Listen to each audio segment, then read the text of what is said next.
Launch team, this is the NLM on the NLM net with our final launch poll and continuing the launch countdown at T-minus 4 minutes. NAM. NAM is ready. NASA CE. NASA CE, go. SMA. SMA is go. SMD. SMD is go. Mission Manager. Mission Manager is go. Copy that. The team's ready to release the hold at T-minus 4 minutes. Status check to proceed with terminal count. Atlas system. Propulsion. Go. Hydraulics. Go. Pneumatics. Go. LO2. Go. Water. Go. Sensor systems. Propulsion. Go. Pneumatics. Go. LO2. Go. LH2. Go. ASGAS. Go. Electrical systems. Airborne. Go. Ground. Go. Facility. Go. RFFTS. Go. Flight control. Go. Instrumentation. Go. Com. Go. BEQ. Go. Helical. Go. GCS. Go. Redline monitor. Go. Quality. Go. OSM. Go. Go. Lay safety officer. Go. Range, weather, and clear to proceed. Go. LC, this is the LD on channel 1. LC, you have permission to launch. Roger. Proceeding with count. NLM, this is SMD on NLMS. Go ahead, SMD.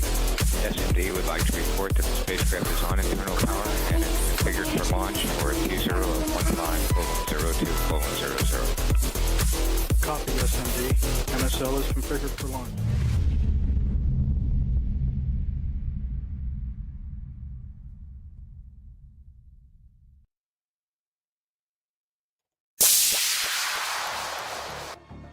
Hello, hello, hello. Good morning, everyone. Happy Tuesday. How you guys doing today? Welcome to the stream. I'm Johnny DeGordo, the Senpai of Scuff, your dimension skipping, time traveling techno alchemist and curator of this here apothecary gateway to the Fate realm and home to the Fatabytes right there in chat. Hello. How is everyone doing today? Hello, Keith. How are you, sir? How's this morning treating you? Oh man, I'm actually doing okay today. I had an easy day at work. I really did. To be honest, I slept really hard yesterday. Like I passed the heck out mid conversation. I think I was in mid-conversation with Diz and I passed out. I was like, I felt so bad when I woke up and I was like, oh shit. And I was like, I interrupted her while she was at work and I felt bad. But you know, It is what it is, man. Sometimes you just be that tired and, you know, you don't really realize you're tired until you wake up 6 hours later. Oh, God.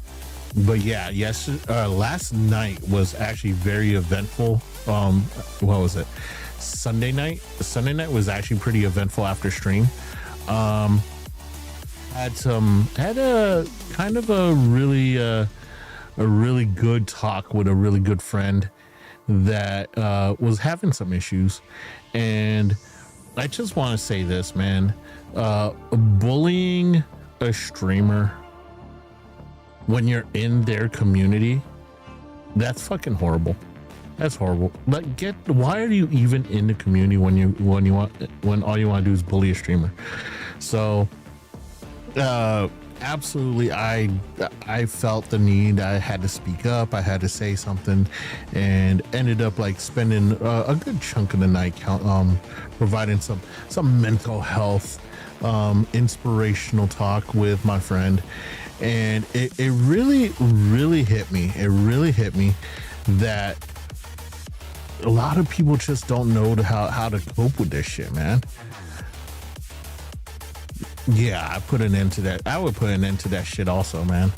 And the thing is that, like, I have a zero tolerance for bullying. If I see bullies in chat, if I see bullies in my community, they are on the first boat out of here. I'm like, I will not dare even fuck with that. So yeah, I spent the whole night kind of just helping someone through it. Trying to tell them tips. What's up, Saberwolf? Thank you for stopping by. Yeah, I stayed up a long time last night. And I mean, I had a lot of things going on. I was dealing with some artwork for, well, we'll make this announcement in a little bit. But yeah, I was dealing with some artwork, and if you want to know my approach, I'm a Scorpio. Well, I'm a Scorpio too, so we share the same approach. Speaking of approaches, we're gonna go ahead and crack open this our non-paid sponsor. Today's energy for today is brought to you by Ghost Energy. Our flavor today, sour pink lemonade. Let's go. We're gonna crack this open and get the fuel pumping. Yeah. Yep, absolutely. The way us Scorpios handle shit, not pretty at all. Oh man. Kind of strong. Yeah, but it's good. It's good and it's refreshing. But yeah. So I'm not in favor of cyberbullying. I'm not in favor of talking shit. I'm not in favor of people leaving your server just because you miss a stream or two. I mean, your streamer has a loyalty to you as much as you have a loyalty to them. And to be honest, we have lives outside of fucking stream as well. So it's like sometimes IRL fucking like takes over, and we gotta take a break from stream. But if you bail on us while we're trying to handle our shit, I mean, that's some bullshit. That's some bullshit. Like when you go handle your shit and you come back, we're still gonna be streaming. So yeah. So I had a very, very close friend that was dealing with that last night, and I just had to walk her through how to handle that type of shit. And it really, really hit me. It really hit me. And I've been toying with this idea. Yes, it is announcement time. It's announcement time. We'll get into the just chatting and all the good old bullshit that we do every morning. But it's announcement time. So I've been working on something. Me and the moderators have been kicking around the idea of like a therapy stream and shit like that. We brought this up before. We talked about this before. There were going to be the senpai sessions, but it never really solidified because we could not protect the identities of the guests. And I honestly cranked my head, and I was trying to think of ways to protect the identity of the guests, and I couldn't think of one. So we ended up scrapping the idea. But I still want to offer support. I want to offer the support to VTubers. I want to offer support to individuals that are adjacent to VTubers, because behind every VTuber, there's a lot of fucking people supporting that VTuber. You have your artists, you have your riggers, you have you have your lore writers. Hell, my lore writer is my mod, and she is good at both of her jobs. So of course, we support our lore writers, everything. There's musicians. People have musicians that produce their background music. I mean, I go cheap. I do the no copyright shit, and I put it on the back. But I mean, if I had a musician that knocked my fucking socks off, you best damn believe I would commission them. But even though we're professionals about what we do, it doesn't mean that we don't need help. We don't need help. There are people out there that are suffering. They're suffering. They're having mental health issues. They're having mental breakdowns and stuff like that.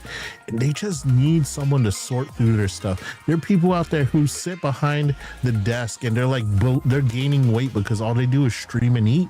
And they're worried about getting back into it. There are different types of advices that we can give. People are having creative blocks, coming up with content and all that. Maybe there's a lewd tuber out there that's like wanting to know how to be a lewd tuber and how to do it effectively while staying within Twitch terms of service. Or maybe there's an idol person out there who wants to know how to be an idol, but they don't know how to fucking sing. I mean, there are lots of things out there that the people are struggling with, and I think that there's not enough resources. So I went ahead and I founded a group called VSync. Sync being short for synchronized. VTuber synchronization. It's a VTuber support group. And I thought about it. If your mind ain't right, your body ain't right. And if your body ain't right, your mind's not right. So we need to sync that up. We need to sync up people's minds to their bodies and get them firing on all cylinders. So I've organized a VTuber group where people can come and receive advice. And no, I'm not going to be the one giving all the advice. I'm not going to be the one giving all the advice because I am not qualified to give all the advice. But I am reaching out to mentors who have spent their entire careers in their expertise. And they're going to offer their help. It's a safe haven where people can come, ask for help, receive inspiration, and hopefully work through their issues and be able to provide for the community, for the VTuber community, the entertainment and all that without sacrificing their own well-being. So yeah, I'm working on, I have a few mentors coming in, that I've reached out to see if they would like to join the group and be a mentor and be someone that struggling VTubers could reach out to and get advice from.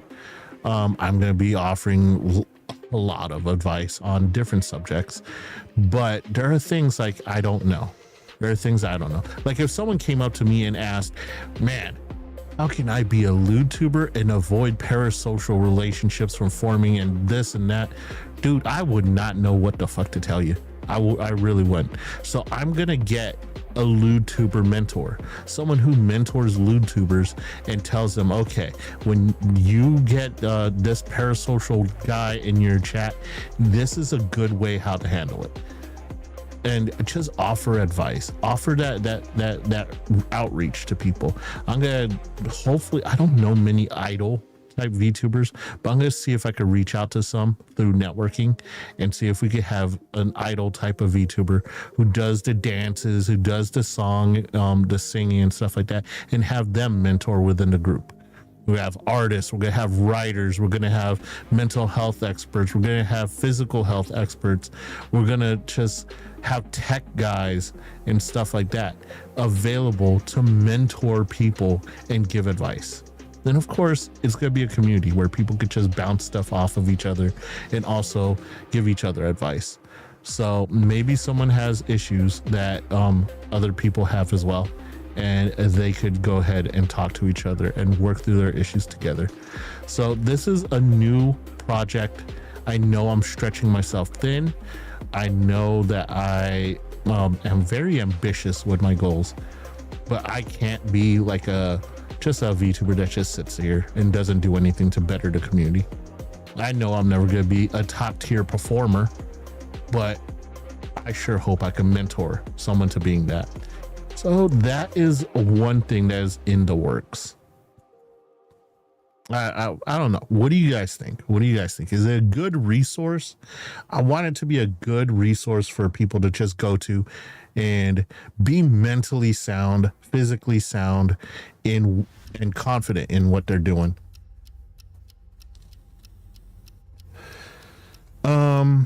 Something else that's coming up. So it is April. So in about a month, I would have been VTubing for a full year. My 1 year anniversary as a VTuber is coming up on May 18th. And I will be holding a very, very long stream on that. That would be a Sunday, on a Sunday night. I will hopefully, if the timeline is correct, if the timeline's correct and we are on time making all our goals, we'll be debuting version 2 Johnny DeGordo. I will have a V2 model made. Well, it is being made right now. I've received the first drafts of the works in progress, and I have sent them back with revisions. And yeah, I will be having a new outfit made, a new model made. I don't know if it's gonna look anything like this, but it's gonna have very, very good similarities. So if we meet up with schedule, right now it looks like they're pretty much ahead of schedule. I've seen sketches already. I don't have any whips to go ahead and post for you guys because there's some a few miscommunications between myself and my artist. My artist is in Indonesia, so there's a language barrier, a language gap, and whenever I get a sketch and I make an adjustment, it's kind of like, okay, it's gonna be a whole new process. But we are still ahead of schedule, so the possibility of version 2 Johnny will be very high that it's going to be made in time for the 1 year anniversary.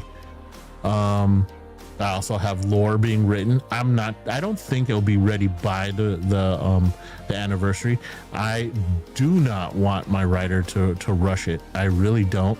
I want it to be like a labor of love. I want it to be from the heart. I really want it to be nice and thorough. So I'm not gonna do any reveals of lore during the 1 year. It's good though. It's good. I'm no spoilers at all because I want when people to read this lore, I want them to just be like, yo, that shit is so well written. So, but yeah, no spoilers for you guys. That is definitely going to be coming up. Right now I have 3 chapters that I've read through, and they are all fantastic. Each chapter gets better. What is this? Why is 18 plus in the title? Because we are an 18 plus stream. So if you're not 18 plus, since I mainstream on Twitch, if you're not 18 plus and you're not accompanied by an adult, you will be banned and asked to leave. So yeah, definitely we are definitely an 18 plus stream. And that's also so that if you do have those viewers that that do show up and they have their parents with them, their parents know that this is an 18 plus stream and that their kid probably should not be in it, because I drop the word fuck and shit a lot. So This is not a children's stream. Not at all. Because we're a bunch of wild degens. I wouldn't say we're a bunch of wild. Yeah, we are. We are. I am 19. Well, good job. Good job. You're welcome in the stream. But yeah. And I see that you are also tuning in from YouTube. So I don't really care what happens in YouTube, to be honest. YouTube's where I keep my VODs.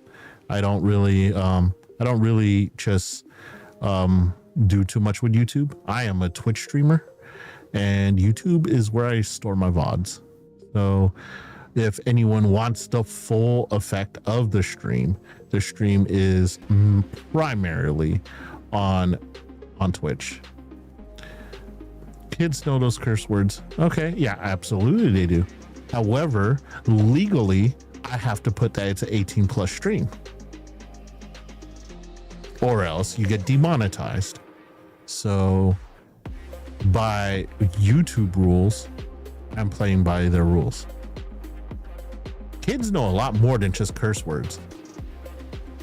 So, I mean, kids knew more than curse words even back before the internet happened.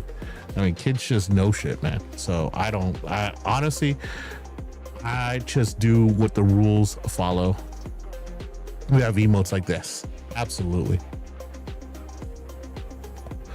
But yeah, my streams are primarily for Twitch. I have YouTube streaming shows so that it could record my live stream and put it on my channel for a VOD, because Twitch does not hold VODs for very long.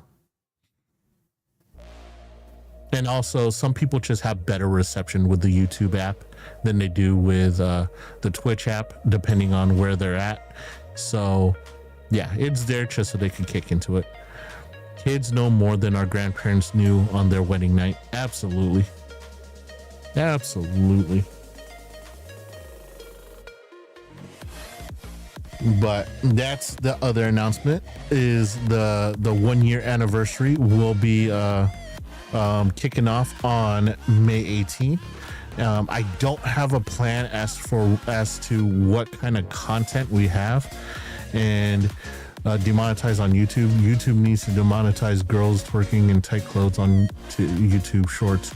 Twitch, well, you know, YouTube needs to do a lot of things, and so does Twitch. However, if I don't play by the rules, I don't get my VOD kept, and I don't keep. That's really the only purpose why I have YouTube, is for my VODs to be there.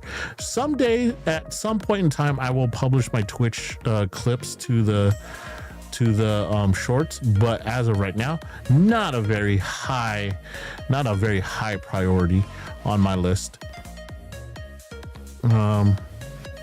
I hate that I hate when YouTube is biased. Well, you know, YouTube just be like that though sometimes. Twitch is not any better. Twitch, Kick, all of them, they're very, very biased. They choose who they want to impose stuff on. YouTube actually hit me with a couple of copyright flags that Twitch let go, and Twitch blacked out a huge chunk of my stream for something that YouTube let go. So no matter where you go, you're fucked. You're fucked. You gotta mind your P's and Q's to try and keep streaming. You gotta play by the terms of service as close to it as you can. But yeah, no matter where you go, the platform is gonna have something that's unfair. Like on here, us VTubers get held to a different standard than the live streamers. So it's no matter where you go, you're kind of fucked. But yeah, that's it for the announcements. We had the VSync launch, and we are still building up our mentorship program in VSync. And we have the 1 year anniversary. How did you make a custom VTuber model and made it animated? Well, you gotta have an artist and a rigger, and a lot of times artists will rig your model as well, but you pay for it. You pay for it. Unless you're a good artist and you know how to rig, you pretty much pay someone to do it for you. They have sites like VGen. They have sites that you could find an artist pretty much anywhere. You could get artists from Fiverr, from VGen, from like me. This model was made from an artist, Platoon, from Etsy, and I didn't think that I would have such a great experience with her. I just think that right now it's time to upgrade beyond her capabilities. I will be still commissioning Platoon to make my chibi model for my new model, because I love the way she does her chibis. So she'll be doing my chibi models. She'll probably do my emotes, because of course once you change models, you gotta change out your emotes. So that's also going to be in the works. Yeah, but yeah, there's a lot there. Yeah. Oh yeah, Keith, and the sus YouTube ads. Absolutely. The ads on both channels. You know what's funny is that I was with ever since Twitch Turbo launched and I went commercial free, I was on commercial free. I've always had Twitch Turbo. I still sub to my favorite streamers, and I still support them, even though I don't need I don't need to sub, because I could skip ads anyway with Twitch Turbo. However, there was a time where I needed to like spend a good amount of money to purchase a new PC, and I turned Twitch Turbo off. And the very first ad I got was for adult underwear, adult diapers, pretty much. Cyberspark did a great video on the subject of YouTube ads. Yeah, absolutely. Those game ads, like I have your baby. You know what? It happens. Now there's advertisement for AI chatbots, and of course they have their little AI art waifus on there and all that. Very sus type shit. But they've said in the business for a very long time, they've always said that sex sells. If honestly, you're gonna do what you're gonna do to sell your product. Twitch has ads for boner meds. Yeah, absolutely. But you know what? That's actually helpful. But to be honest, the Twitch ads for adult diapers, don't know too many grannies and grandpas that are still on Twitch, that still watch Twitch. So that kind of shocks me. Or I saw an ad for funeral home. Nice.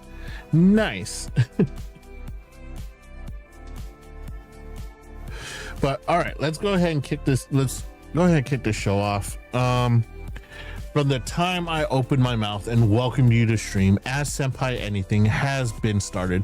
Ask Senpai Anything is a little thing that we do over here where you guys can ask me anything as long as it falls within Twitch terms of service. I don't give a fuck about YouTube terms of service, but within Twitch terms of service, ask me anything as long as it does not dox me, and I will answer you straight up, honestly, blatantly, boldly, lewdly, however the fuck I need to answer.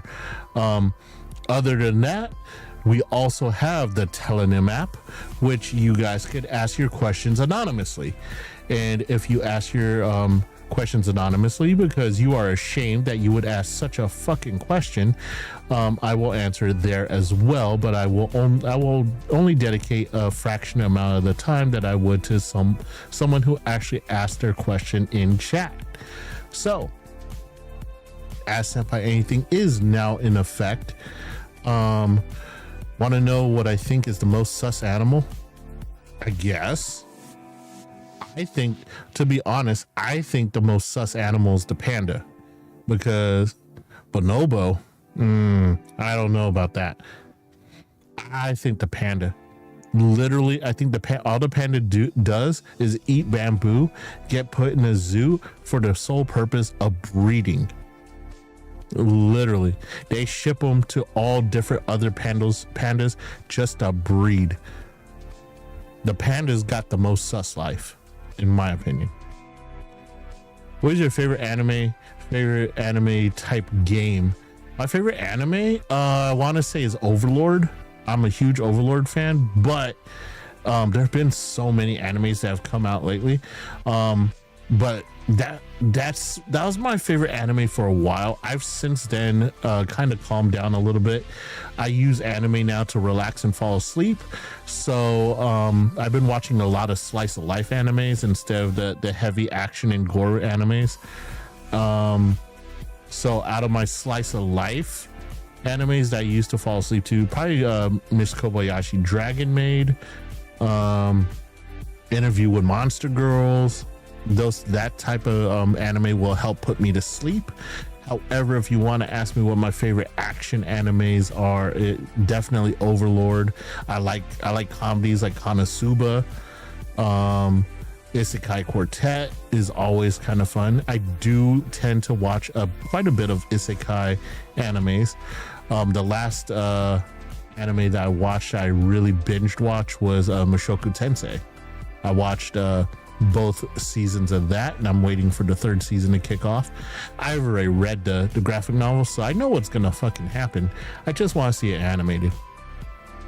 As far as anime games go, I don't really play too many anime games. I play a lot of JRPGs, but they're not really considered anime games. I mean, Monster Hunter is life right now, and after we're coming up along the lines where Expedition 33 is going to be coming out.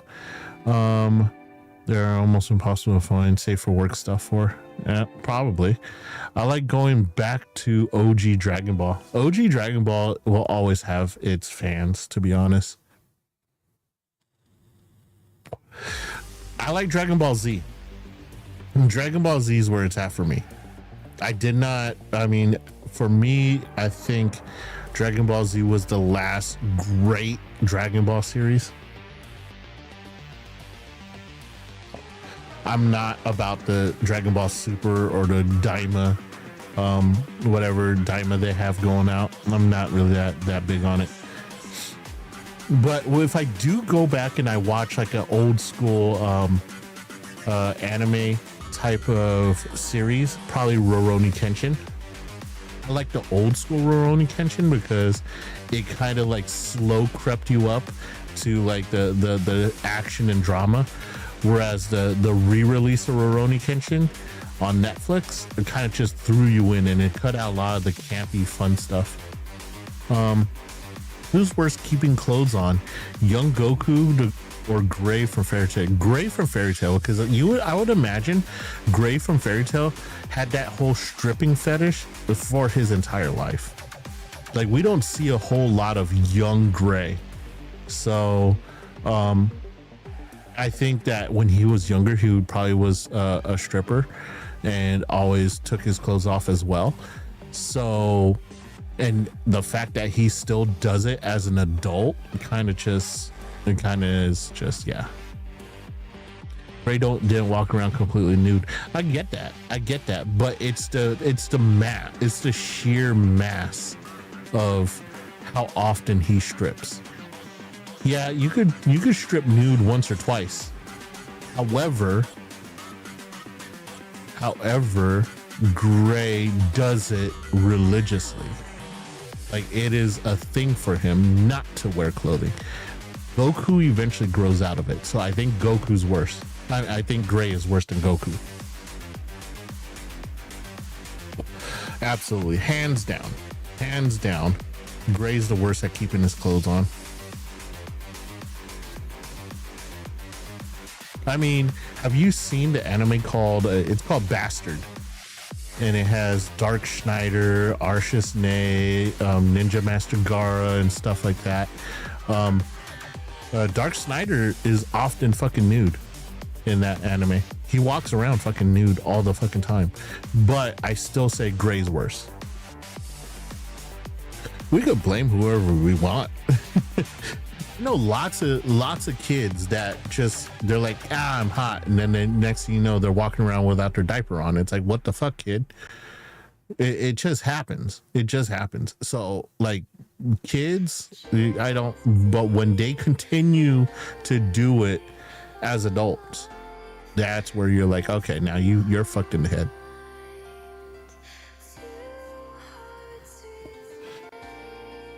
Any other questions? Do we got any other questions? Oh, anime games. I played a little bit of the Sword Art Online games. It's mindless fun. I played a lot of the Dragon Ball games.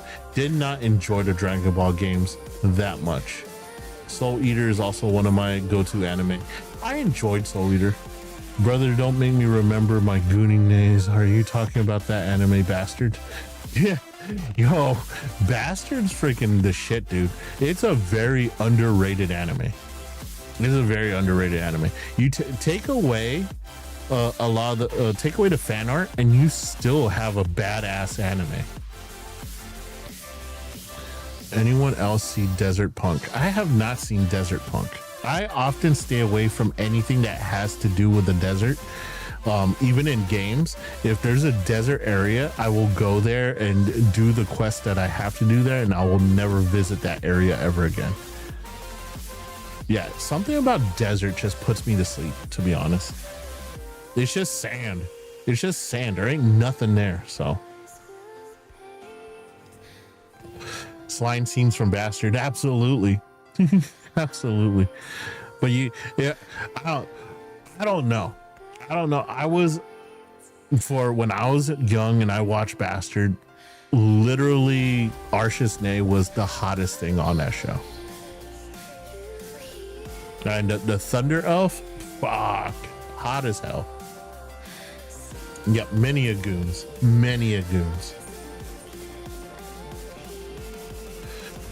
But along the same time, like, yeah, I remember around that time when Bastard was out there, you had things like Tenchi Muyo, you had things like you had Akira, you had Ninja Scroll out there and shit like that. And Ninja Scroll was like another one that was like, whoa, what the fuck? Toriko combined my love of violence and food. Desert Punk, I think they made a video game about that. I remember one of the streamers I used to follow played a game that was in the desert. I think it was a Desert Punk type of game, but not something that I was like really interested in. A lot of sand. Don't like sand. I don't even like going to the beach that often. I'm a boardwalk type of guy. If your beach has a boardwalk, you will see me walking up and down the boardwalk, or even maybe skateboarding down the boardwalk. I'll longboard there. I love piers. I love anything like that. But you will not see me walking through the sand too often, because that shit gets everywhere. Toriko's practically Monster Hunter, the anime. I like Monster Hunter. Don't get me wrong. I'm not an obsessed Monster Hunter like Kev or Shades or any of them. I love the game. But it is not life for me. Like, you will not see a Monster Hunter costume for my VTuber model. You won't see any of that. In fact, for those of you who've been watching the Monster Hunter streams I've had, my Monster Hunter character is a female. And that's because I play by the rule that if I have to look at my character's butt through more than 90% of the game, it's going to be a female butt now I'm going to look at. That's just how I describe it to someone who hasn't seen the anime. I mean, like, some people don't know Monster Hunter. Believe it or not, some people do not know Monster Hunter. Not typically someone who is watching this stream. Most of the people who watch this stream know about Monster Hunter. Do you know about Anime Lane? No. I actually have not heard that. So, I mean, most animes I've heard of, but I've not heard of that, unless that's only part of the title. If there's more to the title, please share. Yeah, there's a lot of people that are like, oh yeah, if this anime was a video game, it would be Splinter Cell. I'm like, you know how many animes there are that could be referred to as Splinter Cell? Just don't watch Toriko while hungry. You know what? I watched Food Wars while hungry, and I went in there hungry, and I left there starved. So I'm actually a huge Food Wars fan. I want the cookbook. I'm gonna buy the cookbook. No, I do not. I do not even go near that. We will not even mention that name on stream because that is forbidden. That is forbidden. And if you or anyone likes Boku no Pico, please just get off of my stream. Get off. Get out. Get out. No. Absolutely not. That meme is dried up. That's like people going, oh yeah, you want to see a sports anime? Watch the one where they bump each other off with their boobs in their butt. Okay. You didn't even have to lead in with that. You didn't even have to lead in with that. All you had to do is like, you want to watch people slam each other around with their boobs in their butt? Watch this anime. Yeah. Yeah. That did absolutely a bad joke. You know what? If anyone gets caught with that joke, trying to fake like they know anime, you're like, oh yeah, I watched it, then I'm absolutely turning off their stream. Absolutely turning off their stream.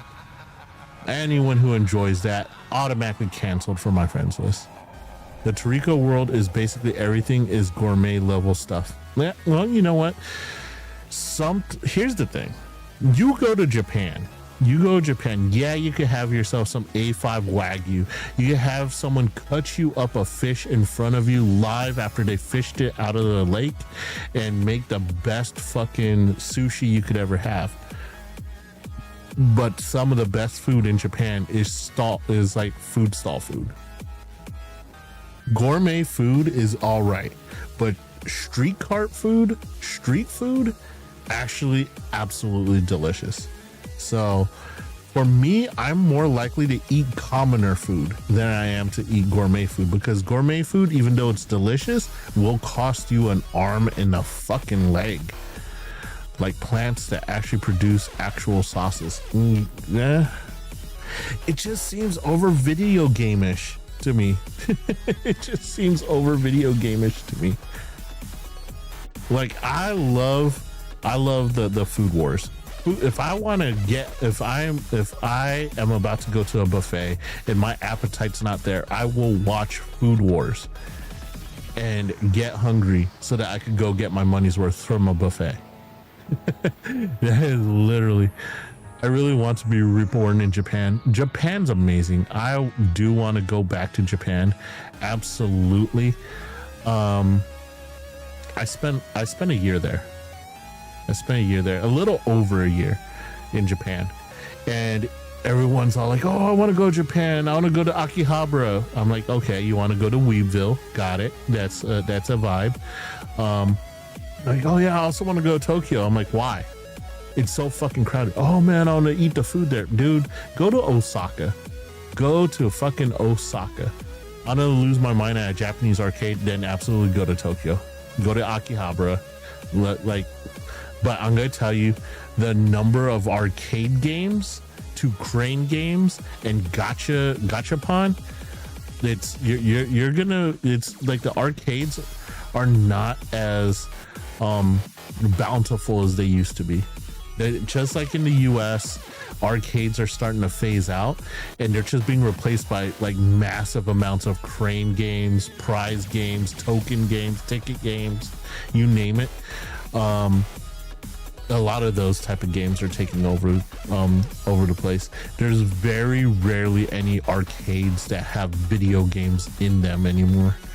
And a lot of the arcade games that are in the arcades are old games. Like the better games are for home system nowadays. Their crane games make ours look like crap. I mean, their crane games are just as bad of a ripoff as the ones we have. What do you think about live actions of anime? I love them. I love the ones that have been coming out lately. I hate the ones that came out before. Like I think even though it still sucked, I think the turning point for live action anime was Death Note. It still sucked in my opinion. I hated it, but I think the quality of the Death Note live action, like the visuals, kind of changed the game. And but before that, everything else sucked. Everything else sucked. I hated the Dragon Ball live action before that. I hated, oh god, there was so much bad shit out there in the market.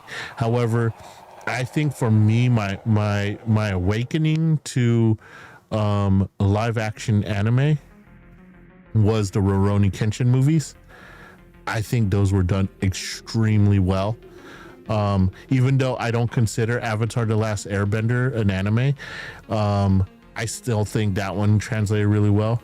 One Piece was good. Hey Diz, thank you for the care package. We'll go ahead and take that care package and stretch. One more. And hydrate. Thank you, Diz. Good morning to you. But yeah, live action animes, I think I was really addicted to the Rurouni Kenshin one. One Piece is actually pretty good. Live action's gotten a little bit stretched for me, just like that. Ooh, absolutely. I hope you slept well, Diz. Let me see. I don't mind as long as it's fun bad. Yeah, the you know, Death Note wasn't even fun bad for me. Like Death Note live action was not fun bad, but it was visually appealing, in my opinion. It was nice to see what they did with that, but it did not work for me. I very much so appreciated the Rurouni Kenshin live action. Holy shit, that blew my mind. And I suggest if anyone was into Rurouni Kenshin to watch the live action. You'll have to watch it in English subtitle because they did not dub any English the last time I checked. But yeah, sorry I overslept, but I slept great. Very weird, vivid dream. I can't really recall other than there were cats. Hell yeah, let's go. Swarms of cats. But I'm glad you got some sleep. You didn't oversleep by much. I actually started fairly late. I started around 7. I usually start an hour before 7, but I was working on some stuff. I update a lot of stuff. What you missed is I'm used to a lot of sub content. Yeah, subbed is good. Subbed is good. Like I'm a fan of both subbed and dubbed. But yeah, if for what you've missed is we went into great detail about the VSync project, and I put the open recruitment out for mentors who think that they could mentor in specific areas. And then we also talked about the 1-year anniversary on May 18th, about how I'm hopefully gonna have the version 2 model available, and how I did receive a work in progress sketch. However, I did a lot of revisions to it, so I'm not gonna publish the work in progress sketch because there was a lot of it that needed to be corrected. So I did send that back, and I mean the artist is very grateful. I think it's a cultural thing between myself and the artist. The artist is Indonesian and I am from the US, of course. And when I stated I guess we could drop these hints. So we are gonna continue with the trench coat model for a base, and I will be having a second outfit, which is going to be a lab coat. All right, see you, Lucid. Have fun. Thank you for tuning in on the YouTube. It's not very often that we have guests from YouTube, but thank you for tuning in. But yeah, so I will have a lab coat model. It was the #1 highly requested model from this on this model, and I wanted to make a second version. I wanted to make a version 2, so I never made a lab coat model for this model. So it is definitely going in as my secondary model. So for those of you that don't know, I have 2 outfits for this model. So we have my trench coat model, which does not look very battle gearish. It was supposed to be battle gearish, but it's a lot of detail to put in all those straps and wires and stuff. But this is my battle coat. Let me shrink myself even more.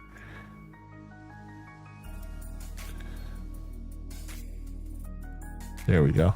So this is my battle gear. It did not turn out exactly how I wanted, but it was still very well done, and I appreciate the work that that Patoon did. She makes very lovely models. Her models are very friendly and inviting, and I kind of wanted this one to be rugged and stuff, and that's just not her style. So but she did create my original model. My original model this is my lab model. Pretty much how I'm supposed to dress in my lab. This was the OG original lab model, and to be honest, I like it. I love it.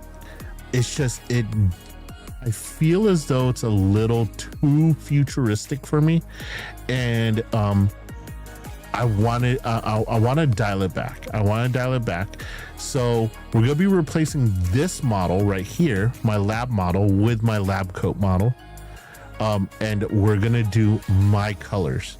So even though this was my original concept for the colors and such, I want my colors to be the gunmetal, the black, and the purple. So we're going to recolor, and I will be rocking the lab coat with kind of a Yakuza suit underneath. It's gonna be like a Yakuza suit underneath. Hopefully it turns out pretty good. It looks pretty good from what I've seen. However, lab coats in Indonesia are not as long as lab coats here. So when I got the work in progress, the cultural differences had a shorter lab coat, which I had to make a correction and make it a longer lab coat. And then the trench coats, the trench coat model, I wanted more straps. I want to be more strappy. Neckties are very grabbable. Absolutely. And if you wear them loose, you could actually yank them around without causing damage to them. But yeah, so version 2 model is gonna be coming up. We are still ahead of schedule. We are still a month and 3 days away from the deadline, and just from the sketch, it looks like it looks really good, but I fear that the rigging is gonna be where it's gonna take forever.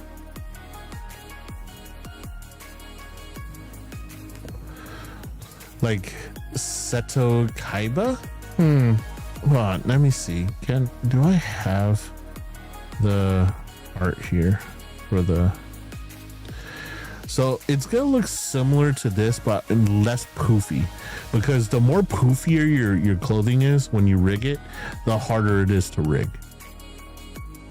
And usually it means it's gonna cost a lot to have rigged. So let me see if I could find the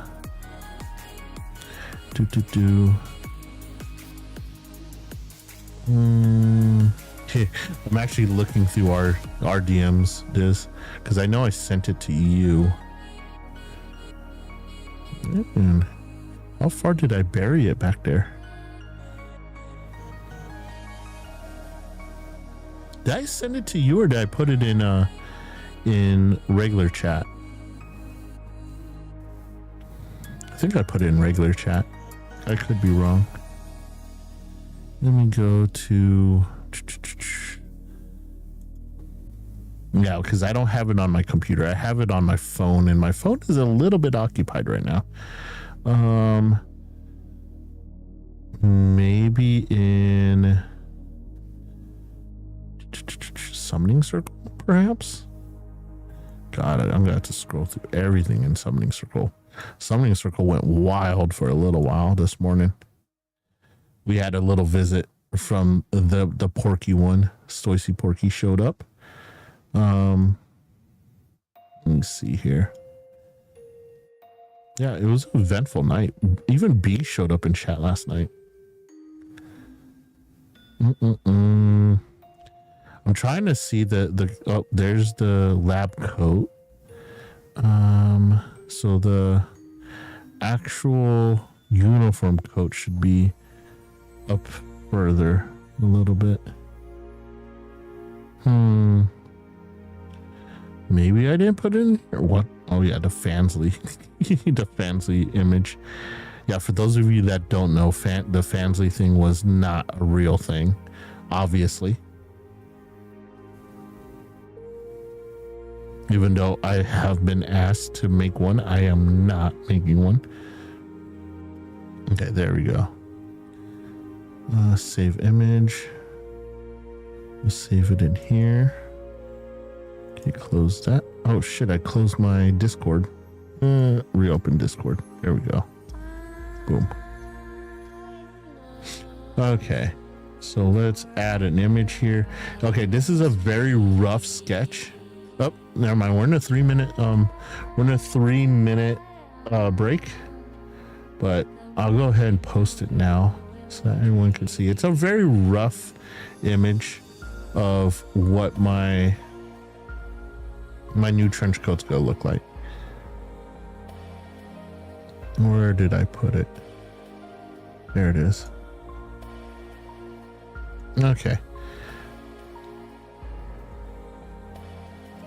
There you go. So that's what I want my new trench coat to look like. Will it be that baggy? Probably not. And to be honest, it shouldn't be that baggy because it's my battle gear. So if you have battle gear that's gonna be like that wide and floofy, you're probably doing yourself a disservice and making fights a lot more difficult than they should be. But as you can see, there's lots of straps. There are lots of straps on this bad boy. And yeah, that's kind of the sample that I sent her to work on.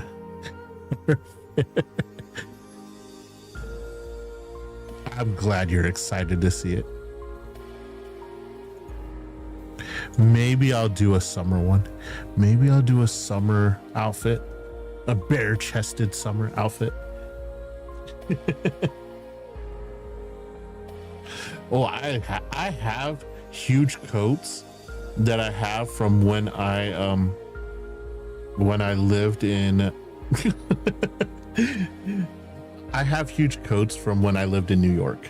I don't wear them anymore because it's hot here. It's hot here. Speaking about here, if anyone lives anywhere near me, did any of y'all feel that fucking earthquake? God damn, that thing shook. But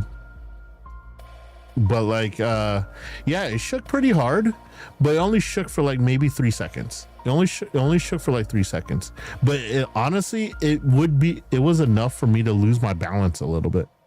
Like I lost my balance just a little bit and I was like, whoa, what the fuck is that? And then after the earthquake happened, I was kind of like still feeling it. And I was like, I don't know if it's still shaking or if that's me. But yeah, I'm safe. No damage, no damages, no to me or any of my property. But yeah, everyone's been saying, oh man, that area of the country is due for a big one. They've gone as far as saying that they hope that the next big one could knock my entire state into the ocean. But I don't think that's going to be a thing. All right, welcome back from the break, everyone who has been watching the ads. You could use me as a fall mattress. Absolutely. and then you might have to like do like a check to make sure I'm not hurt. Like you'd have to flip me on my back and kind of just do a pat down, make sure I'm all right. But yeah, that was an interesting thing. And it was funny too, because I was in chat with you, Diz, when it happened, and you had just posted that GIF, the Smash Brothers GIF, like 1 minute prior to the earthquake. And like it was the home run swing, and as I was replying with the Team Rocket blasting off again GIF, the whole fucking world started shaking. I was like, oh dear God. Oh, Diz, I'm sorry. I'm sorry, God.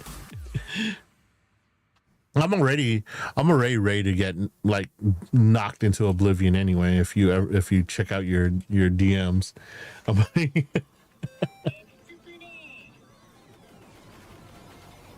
yeah, I deserve it though, and it's worth it. I deserve to get knocked into oblivion.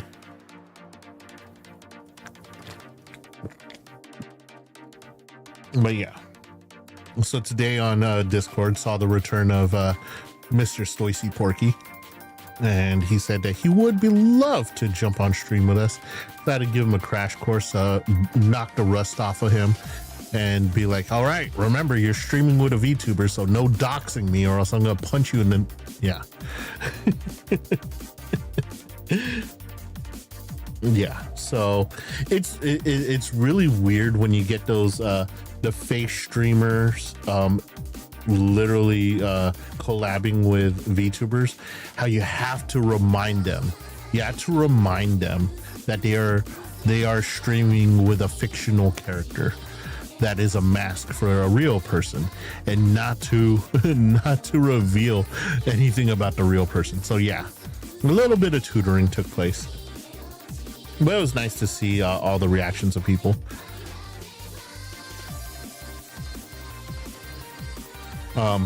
Oh God, I had to clean up the member selfies and introductions freaking channel, because they were holding on, they were carrying on full-blown chats in that channel, and I was like, dude, do you realize me and Diz have to clean this mess up after you guys are done with your chit chat? Because this is literally for new people to like post and introduce themselves. So I ended up having to delete like about I want to say 45 to 50 freaking messages from there, because they just carried on conversations there even as I'm telling them knock it off. Just more messages and more messages. Could be worse. You could be streaming with one of your parents. Dear God, I would never. My family, minus my brother, is not allowed anywhere near my streams. Nowhere near. My brother, for the most part, he's allowed here, but in small doses. He's one of those guys that'll pop into call and just do his own thing and not really participate. So it's like, okay, bro. Why are you eating up space on my stream? He's not used to streaming, so he just comes on and he just plays games and stuff like that off to the side, and I'm just like, all right, we're gonna make your little icon a little smaller. But other than that, I did post some bounties that Diz, you cashed in on immediately. So I will be working on that. I mean, I could work on that on stream. Would that be something you want to see? Like me work on a badge on stream? Because I really don't have anything planned for today. Like I could, like, I've seen what happens when VTubers collab with their mom. Oh, okay, that's a different story. That's a different story, because the moms fuel the thirst bait.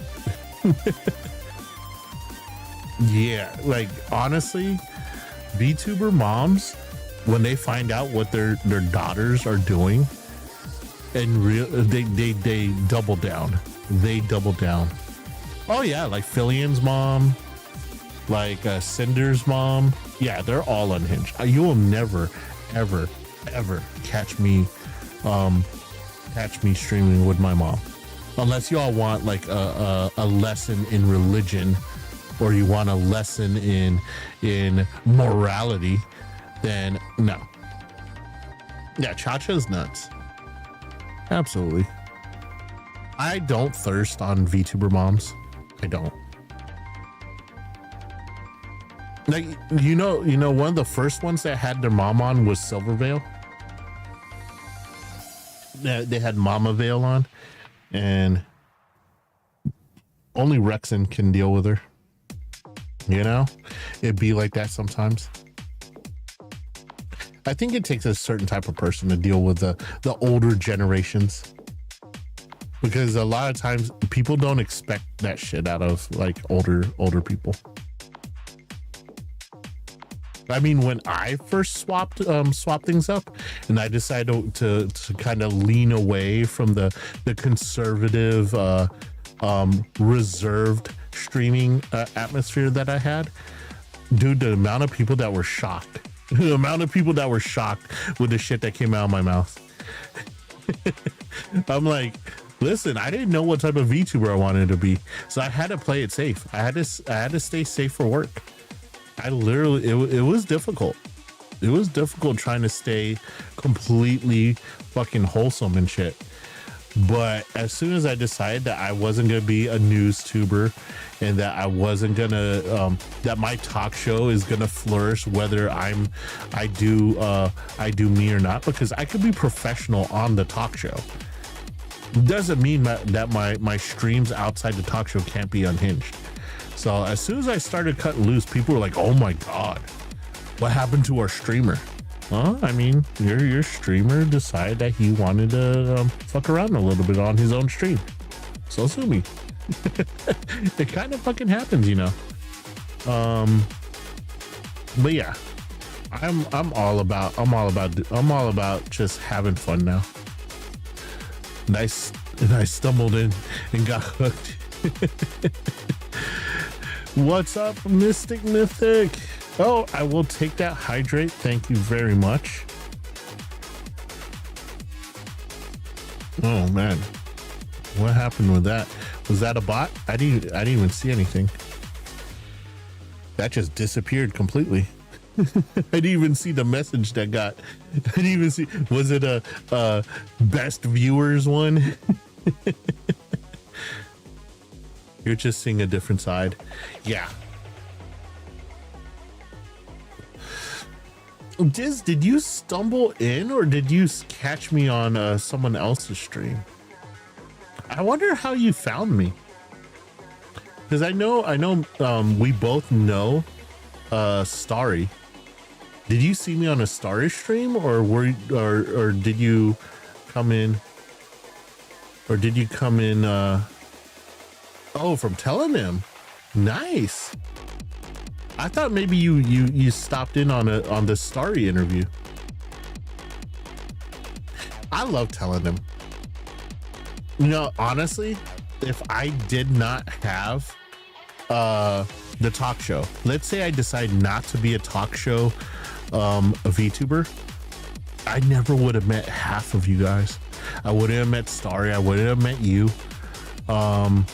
Because when I first started telling him, it was for me to see how VTubers answered questions, and if they were very detailed and very, very thoughtful about the way they answered questions, I would try to recruit them to be on the talk show.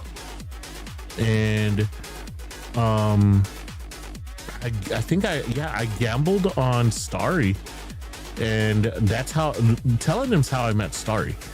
And I gambled on the way that she was responding to questions. I was like, hey, by the way,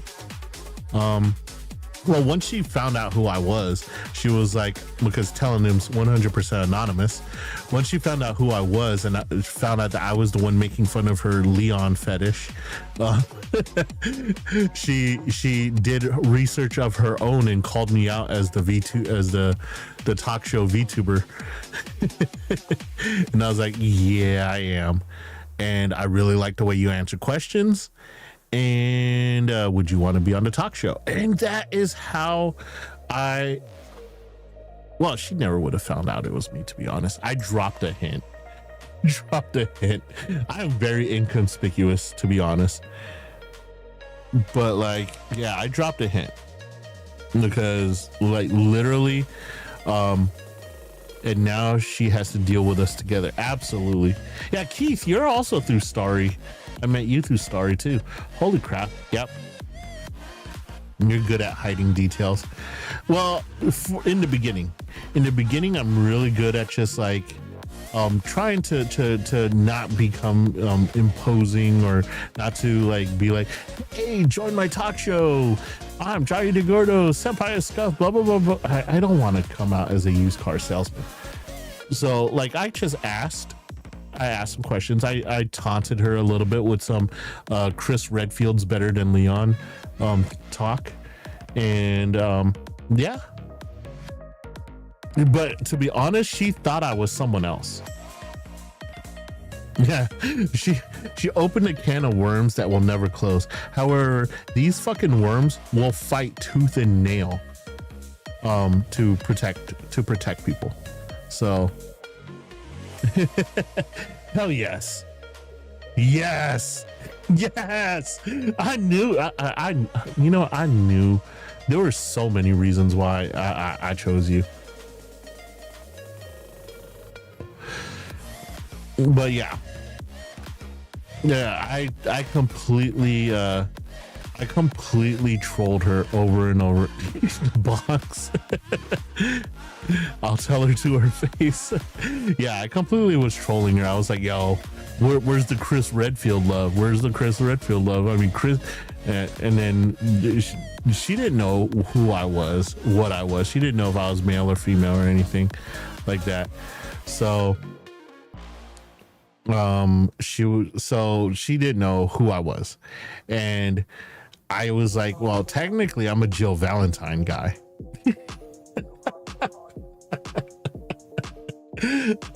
Oh man. So the only reason why I'm a Jill Valentine guy is because she was a playable character in fighting games.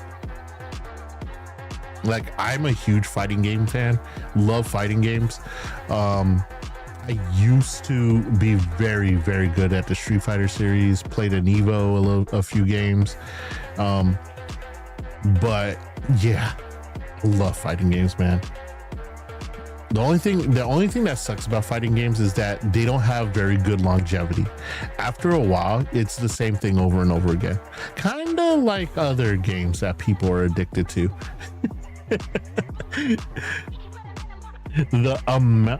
I'll tell her all the time that Leon doesn't have the pebbles to punch a boulder.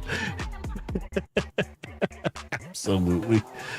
But like, yeah, people still play games that are the same. Like, I will continue to play Street Fighter even though it's the same tired formula, even though I still rage at the game. I still get toxic sometimes when I'm losing and I think someone's cheating. Kind of much like League players, to be honest. Fighting game players and League players about the same. Oh, Mortal Kombat. I have given up on Mortal Kombat, to be honest. Mortal Kombat lost me when they took the godhood away from Raiden. Once Raiden became a regular priest or whatever, I was just like, nah, y'all fucked up. I used to love Mortal Kombat. I think I love Mortal Kombat from 1 through 3, to be honest. From 1 to 3, I love Mortal Kombat. And then 3, they introduced the run button and kind of like fucked up the whole system, because you don't always have to make fighting games faster. Like, there was some skill needed to play Mortal Kombat 1 and 2, because everyone moved the same speed. There were no hyper combos and shit like that. It was all skill-based combos. It was like hit you high, hit you low. When you're knocked down, slide and knock them out. It was really skill based. And then they introduced a run button, and it just fucked up the whole continuity. And then they brought in the dude with the backwards hat. What was his name? Stryker. Fuck that dude. That dude's a waste of space. It's like, why would you bring in a normal ass dude with a gun?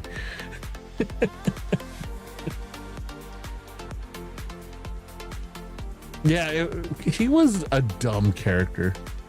Did not like Stryker. Like, you already had Johnny Cage, the actor that could fight. Why do you need to bring in the guy with the polo shirt? Not even the cool police uniform. He had a fucking polo shirt on and a backwards hat. He was like a blonde surfer dude with a gun. I was like, come on, man. And then you had the robots. It just baffled me. Love me some Johnny Cage nut punch. All right, come on over. We'll indulge you with a Johnny Cage nut punch. However, I may be hurting from that split though, so I might need to be nursed back to health after trying to do a split for the nut punch. But yeah, I used to love Mortal Kombat. Now it's just, Mortal Kombat is literally now a cameo game. Let's see who we could bring in to fight in Mortal Kombat this time. Oh, this person, like RoboCop should not move the way that RoboCop does in Mortal Kombat, to be honest. I've watched all the RoboCop movies. I've played all the RoboCop games, and I know RoboCop is not that fucking agile.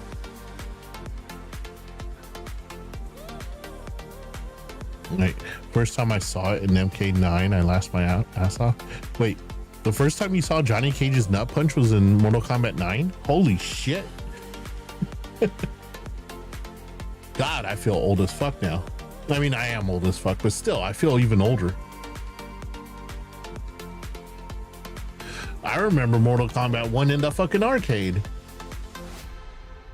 Holy shit. And I was little. It's the way that Kano screamed. Dude, I remember the most recognizable thing when you used to walk into the arcade when Mortal Kombat 1 was out was fucking Raiden flying across the screen. He did that. Oh man, it was fucking crazy.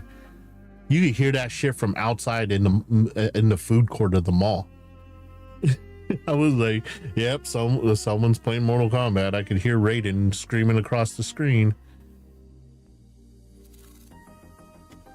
Or the best one was get over here. Yeah, that was great. Scorpion's my boy. I'm a Scorpion user to the end. I mean, not just because I'm a Scorpio, but I mean, dude, his attacks were legit. And the way that you used to just confuse people by teleporting off the side of the screen and just keep going back and forth, and it was just like people were just like, what? Yeah, that's cheating. No, not really. Just uppercut me, man. Just uppercut me. Ah, see, you got it. Now I'm gonna throw a rope at you. Yeah, Mortal Kombat was top tier. Now it fell off. It completely fell off. The story's fucked. Everything's fucked. They need to just pick up Killer Instinct back. Like, bring back Killer Instinct and start over. Or Soul Calibur. I would love to see a new Soul Calibur. Yeah, the legend finally fell. Absolutely. Like, honestly, I did not understand, like, the whole Shao Kahn thing. Soul Calibur's legit. I was a Talim main. I used to piss people off with Talim. Holy shit, man. People are like, why you pick Talim? She does such little damage. I'm like, yeah, but you won't know which way I'm coming from. You're not gonna block it. I'll tell you that much. You block the first 2 hits, but you won't guess which way I'm going with the 3rd hit. I made so many characters in it till I basically had my own story. Oh God, who was your main Diz? Or were you just custom character from beginning to end? Because I could see you doing that too.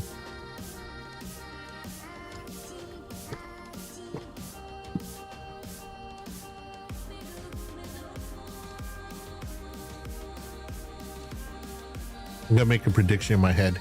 I'm gonna see if you say it.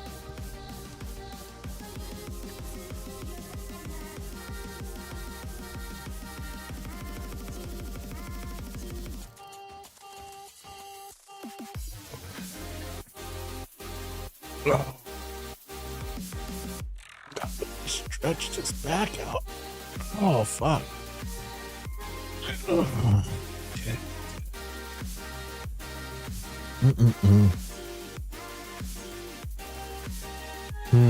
That's a toss up between Nightmare and the blonde dude. Hold on. I was completely off. I was completely off. Wait, the blonde dude was the one with the nunchucks, right? No, he was the one with the rapier. Raphael was the blonde dude. Or was it Nightmare was also the blonde dude. One of his skins was also blonde, but he had the big giant sword. Nightmare reminded me of Arthas. Raphael, I hated fighting Raphael players. I absolutely hated fighting Raphael players. Raphael players and Maxi players, because Maxi players did not know how to play the game, but they still won. I hated that. Like, Maxi players are like the Eddie Goro of Soul Calibur. You just mash buttons and he just does shit. I hate it. I hated it. Like, I hate playing against people that don't know what they're doing. Valdo, fucking Valdo. Valdo is another one of those players that's so unpredictable. I put Valdo and Talim in the same thing, where you have no idea which direction the attack's gonna go, because there was always like what was it? You had to block high or low. That was the main thing. Block high or low, and then if they sidestepped you, you had to double dash back. But like Talim, her attacks, her combo attack, the first 2 strikes are always high, but you don't know if the 3rd strike's going up high or down low. There's no tip. There's no tipping of that. You kind of just have to guess which way they're going. Sorry I'm late. I just got home. I took Bambi on a walk. Hi, Kitty. Nice to see you. Welcome back to the stream. We missed you. Miss your face. Never seen your face, but I miss it. But yeah, I was Talim. I played Talim, and the one that I thought that you would have played, that I play, was Cassandra, the blonde with the blonde girl with the sword and shield.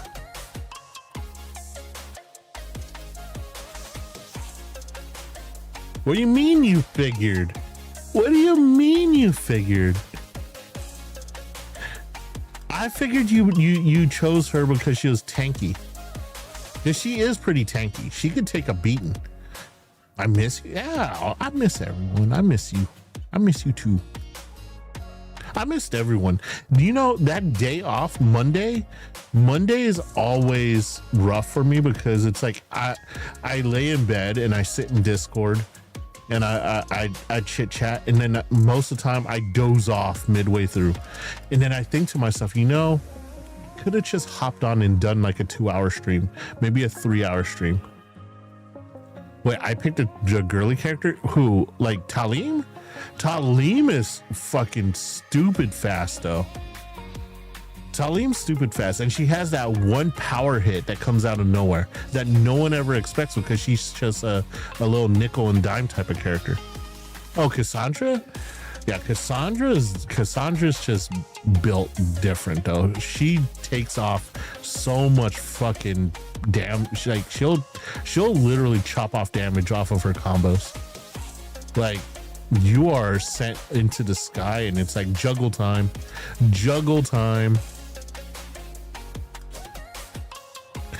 But yeah, yep. Oh, and I also played as Spawn on the Xbox exclusive one. I love Spawn. Spawn was cool.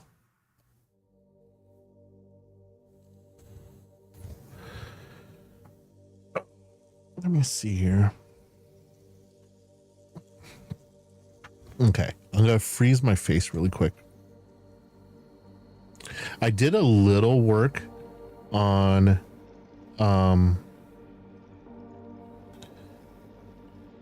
where did it go? I did a little work on the Shades' thing.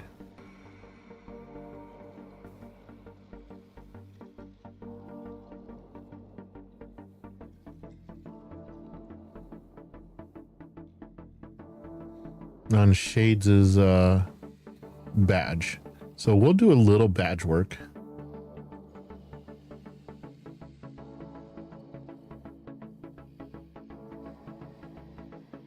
Why did that not send? Oh. There. That one. And let me try that one. Send. It's not sending.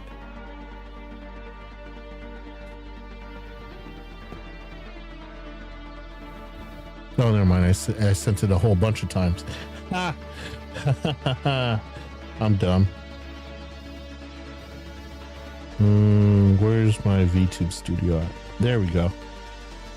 Okay, am I moving? All right, yeah, now I'm moving.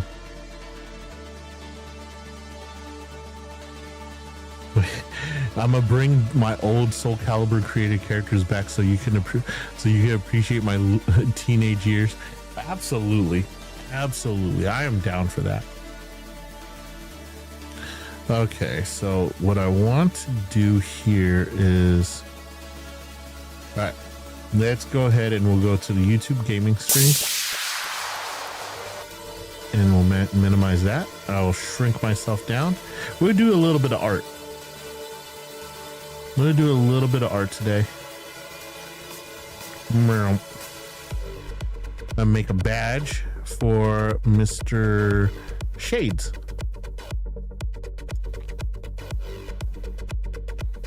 He never asked me to make a badge, but I am not gonna have that big old giant square in the corner of my screen. I am sorry. Okay, browse files. Let's make a apothecary badge. We're gonna make it about the same size as make it the same size as Kev's. So we'll open up Kev's. Boom. And then we're gonna go ahead and get rid of Kev's. Boom. Okay. And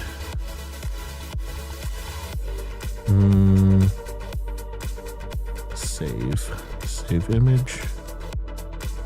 We'll go to the downloads. If you can you swap me over to art, or we could just keep it just chatting. We don't have to switch it to art. We could just keep it just chatting because I only have Shades' badge to make, so we'll be all right. All right. You art. Hush. Okay, I will shut up now. You need my playlist? Ooh.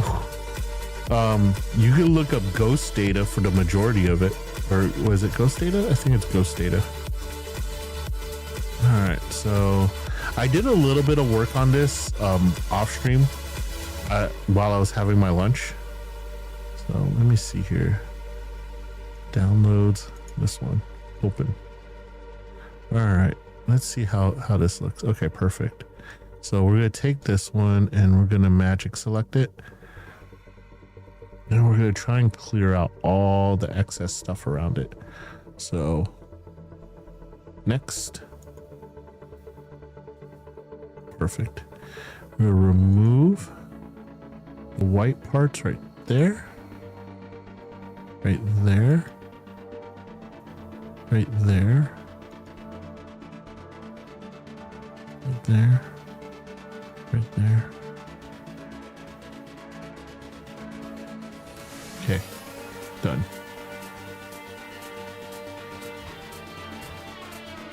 Perfect. All right, so that's as far as I made it onto Shades' badge. So we're gonna go ahead and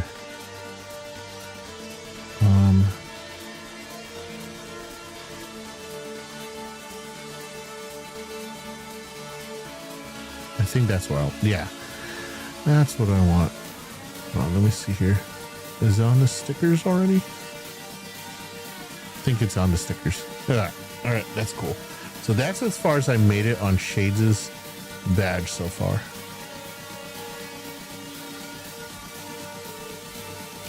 Well, that's a character from Guilty Gears. Yeah, Guilty Gears.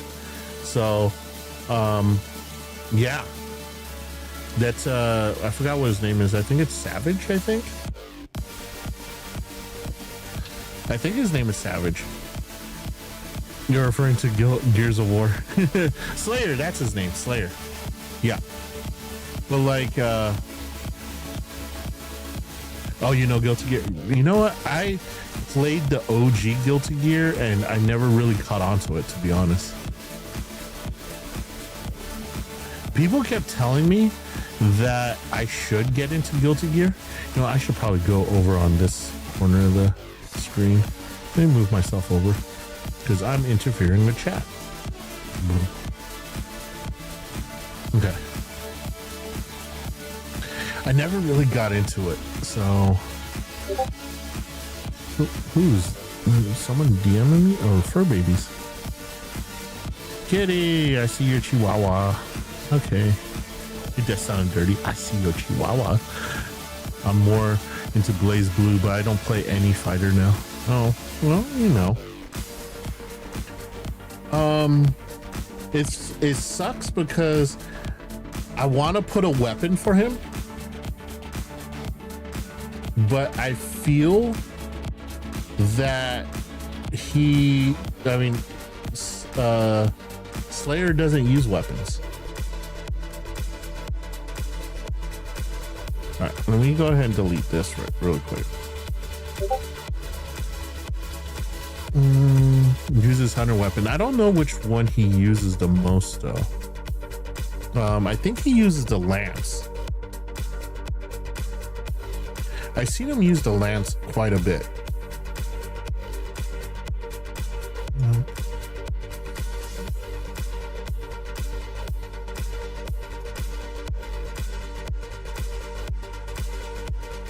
Joe Shia.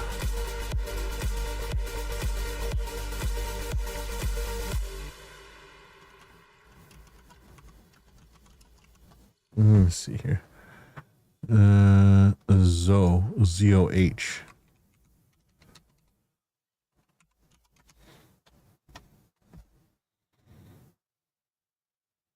Okay, images. Let me see what the lance looks like. If I could get the lance and the shield. Okay. Okay. Copy image. Okay. Bring this over here and minimize it. All right. So that is the Zoshia lance. We're gonna do magic select.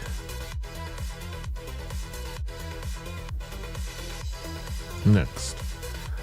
Okay. Ooh, that's rough. That's rough. I don't like it. I don't like it. Go back. That's gonna be very graphically horrible. That's gonna be very graphically horrible, to be honest. That's teeny tiny. Okay. Invade my privacy. Who wants to invade my privacy?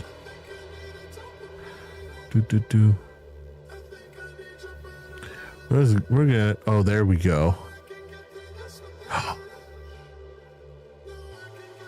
That's cool. Okay. That's the one. But it's so small. It's so, you want to invade my privacy? Absolutely.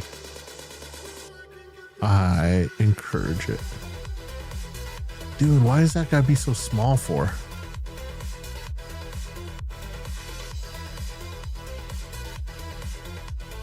Let me see here. Tools. We're gonna go size large. There's gotta be a large version of it. Probably that one right there. That looks grainy. Ooh, it's a. Oh, it's perfect. Copy.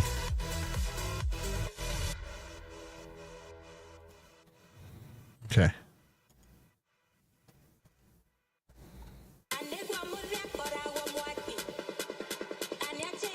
See?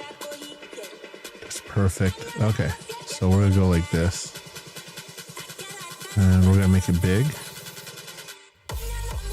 Rotate it a little bit. Is that straight? I don't know if that's straight. Dark Souls invade notification pops up.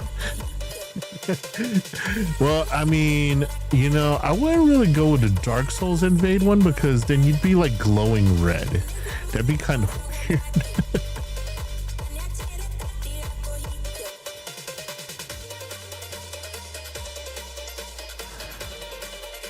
God, that you can't even see the lance on that.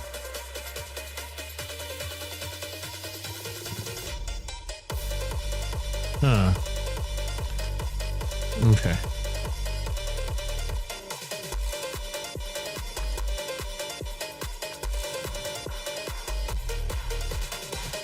Okay, so let's put this on there right now. Like that.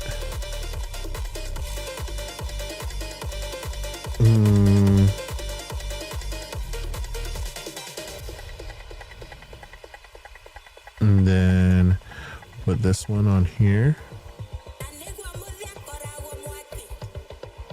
Rotate it. He's gonna be like a moderator type thing though.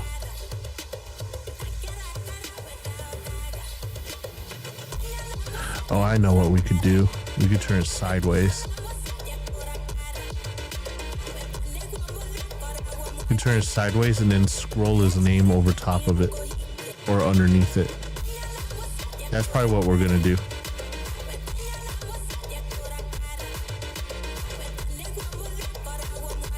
Or we could kind of turn it so that it goes this way.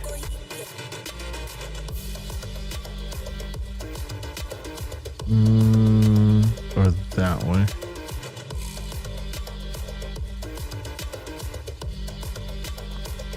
Not sure which way that would look good. Okay, so what we gotta do, the first thing we gotta do is we gotta put his name on there. I think we're just gonna put shades on there, to be honest. I think we're just gonna put shades on there.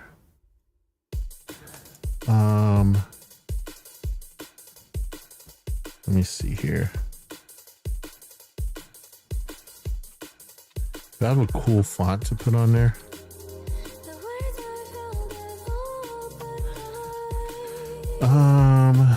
What kind of thing would go with that? So black and red is the aesthetic that we have there. So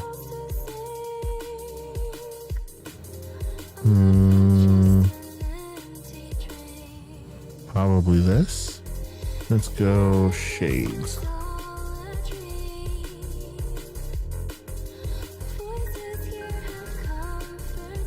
All right, let me see here. We'll paste it.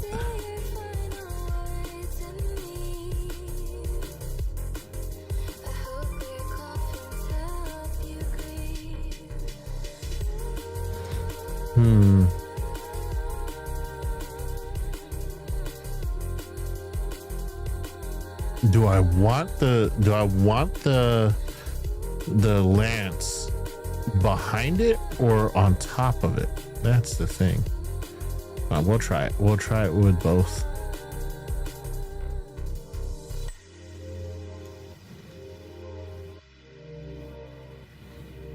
So if we lay the lance down on top of it, it'd probably look better that way with the feathers going down.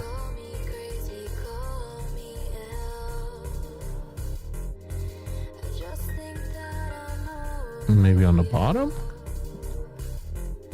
I think the letters on top of it would look better. I think the letters on top of it will look better.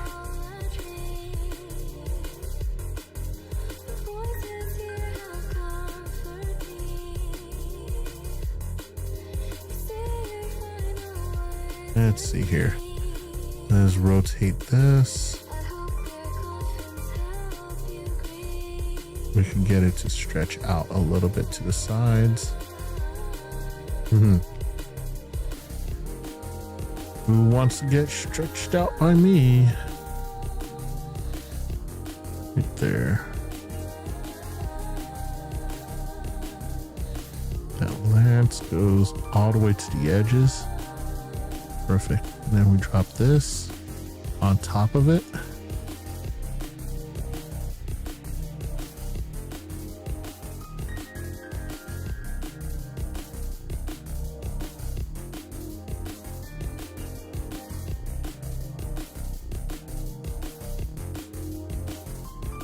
I think that's about right.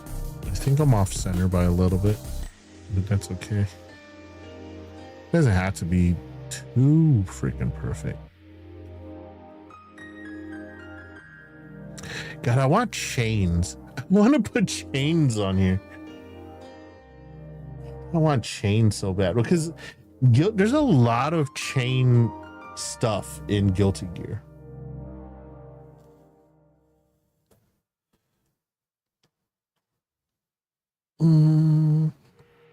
Let me see. Can I add some chains? Okay, so I've decided that the letters on top of the lance actually works a lot better than the lance on top of the letters. So, all right, let's get rid of that.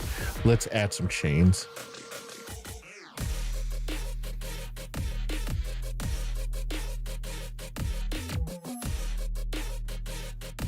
Circle frame, transparent background. Ayo, wait, ayoing. What are we ayoing? The chains? We binding shades? Absolutely. He needs to be bound.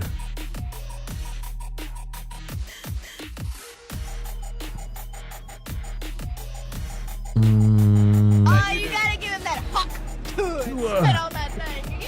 Thank you for the redeem, Miss Kitty. Okay, we can't use too bright of a chain. I want to say, oh no, that one's too thick. I said no one ever.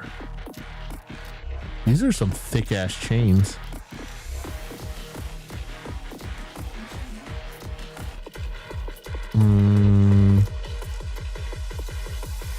The thicker the better. Damn fucking right. Oh, right there.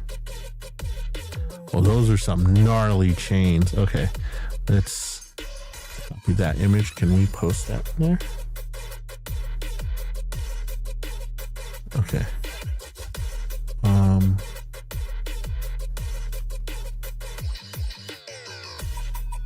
Damn it, I keep doing it. Okay. So what we need to do is we need to magic select the chains. Okay, next. So there's a chain. We need to remove that part right there. Perfect. Done. We'll make that a sticker. Okay.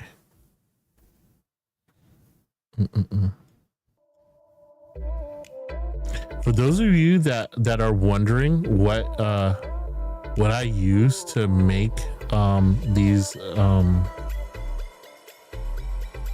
badges, just basic Paint 3D, which is no longer available through the Microsoft Store. They've discontinued support for Paint 3D, so I'm actually using a product that no longer exists anymore. All right.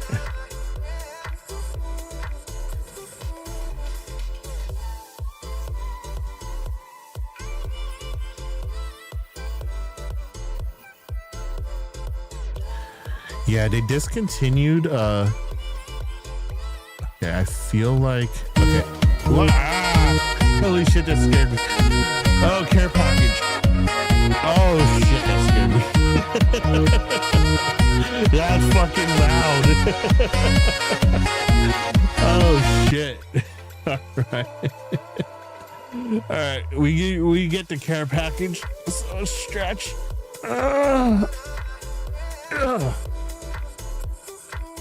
Okay. And a hydrate.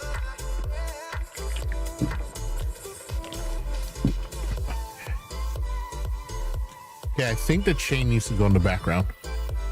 Okay, so that's what I'm thinking.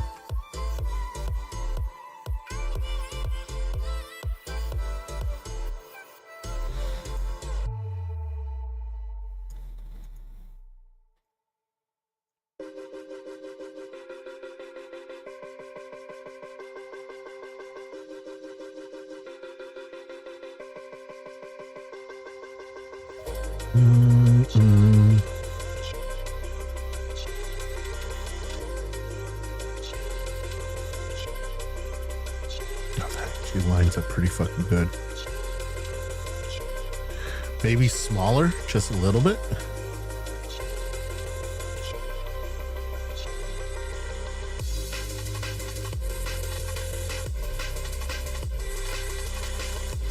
Then we drop this one in here. We rotate it around, feathers down, and stretch. Oh yeah, I'm gonna stretch you out. Let's go.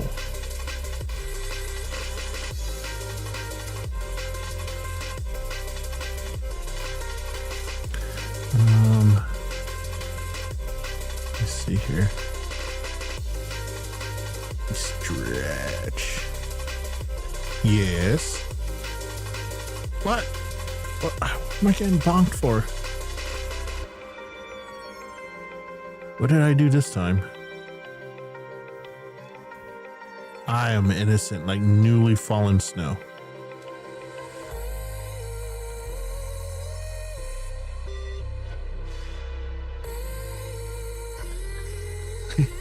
Why? Stop inducing my daydreaming. Daydreaming's healthy.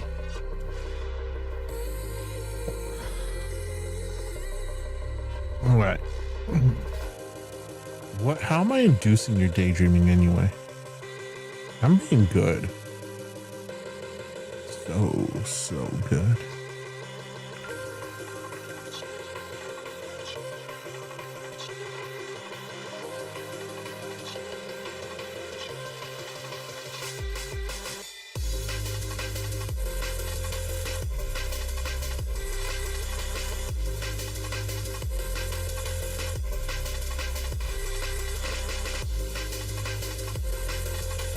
That looks pretty cool. I think that looks pretty cool.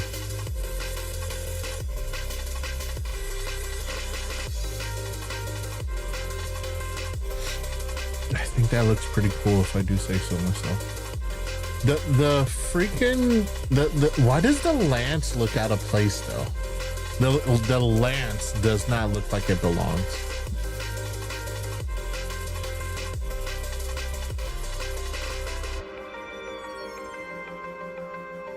I don't know. What do you guys think?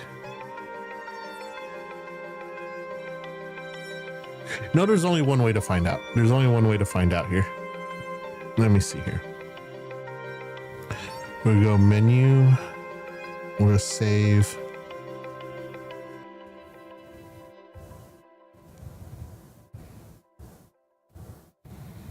It's fancier than the frame itself. Yeah, it kind of is, but we're gonna save it as right now. We're gonna image. We'll go apothecary badges. We're gonna call it shades. Okay, save. Okay, so how am I gonna test this? I could test this. I know I can.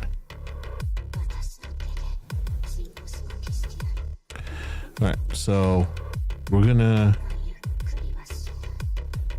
copy this and we're gonna paste this one over here as a source.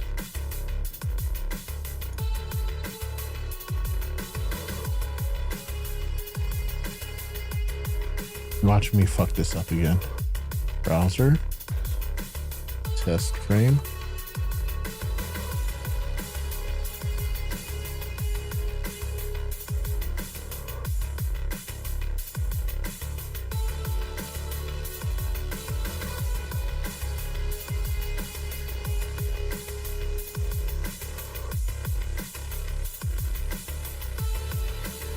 What the hell just happened there? Properties.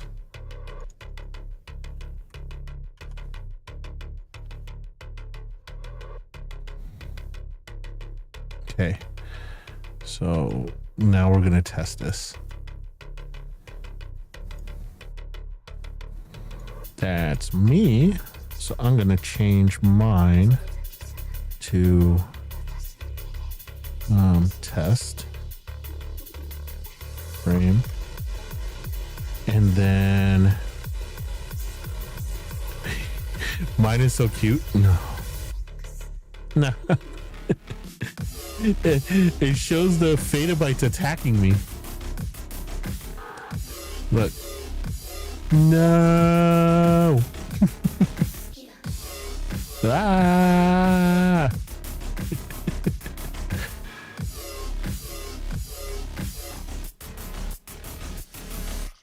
All right, let's see how Shades' looks over here.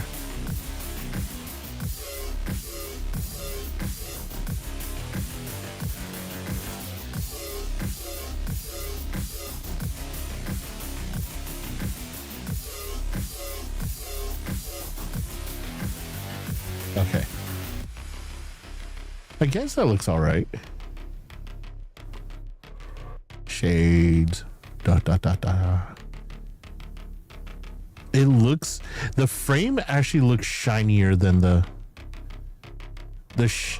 frame looks shinier than the lance, and I think that's what's fucking it up.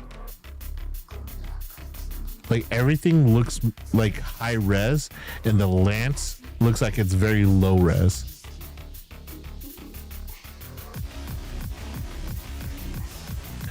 Huh, what can I do about that? I don't know what I could do about that shit. Maybe we don't need the lance. Maybe just the chain and the thing that says Shades is just good enough.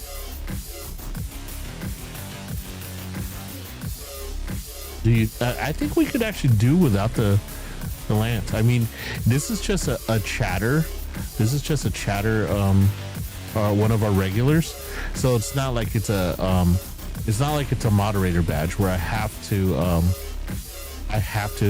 assign them a moderator weapon.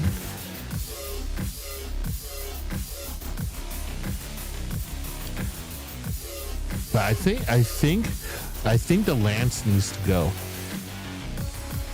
I really do think the lance needs to go. All right, so let me see here. Let's go back here and we'll control Z. Then we'll just control all. I'm gonna move it down just a little bit. Right there. Then we'll add the shades to it. Maybe we can make the font huge. to make up for the fact that he doesn't have a weapon. Maybe stretch it out that way.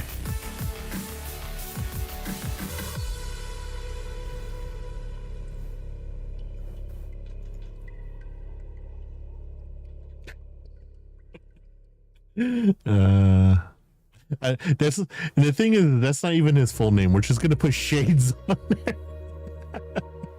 That's not even his full Twitch name.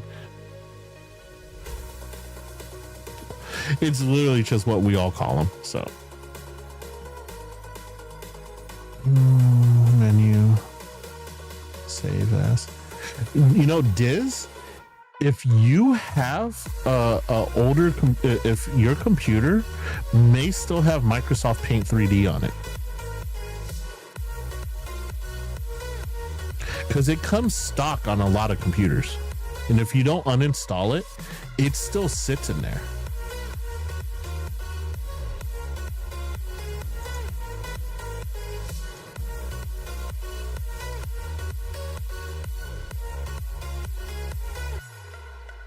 Well, how recent? Like, is it 2020? Is it 2023? Because it is it later than 2023?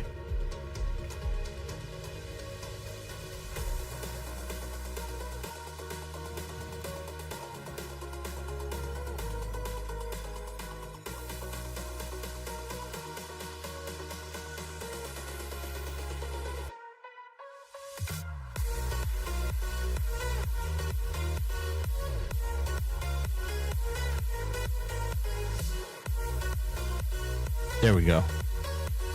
That, whoa, what the hell? It reverted to other ones. Hold on, let me.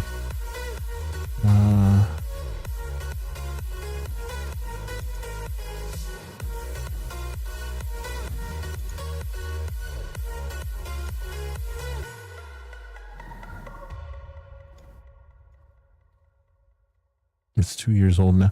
You know what? Check you should check your files. Paint 3D might still be on there. When you open it, it'll have this big old banner that goes across the top that says it's no longer supported. And you could just X out of that. But you might still have Paint 3D on your thing. I think you have to physically uninstall Paint 3D in that model. Because my PC is 2024 and it still has Paint 3D on it.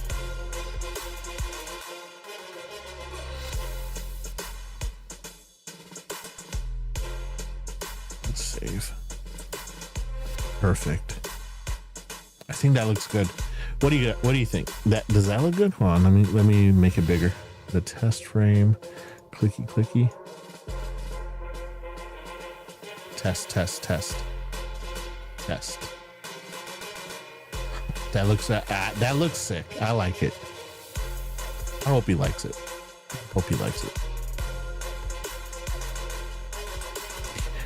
Or I could always use this model. Meep.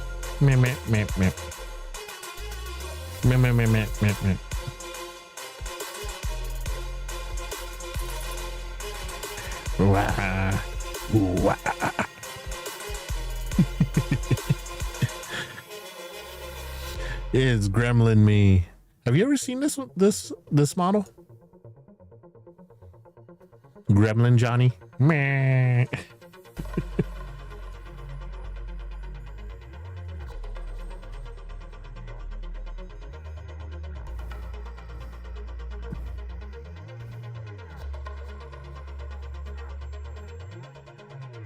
Let me see. But let me swap myself back to my original one. There we go. I like this one.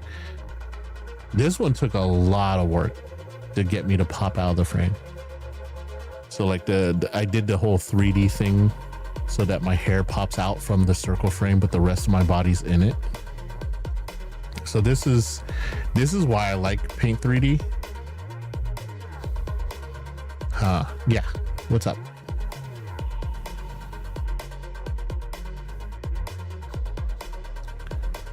The ad break is finishing now. Bye. by the way. Uh-oh. That's not good. Oh no, I went the other way. Ooh boy, that's bad. What? Why am I a grem? Now what did I do?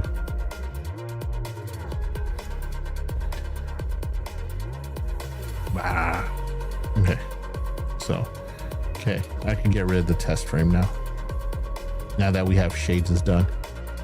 Remove. Yes.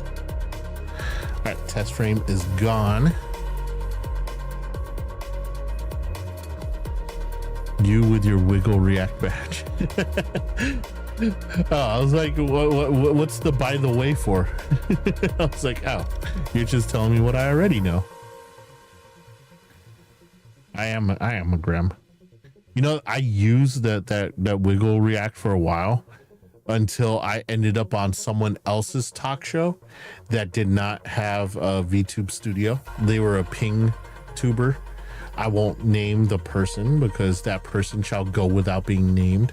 But I ended up on their show, and I had to use the Discord React, and I was the wiggle model, and it looked really poor on screen because she blew my wiggle model all the way up, and it's just fucking distracting.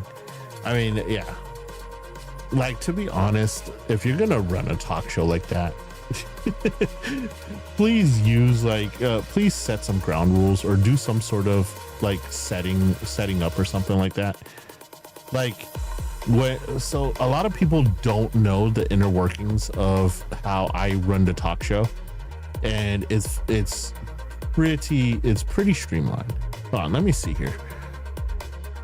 Yeah, prep is a key. So like I literally do at least 1 week of prep for the show, oftentimes 2, because 1 week of prep is just me prepping and practicing how to ask questions. So hold on, let me see here. I'm gonna pull up Starry's questionnaire. So whenever I think I could save it. Yeah, I could close that. Let's save. So whenever I send documents, where are the documents at? Uh-oh. Oh boy. No one saw shit. No one saw anything. Yoink. I'll just put myself right there. None of y'all saw anything.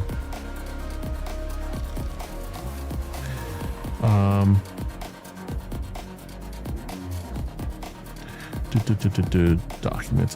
Why does it put your full fucking name on there?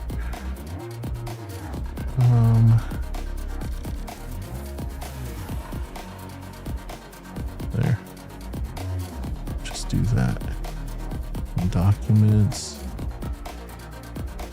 I'm gonna do this all the way over here. That's so stupid that it puts. Why would it put your, like, you really gotta be you gotta remember what your name is on the Windows start menu? Do they need to remind you what your name is? All right. You're just looking at clips. Why? Do you want to know what your future last name's gonna be? Just kidding.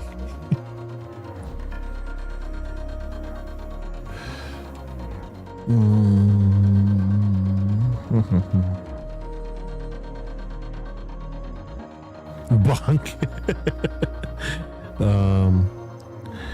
Where is it? NMS. I'm trying to find the one that I sent. There's a file that I send that has. Let me. Is it on this side? No. It's a questionnaire. Maybe it's in my resume, proximal lumen.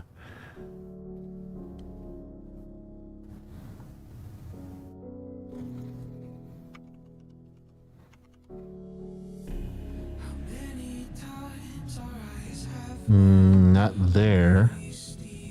Maybe downloads?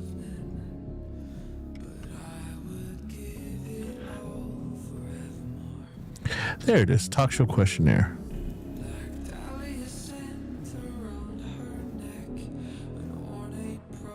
Okay, perfect. So this is one that got sent back to me. So I usually send this. Okay, let me minimize, enable editing. So I send this out. This is the first step of my talk show. We'll go down here. We're gonna set this to single, maybe.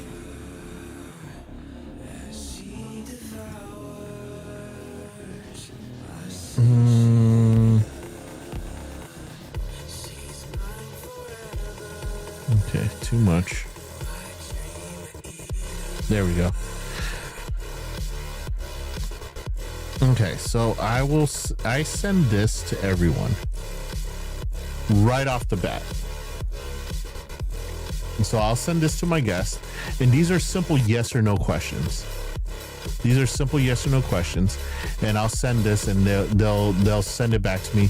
This one obviously is completed. I have no clue who I sent this one to, but obviously it's all yeses. So I want to say this was actually someone that I recently canceled off of my invite list. Yeah, this is actually someone I know who sent me this one. But yeah, this is actually from a canceled person, because usually when I get this back, there's like a no on here from the guests that I've had. Every single one of them has had one no on it, or like a little sentence that says, "Can you explain?" Ultimately, they all say yes, but one person sent me all yes, and that person is not on the list for anymore. But yeah, so I'll say, like, are you comfortable with talking about your VTuber lore? Yes or no? Comfortable talking about your background related to VTubing? So this is usually the one where I get the sentence on, and they're like, what do you mean talking about my IRL background related to VTubing? And I usually had to like message them back and be like, you know, like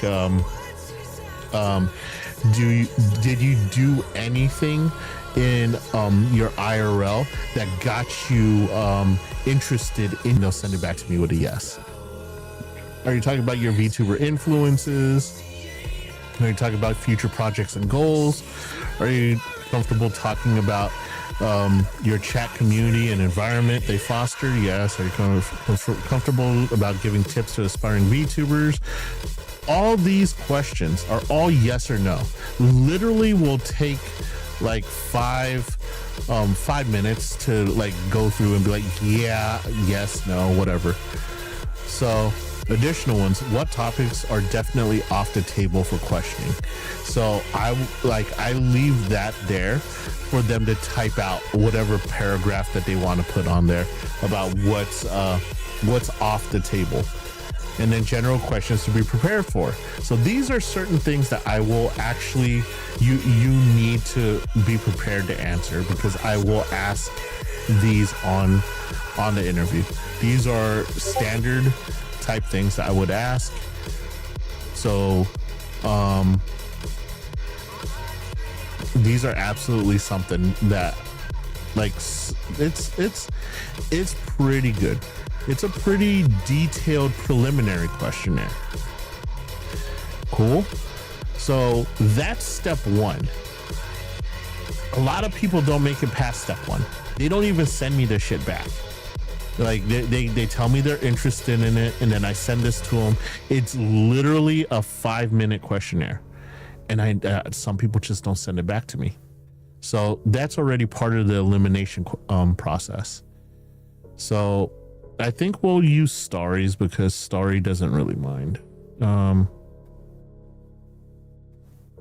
So we'll close this one and we'll do Starries. This is the outline. So once I get that back, I will send them an outline. So basically this is what the outline looks like. And I'll send them this, kind of just so that they could get a feel on the structure that we're gonna do. So basically, this is the host introduction. I give them the paragraph, but then I always catch them off fucking guard because I will add shit to it. I take 100 question quizzes for fun though, so I can't talk. So off of that questionnaire, I will give them and this is custom. I will write this out for every single person that's on the thing. That way they could get a feeling when they're going off course. They kind of know what direction I want to go, but it's not locked in stone. It never is. You shouldn't lock anything in stone. That intro paragraph, absolutely. I go off kilter with that, off like a lot. So I'll send them the outline, guest introduction, no host interruption, keep it simple as if introducing yourself to a new follower. And because we'll get into detail in the interview. How did I meet you? Host insight followed by guest elaboration. So it's a very rough outline. It doesn't, I don't script it. It's, it kind of just gives you a feel for how the flow should be. So how did I meet you? Host insight followed by guest elaboration. Host insight. So this is me talking about this scouting via Telenym. This is Starry. I've already admitted I scouted her through Telenym. Host insight, the look and energy of you and your model. Host insight, the energy of the stream. These are all comments that I'm gonna say that I noticed. But if you noticed, I'm not telling her what to tell me. I'm gonna let her elaborate on stuff. So my insight is, yeah, I remember scouting you on Telenym, blah, blah, blah, blah, blah.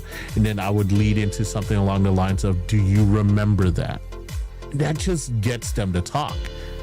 That gets them to talk about, yeah, I remember that shit, man. You were giving me shit about liking Leon Kennedy and how you said Chris Redfield. Like, I don't, like, honestly, wherever direction they want to go with it, that's where they go. But I just I let them know that this is the insight that I'm going to provide you, and it's about the scouting via Telenym.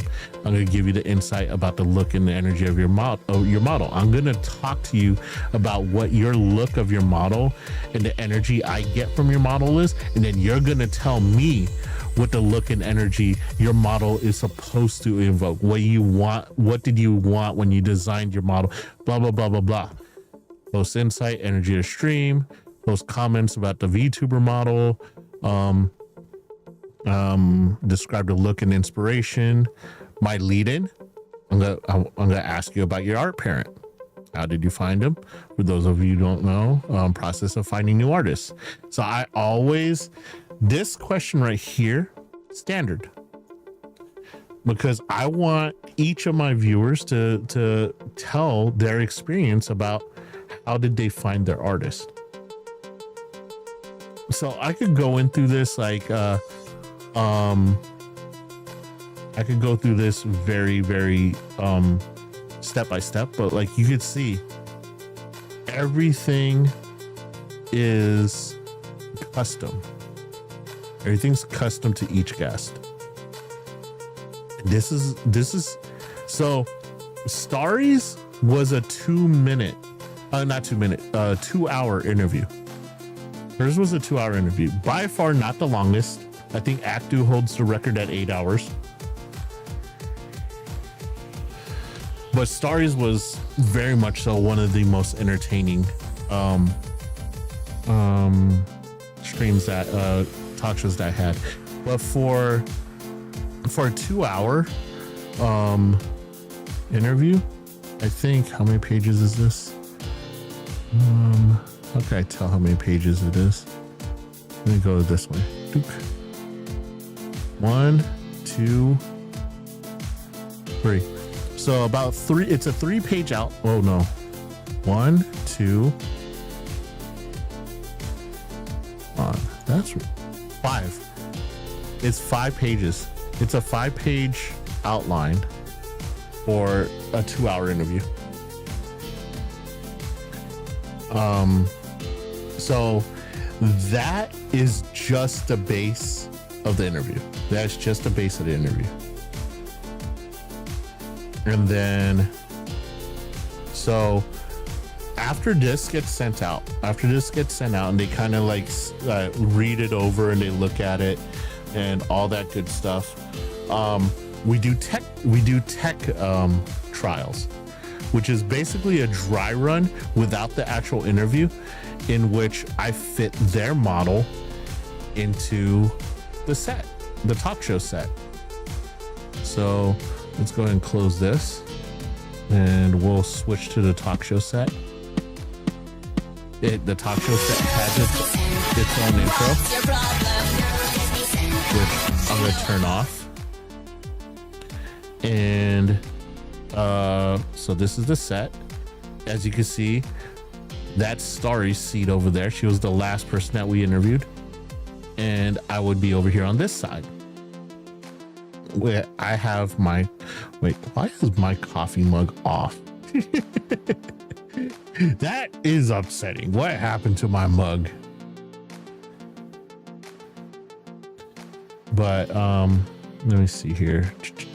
Where's my coffee mug? Is it this one? Oop, nope. Guest mug. Huh. News coffee.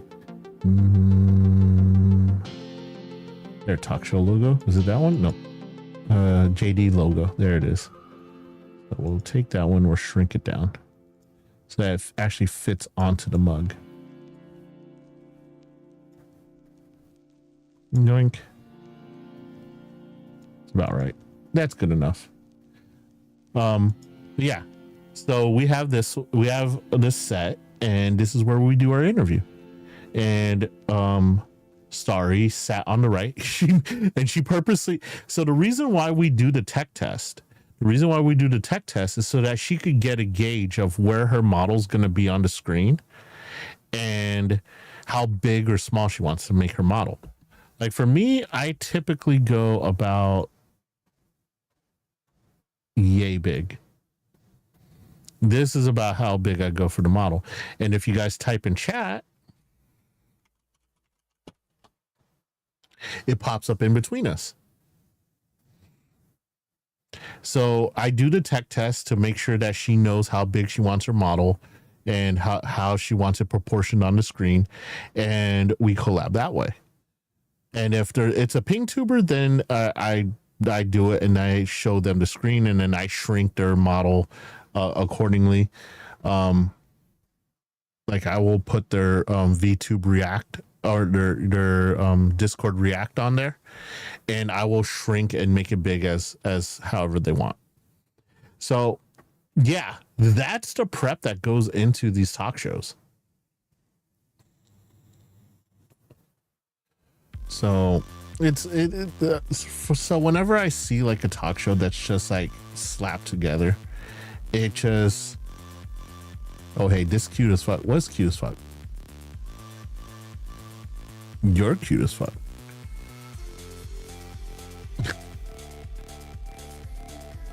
Oh, this setup? Die. You know what's funny? So, Jesus. Oh my God. Jeez.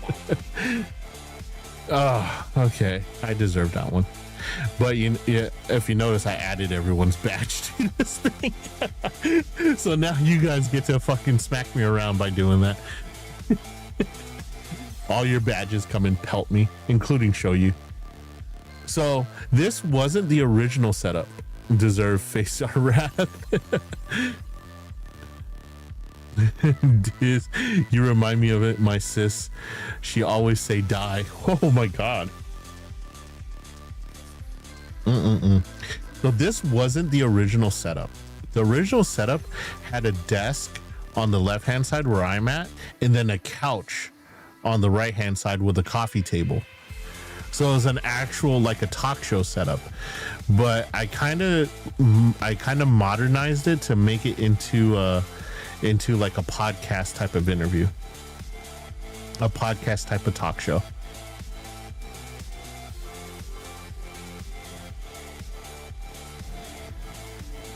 Yeah, I think, hold on. I think Starry sent me. Let me see if I downloaded it.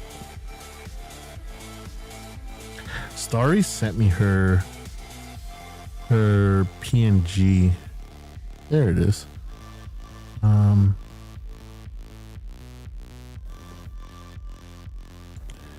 Add image. We're gonna go Starry.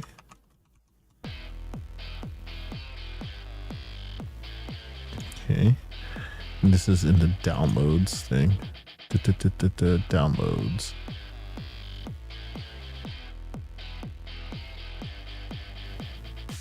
Where's her PN? There it is.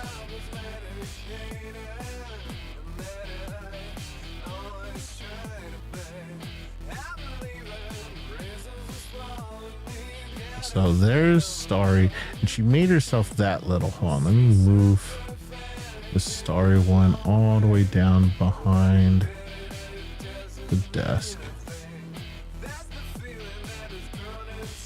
So VTube Studio right there. Yeah, she made herself really teeny tiny. She made herself about that big. That's cute, actually. That's actually cute. We should screenshot this shit. Yeah, she made herself super tiny. And I was like, are you sure? She's like, yep, that's how small I want to be. Someone screenshot that. Someone screenshot that.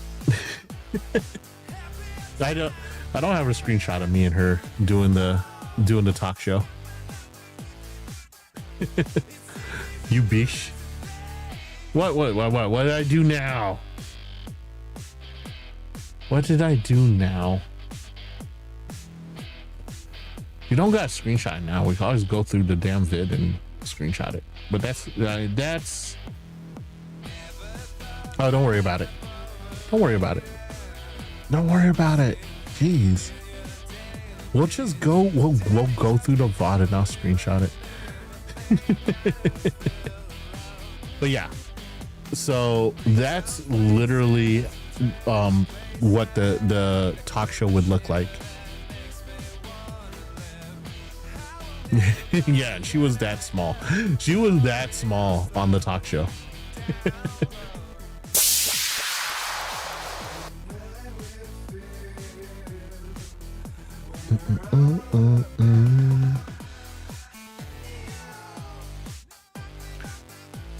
But yeah. That is everything that goes into the talk show.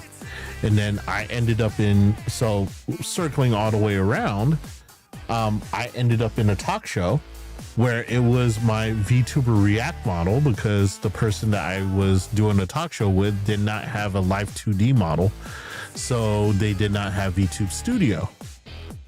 So since they didn't have VTube Studio, I couldn't be my actual model. I had to use my VTuber React, and I had the little wiggly me, and they blew it up to like giant size, and it looked horrible. And to be honest, if you have like a wiggling little freaking gremlin on your talk show, it's so fucking distracting, man. So distracting.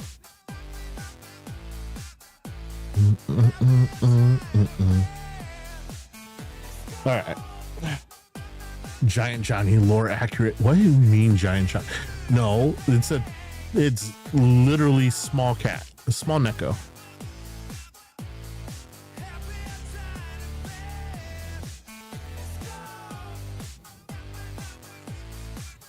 Small Neko. I gotta get rid of some of these. Delete message. Delete message. If you're wondering why I'm deleting, I had to post the parts of the badge that we just made into the stream Discord so that I could have access room, because I actually took them from my phone. Damn it, this Pokemon won't stay in the ball. No, you giant, deal with it. Yeah. So I did like, remember when you sent me I sent you on that bounty to grab the picture of Shades? You sent me the actual picture, which was the block square. So I decided to work on it a little bit at work, and I had to do that on my phone. So like the circle, like turning it into a circle and then putting the gears frame on it. Yeah, that was all done on my phone. So I had to do all that and then send that to myself via Discord. What do you mean you failed? You sent me the same exact picture that you used. That was the mission. Because remember, he was a square. He was a giant square on the bottom of my screen, which is why I decided I was going to make his badge right now. You were successful in your mission. No, you know, Kev, like after you sent it, which was right before you, I feel you wanted the full body, but found the icon. No, I didn't want the full body. No, I said kidnap the one that he used on stream.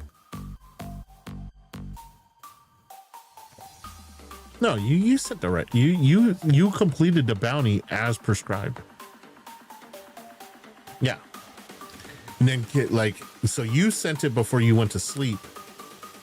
And then after you were asleep, Kev woke up this morning and he sends me a message like, I'm on it. I was like, too late. Diz beat you to the bounty.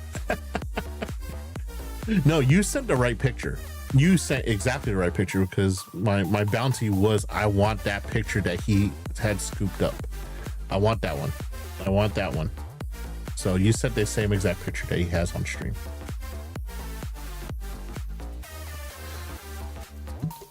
Oh, okay. So we didn't do a whole lot of Q&A. Shit, I'm not going to end up playing any games today, am I? No, I got some time. So we did not do Q&A. So let's pull open Telenym. Let's see. Do they have any new questions on Telenym? Refresh. You like people who can drive and why? Honestly, it doesn't really matter whether they could drive or not. It's preferred that they can, because if we do go on like a road trip or something, I mean, sometimes the driver's gonna get tired and we might want to take turns driving. It's preferred. Why is Boba Fett such a pain in the ass to catch? Because you throw the ball at him and he just bounces off of him. At least that's how it was in the anime. They're like one of those punching clowns. But yeah, do you like people who drive and why?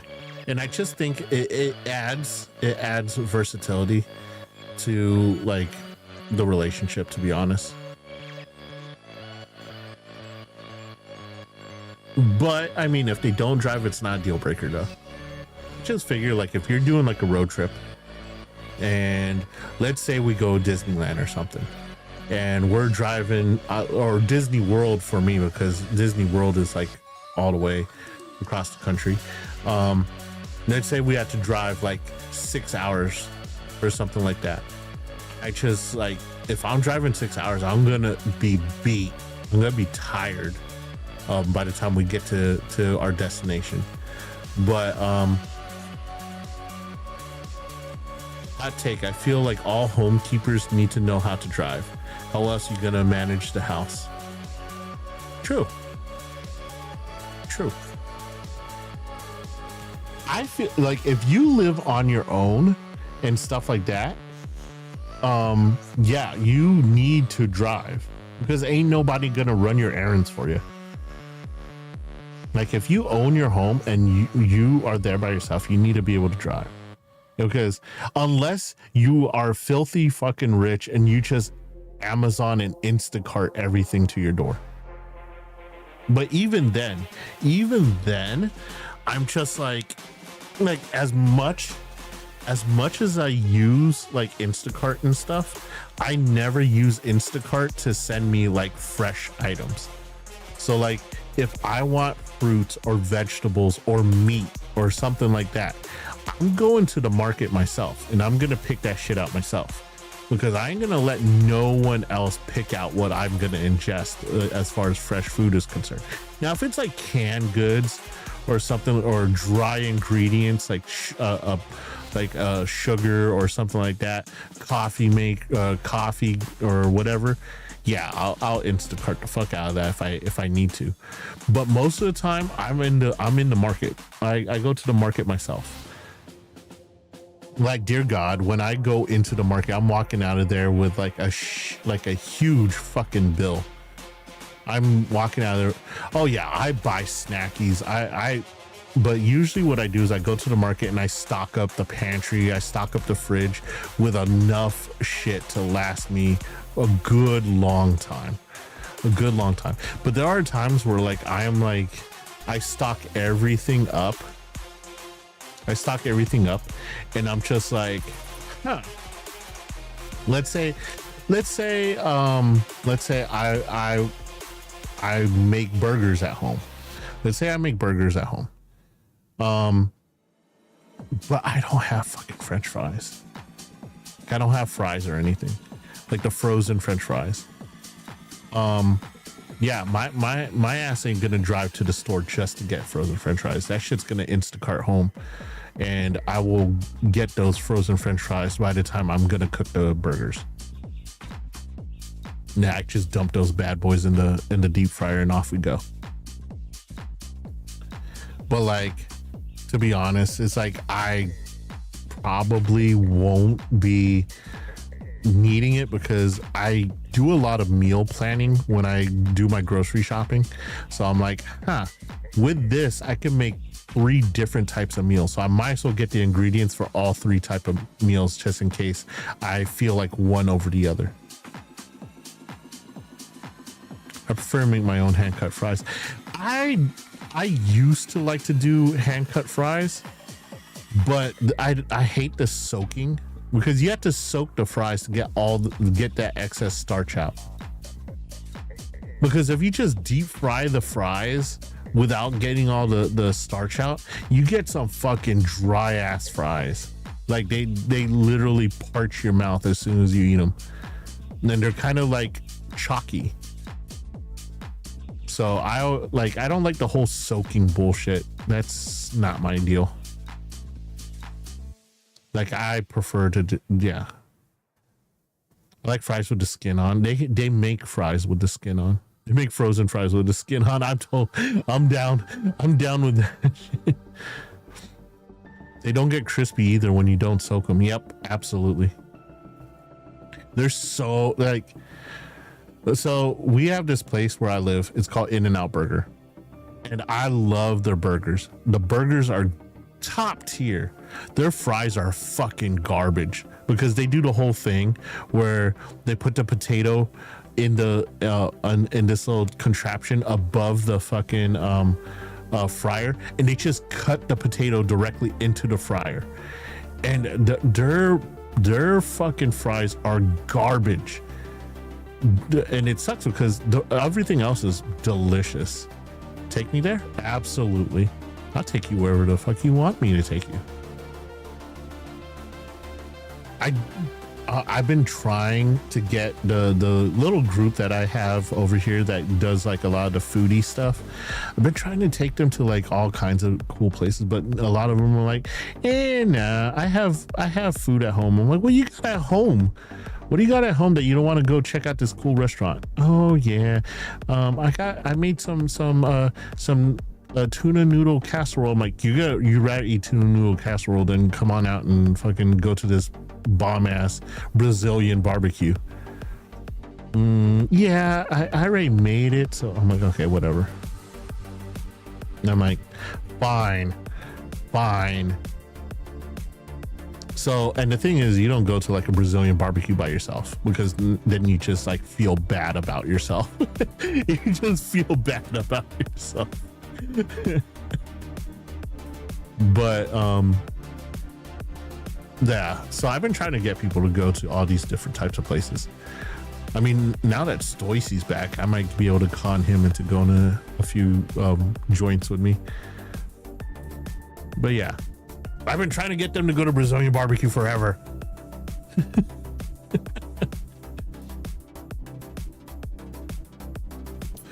But yeah, it's funny because we're in the morning of my my 1 year anniversary. We're all going to a baseball game, and we're renting out the rooftop of one of the structures at the ballpark, and I guarantee you we're not there to watch a baseball game. We're there to hang out and like dine on like some of the barbecue that they have up there. That did persuade quite a few of them to come with me for that. And it's for some of them that are there, it's like a little mini celebration of my 1 year, but the other ones don't know, so they kind of just figured that we're just going to hang out. I'm always up for trying something different. Oh, absolutely. I am adventurous as fuck when it comes to trying new things. I mean, I said it before and I'll say it again. I love exotic things that are not common to me. And it's funny too, because people are like, oh, Johnny, can you make us some Filipino food? I'm like, I'm not sure you'd like it. They're like, oh yeah, just make some like lumpia or some this or that. I'm like, dude, you want the commercial shit? You could just buy that shit in the store. Like, I'm gonna, like, if you could ask me to cook that stuff, I'm gonna cook you the exotic stuff, the stuff that you didn't know existed. We'd have a great time out together. Absolutely. Like, I think a gathering of people around a good meal is probably some of the best conversations you'll have, unless you have a fucked up family like mine, in which case you avoid Thanksgiving and holidays altogether with them, because it's a fucking shit show. The food's great, but the conversation's horrible. I'm talking about like a gathering of friends around a good meal is fucking delicious. I think so my little friend group, that I don't have a huge friend group IRL. I keep a very tight-knit circle. Same thing in the VTuber world. I have a very tight-knit circle. I have a lot of acquaintances, but a very tight-knit circle of people that I consider like close friends. And I think we've done a barbecue joint, which actually did not do so well. Well, no, the first barbecue joint we did was really good. It was a Kansas City type of barbecue, which was really good. And then we did a sushi joint, which also was amazing. We did a Korean barbecue joint, which was amazing. And then we did a Texas barbecue place that gave me food poisoning for a week and a half. And now we're going to do the baseball experience, which is a barbecue night as well.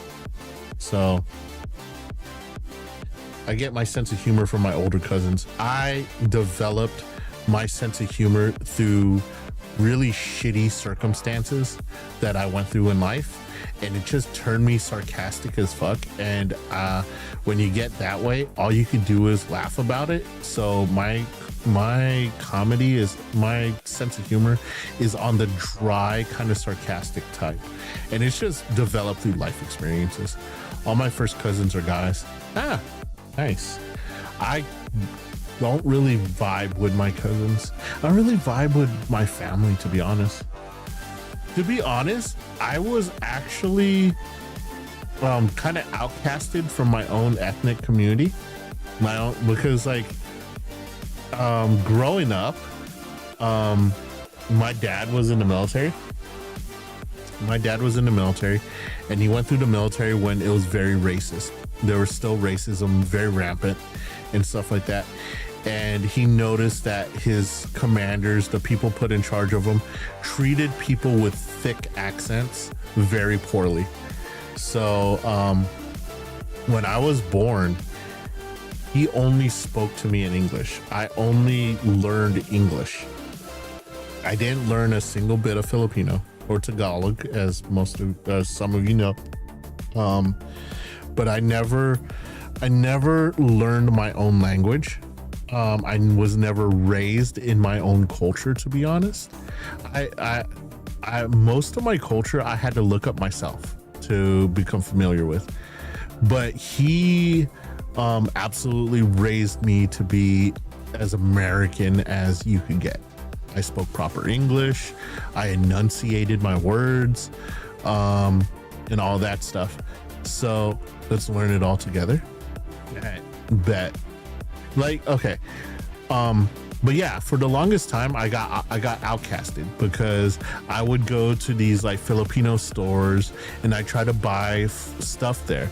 Like I'd buy like pre-cooked food, like Filipino like prepared foods, and I'd go over there and they would start talking to me in Tagalog, and I'd have to wave my hands and be like, I don't understand. I speak English, and they would just look at me.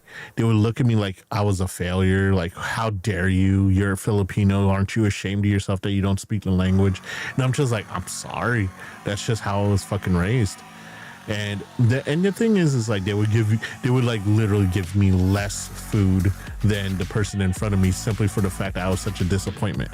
And I was just like, for the longest time, I hated it. I stayed the hell away from my own culture because it was fucked up. And I actually found a lot of acceptance in like the Samoan culture. Pretty much accepted me. They kind of adopted me into their culture. The Mexican community actually adopted me into their culture. And like, meanwhile, like the Filipino community was just like, nah, you're a disgrace. It wasn't until recently that I became a VTuber, and through one of our stream friends, Actoros, I met the Flock. The Flock, my little Filipina assassins. They adopted me. They adopted me into their thing, into their community.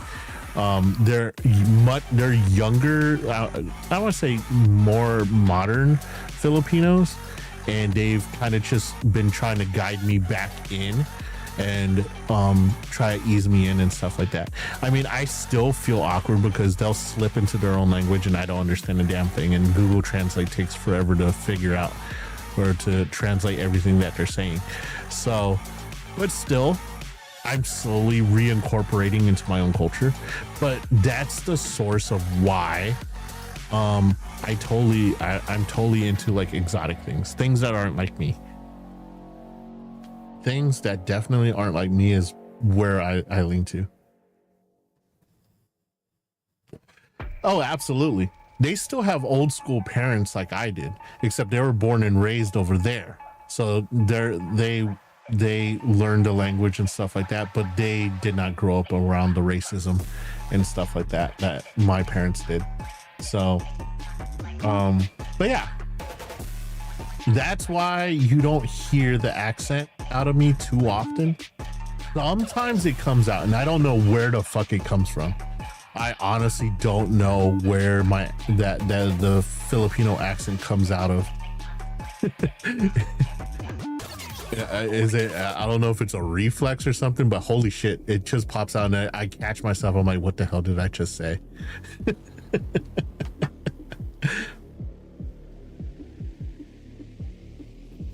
But yeah, I do tend to try a lot of new things. Like most of my Filipino friends, they're happy just eating Filipino food the rest of their life. Not this guy.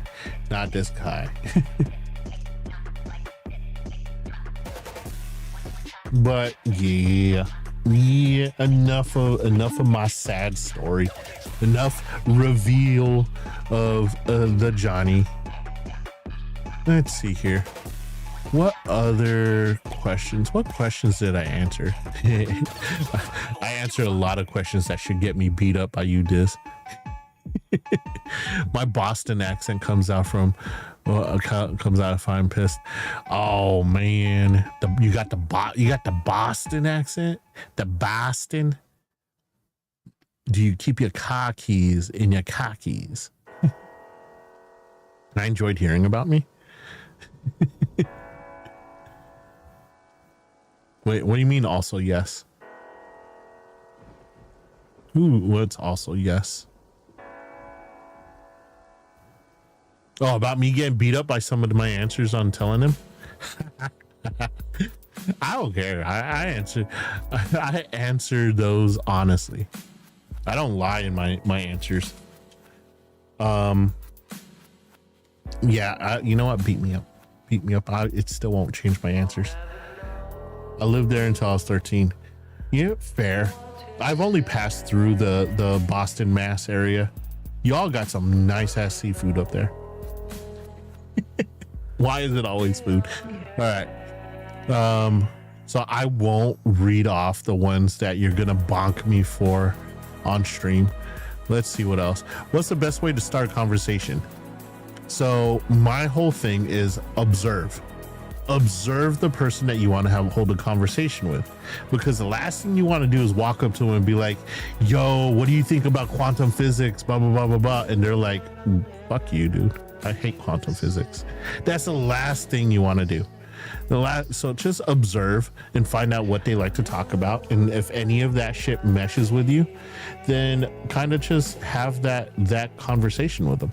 However, also observation helps in the fact that maybe you see someone that you want to hold a conversation with, and then you observe them and they talk about absolutely nothing that you're interested in. Maybe that'll save you from having that awkward moment where you're like trying to start a conversation and you don't understand a damn thing that they're talking about. So yeah, always observe, because you want to make sure that the person you're wanting to initiate the conversation with actually has shit to talk to you about. You don't want to be that guy. It's like, hey, what's up? Oh no, what's up with you? I like birds. Okay, so a good friend of mine sends, do you have any advice for younglings in the pursuit of love, but don't dare to ask, dear Mr. Therapist? Much appreciated if you could guide them with your wisdom. I don't know. Okay. I cringed at the question when I read it, because I am no expert in love. I'm not.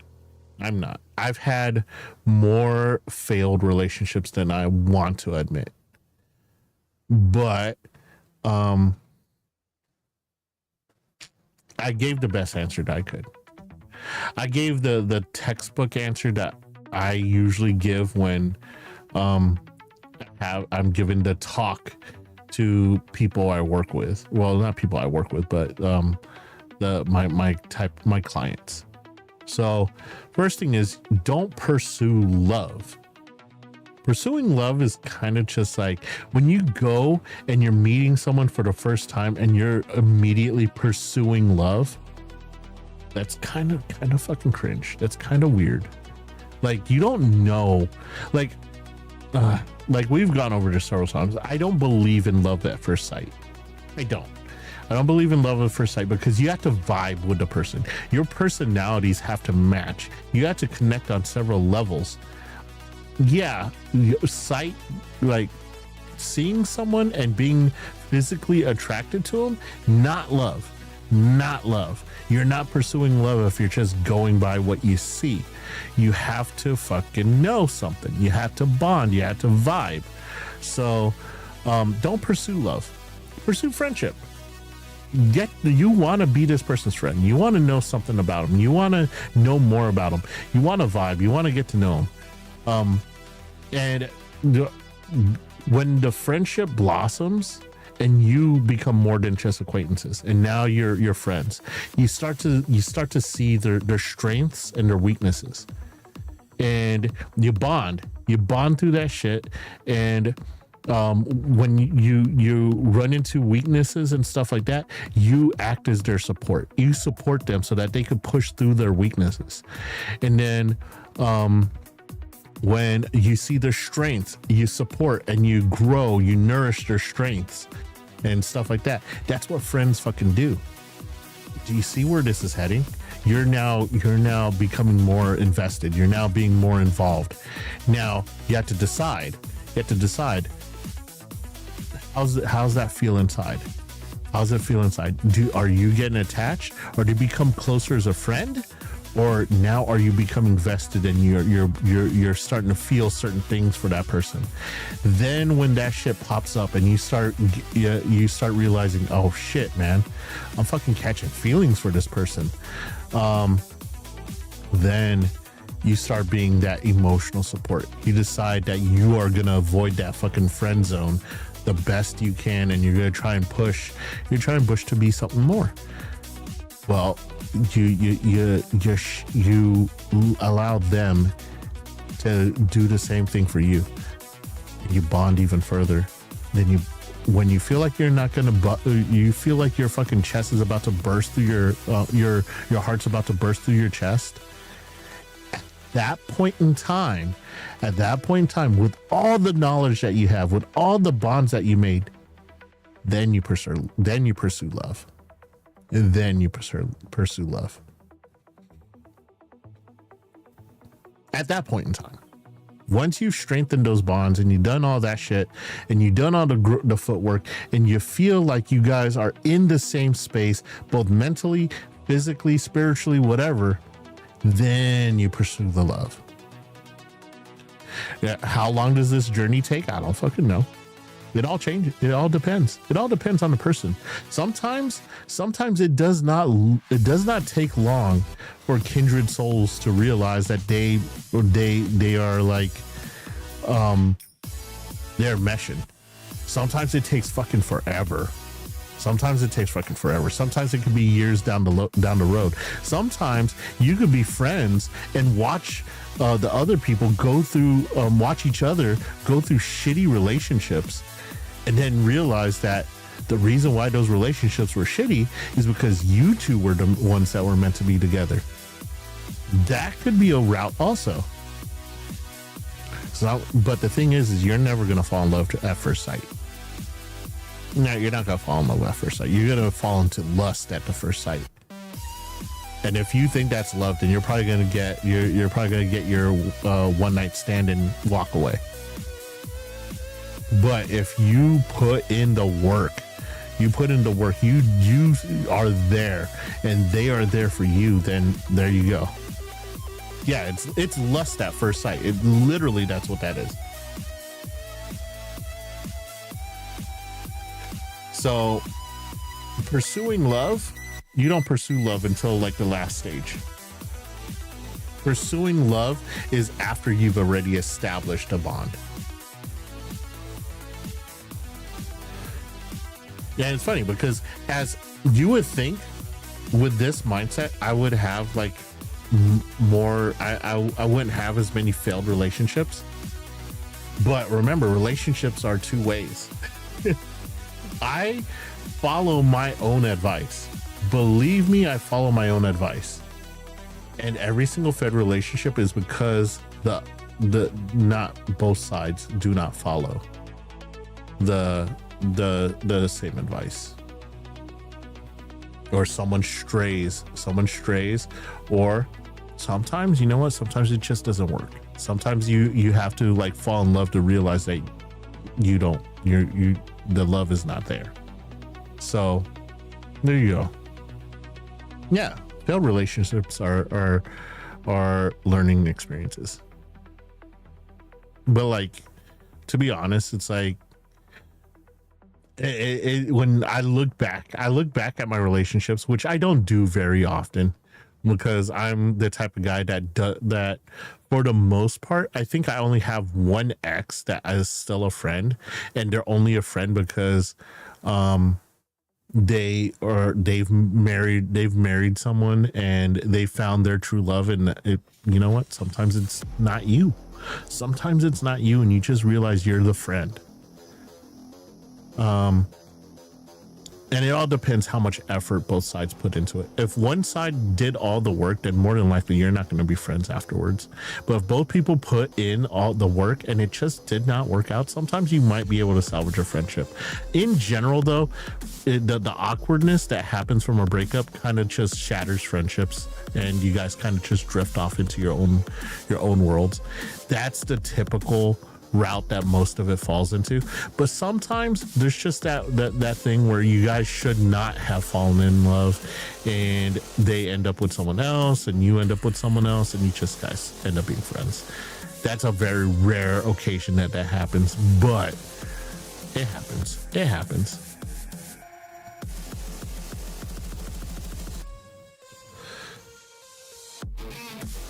But yeah, that's my stance on pursuing love. People are like, oh, but Johnny, how about this girl from your past? Shut the fuck up about that. That was a mistake and a half, and that's why we don't talk. Let me see here. How do you feel about dating more than one person at a time? I do not approve. I do not approve of dating more than one person at a time. I don't fucking think that's fucking. I don't think that's even. It's not even a good idea. Even if everyone was consenting, I think that's stupid. I think that's stupid. Not pulling the pin on that. Hell no. I don't even want to hold that grenade. Nah, take that shit away from me. That's a trap. That's a fucking trap. Because when you do pick one over the other, there's going to be that little lingering thing. Oh, but you were dating this person while we were dating. And there's going to be that doubt, and it's going to be fucking stupid, and it's going to just cause problems down the line. Or the person that you didn't choose has feelings and decides to keep butting in and they're like, oh yeah, we're just friends. It's just trouble all the way around. Come on now. Get that shit out of here. Dating more than one person at one time.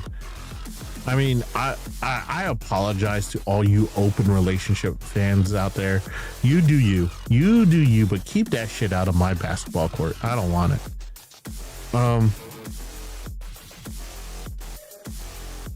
Yeah.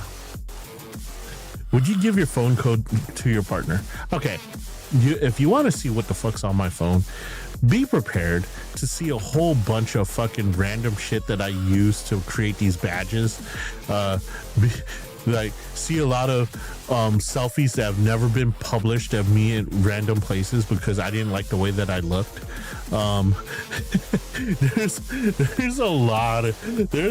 There's a whole lot of fucking nothing on my phone.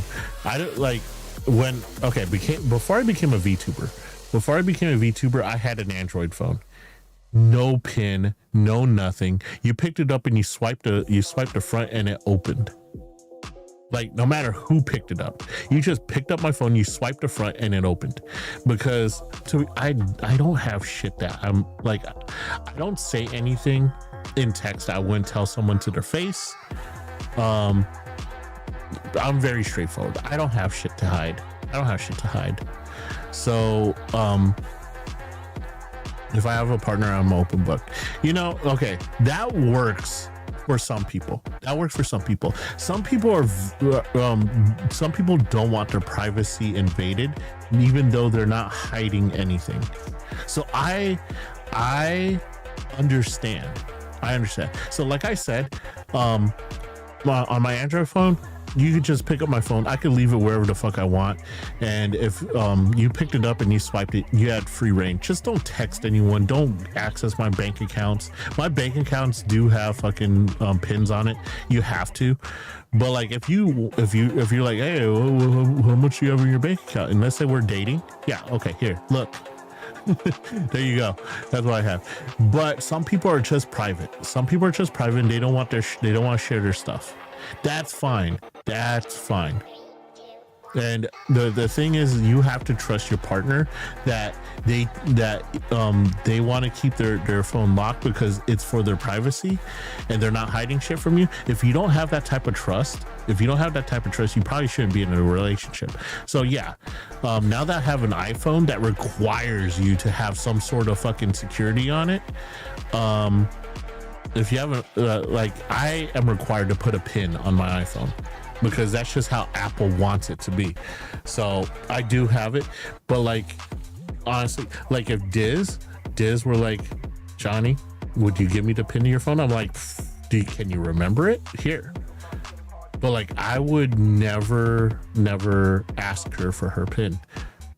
Like if she wanted to give me her pin, that's up to her. But I would never ask her for my pin because I know that there are some people out there that cherish their privacy. We do code trade.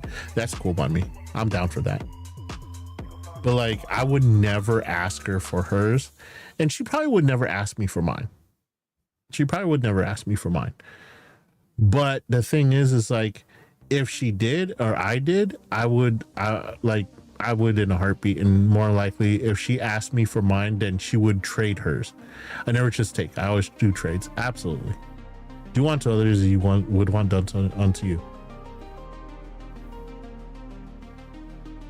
Like if I get off, she gets off. That's kind of how it works. What's your clothing size? I'm bear sized. What's yours? All right. Do you think you could fix a broken person? Yeah, this one I answered, and I answered it kind of short and sweet. Yeah, we're not playing games today. We're not playing games today because I feel like talking. I'm in a talking mood today. I feel like I missed the whole day from you guys.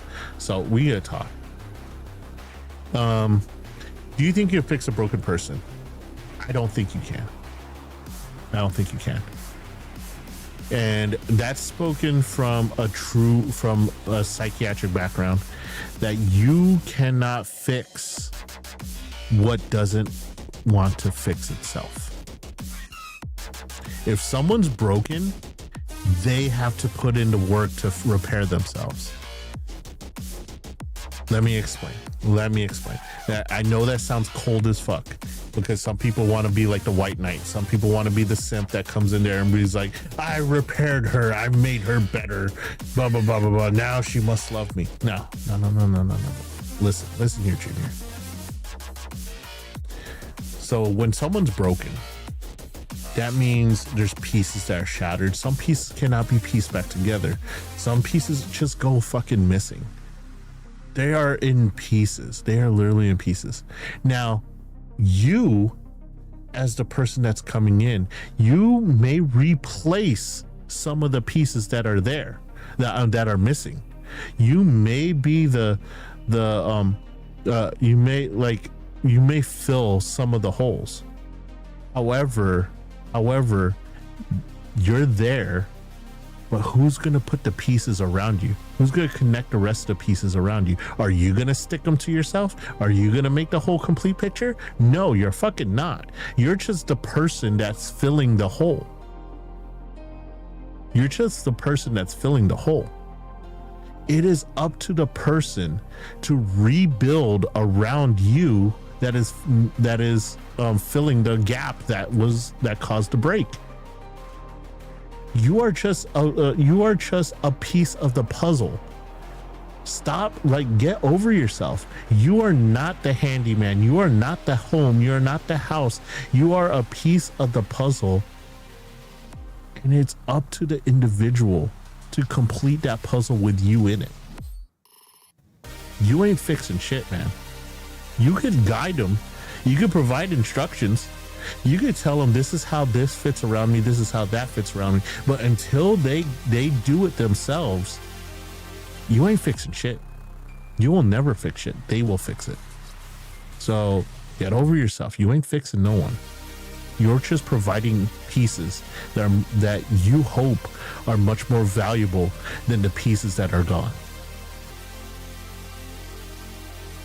I have so many patients that come in and we're like, I thought I thought I could fix them. And then we ended up breaking up. I was doing so good. You could do as good as you want, but if if they're not including you in the finished piece, guess what? You're not going to be in the finished piece. That's all there is to it. If they could rebuild a different picture with what they had without you, and that's what they wanted, guess what? Guess what? You lost. You ain't fixed nothing. You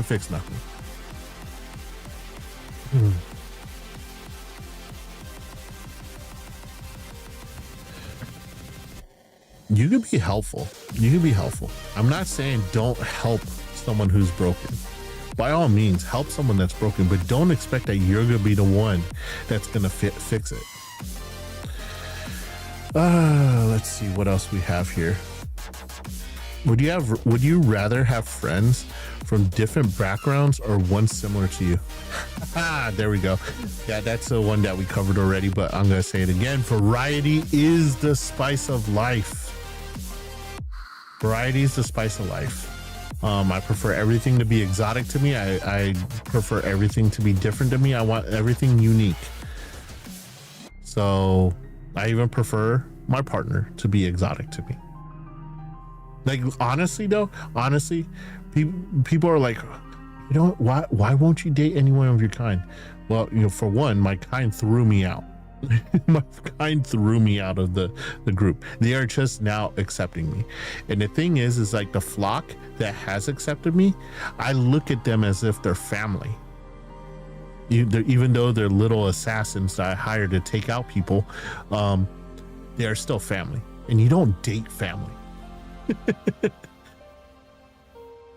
Nothing good comes from being an echo chamber. Absolutely.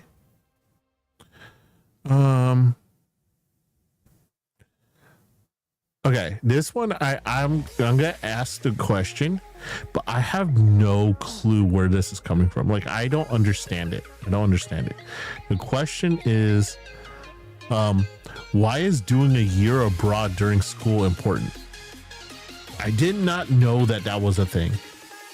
Like, literally, when I went to school, I went to maybe 2-3 elementary schools, but they were all local, and that was just because some schools were a fit for me and some weren't. I went to one junior high, I went to one high school, and in college, I stayed in one college. Well, I finished as much as I could in one college, but going abroad, I did not know that was a requirement. I mean, I didn't know that it meant a lot to go abroad in school. Is that maybe the person who asked that is from like a different country? Maybe that's big in a different country. I'm not sure. Why is doing a year abroad during school important? I don't know. What culture is that in? I wonder what culture that's in. But I never understood that. Do you guys know of is there like states out there that have it where you have to go abroad for a year when you're going through school? But I wanted to type that. Diz on there. Yeah, it must not be a US thing.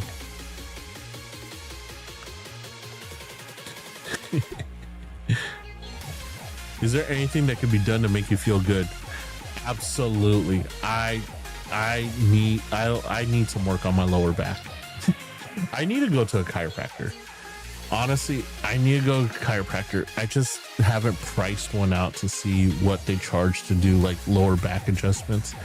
But a lower back massage would be nice also. But for the most part, I think I really need to go see a chiropractor to have some adjustments done. But I don't know what the prices are. When I was in the military, I didn't have to pay for shit. I went over there, they cracked my back. They freaking bent me, shaped me, flipped me over, and did the same thing. Whatever. I did not pay for anything medical wise when I was in the military. But now that I'm a civilian, shit. I'm like, do I really need to go to like honestly nowadays, the doctor ain't gonna see me unless I'm dying. Like if I'm dying, then yeah, I'll go in. But like if it's like a cold or something like that, I'll elbow drop your back for free. Shit, only if I can elbow drop yours. I said I need help with my back. I don't need to cause further damage. God damn. Damn, Keith. I have to talk to Starry. Their mods are trying to hurt me. Oh man. But yeah. Nice little lower back massage would be nice. You think there's a point where being loyal to a friend isn't worth it? Always be loyal to your friends. But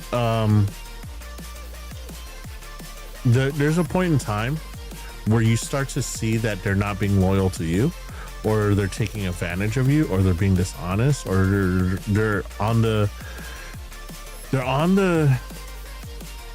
brink of betraying you. And I think you need to start reconsidering your loyalties. And you'll always see it. It always starts as a little lie here.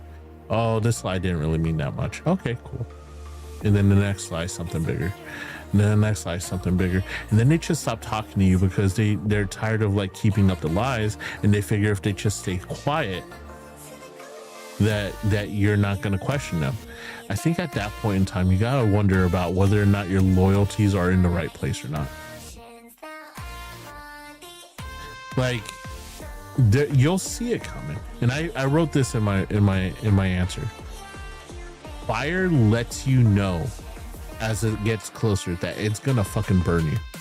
And I always use that fucking that phrase. I always use that phrase. I always use that reference. The closer you get to a fire, it starts heating up. It's telling you, it's literally telling you that, hey, I'm gonna burn you. The same thing with friends that are being disloyal. They will give you tells that they're being disloyal to you. And at that point in time, are you gonna wait till you get burnt? Or are you going to go ahead and take that warning and just be like, all right, I'm going to go ahead and separate myself. There you go.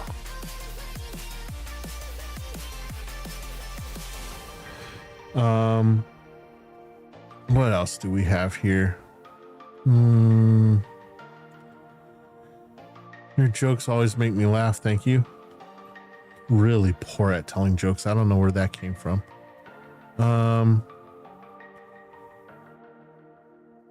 Let's see here. I love it whenever whenever I get botted the question about cars. Do you like cars? I always turn it towards Pixar movies. It's like, do you like cars? Nah, I like Finding Nemo and Toy Story. I'm not a car guy per se. Like I know how to do the basics, like change my oil, change my tires and stuff like that. But for the most part, I don't work on cars. It doesn't float my boat. Like if you gave me a computer to put together from the inside out, I will put together the computer over working on a car.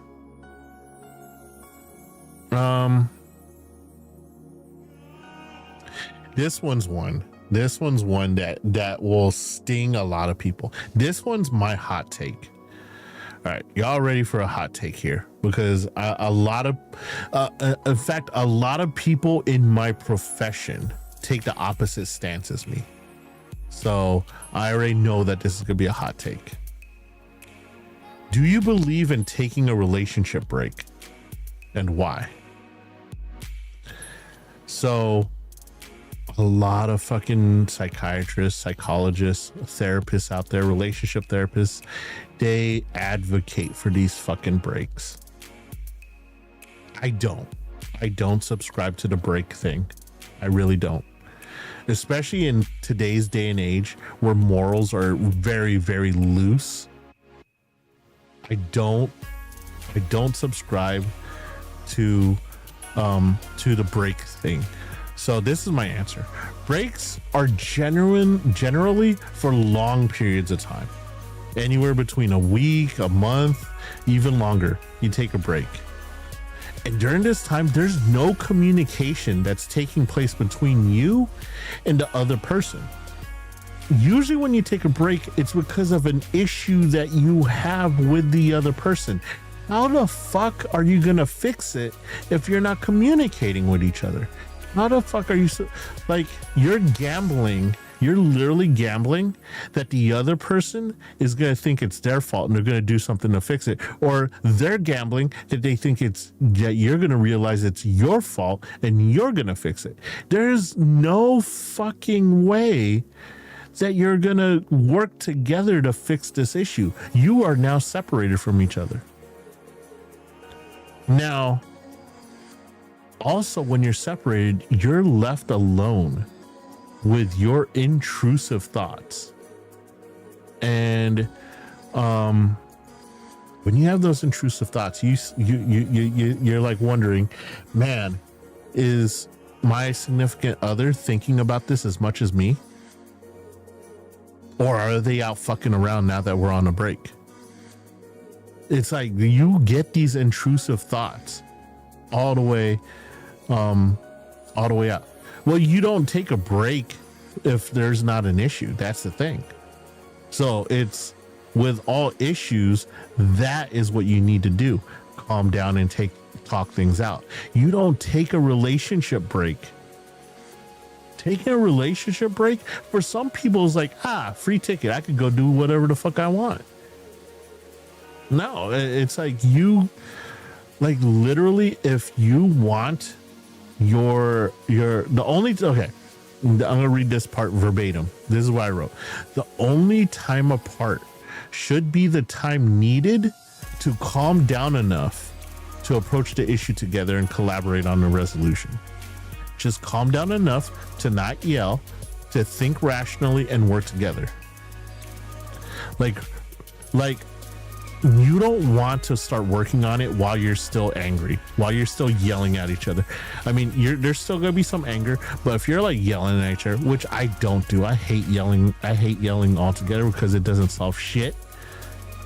It doesn't solve shit. Like literally just take your deep breaths, like walk away, stamp away, whatever, but calm your shit. Calm yourself down. Like yelling don't solve nothing. But relationships are about two people. Literally, relationships are two people. There's no one person relationship. Two people. And the issues involve both of you. So the solution should involve two of you together. What'd you say, Diz? I need calm down moments. Though I'm not a yeller, I just get quiet. Okay, so being quiet is one way to kind of just like show your not disappointment, but your negative, your that you don't agree with what's happening. Some people get quiet, some people get vocal. Like me, I will talk plainly. I'll be like, I don't really agree with that. I don't. It's really hard for me to wrap my brain about it. Let's see. That's a phrase that's what I say a lot. Like if I disagree with someone and it's like something serious, I'm the type of person that's like, I can't wrap my brain. I can't wrap my brain around that. I can't, and like I will talk rationally about it. I will tell you that, hey, I don't agree, and it's really hard for me to understand. And sometimes, you know what, I've been yelled at for that. I've been yelled at for that, and they're like, I don't fucking see how you don't understand. I'm like, okay, I got it. I get it. You're mad. And at that point in time, we'll go our separate ways, and I'll calm the fuck down, and they'll calm the fuck down. And then they'll come and they'll be like, can you now explain to me so that I can understand? And they're like, oh, I'm sorry I yelled at you about that. Okay, cool. I'm sorry that I just couldn't wrap my head around it. But now can we talk? But yeah, I don't yell.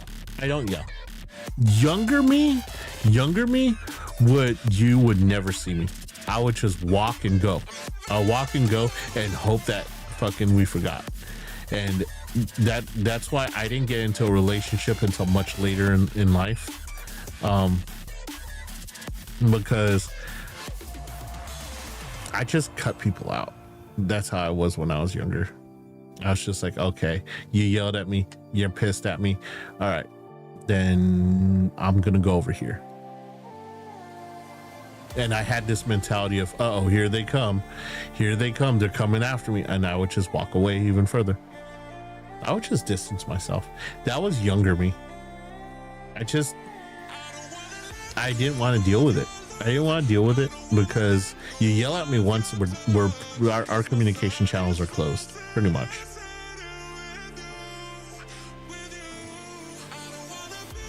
But yeah, and as a younger version of me, those communication channels did not reopen. I kind of just closed up and shut in. That's pretty much where it was. I think with these we answered already. Do you feel uncomfortable when out with your family and why? Yes, I do. The last time I went out with any member of my family was my mom for her birthday. And we actually had a decent time. Until like the check came out and she saw how much I paid for the meal and she lost her shit. And I'm like, why are you so mad? Oh, that wasn't worth it, blah, blah, blah, blah. I'm like, it was worth it to me. You enjoyed the food. You enjoyed this and that. And she's like, oh, you're so irresponsible, just like your father. I'm like, oh, here we go. Here we fucking go. I'm doing something nice for you. Just let me do something nice for you.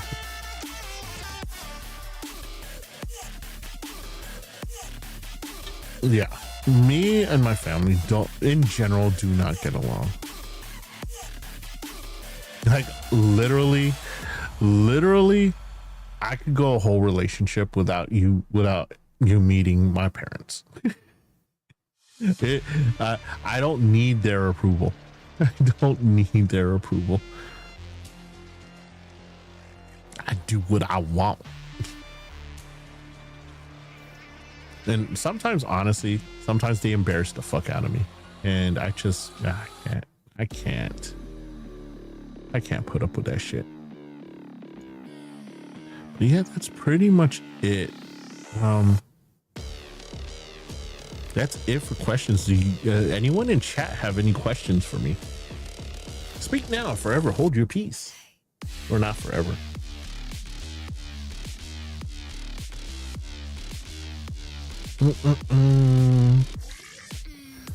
Telling them was all right for that. That was 2 days worth of telling them questions, to be honest. They've slowed down quite a bit on me. Forever? What do you mean forever? What are you reading?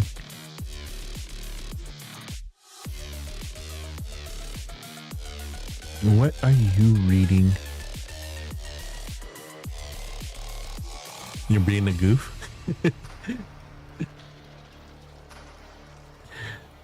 You could be. You're my goof. And yes, it would be forever. No, I'm kidding. Forever with you, yes.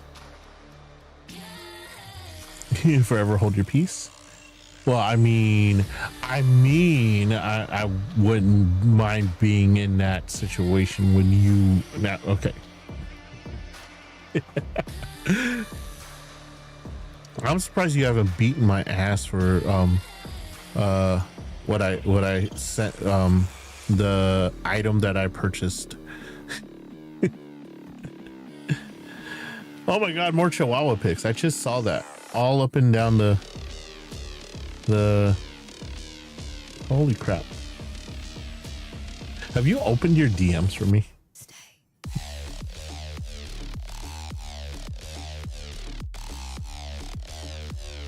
For me, I bought it for myself. I didn't buy anything for you. Don't worry. Don't worry. I know how much you hate me buying. Oh God, I'm gonna get my ass handed to me. I know how much you hate me buying stuff for you. You do know at some point in time, I'm gonna buy you something. And you do have birthdays. There is Christmas, Valentine's Day. Even though Valentine's Day is a made up holiday, I still celebrate that shit when I'm with someone. It's the worst fucking day to work in my profession though. A lot of you guys think that like, oh man, yeah, for me.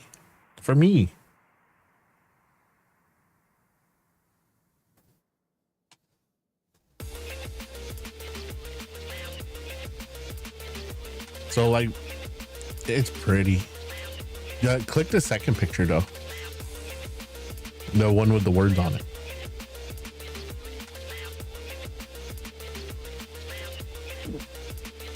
But like, yeah, Valentine's.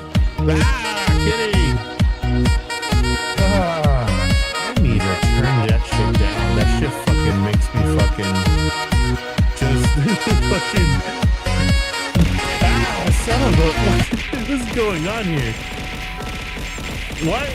Why did, okay, I did nothing to deserve that one.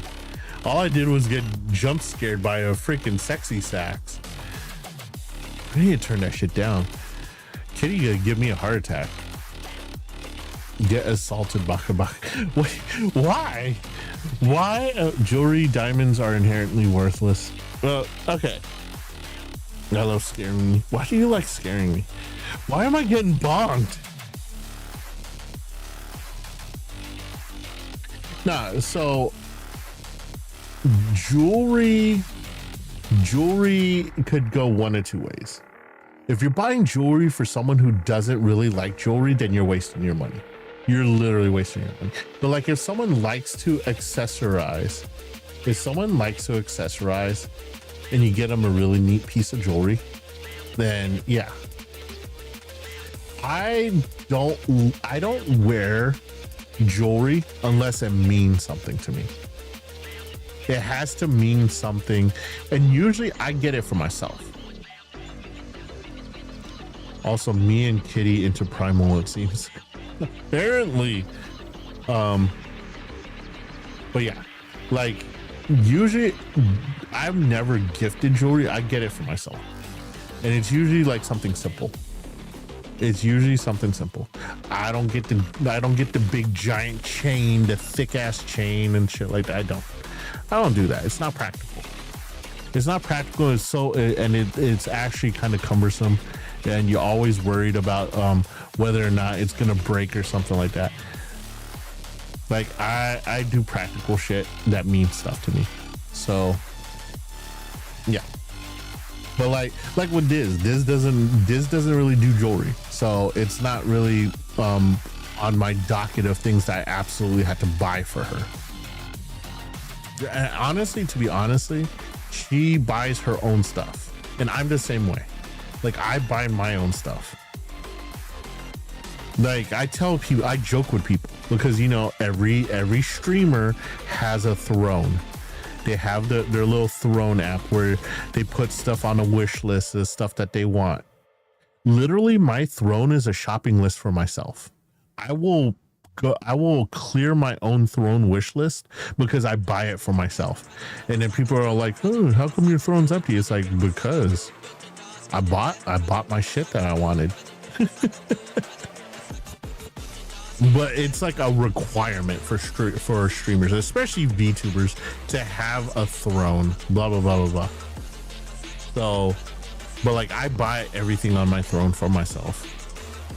And then when I buy it, I clear it off of there. Yeah, but that ring, bought that shit for myself. Did not buy that for anyone, bought that for myself because it means something to me.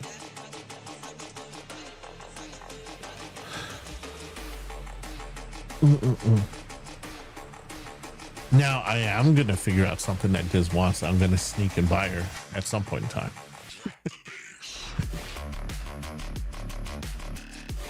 Very butthead of you. What do you mean butthead of me?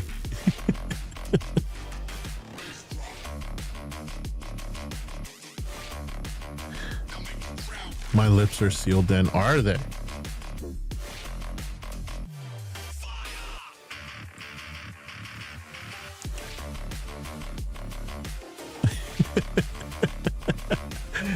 Know exactly what I mean. Oh God.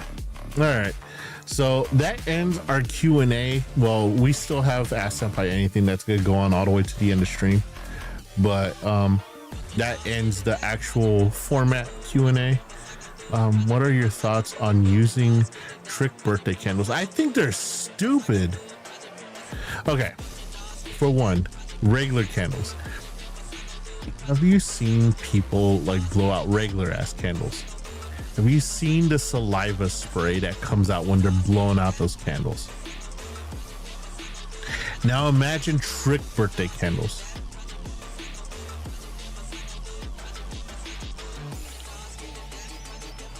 Yum.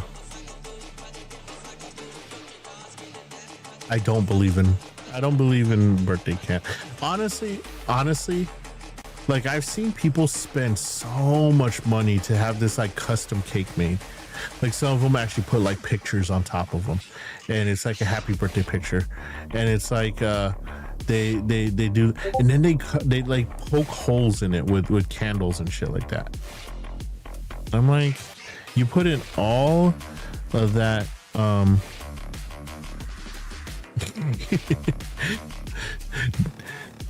this. I had to clean up that member selfie and thing because they had like 60 fucking messages, and I told him like, you do know me and Diz are gonna have to clean this up. And then I ended up cleaning up myself anyway. Boop.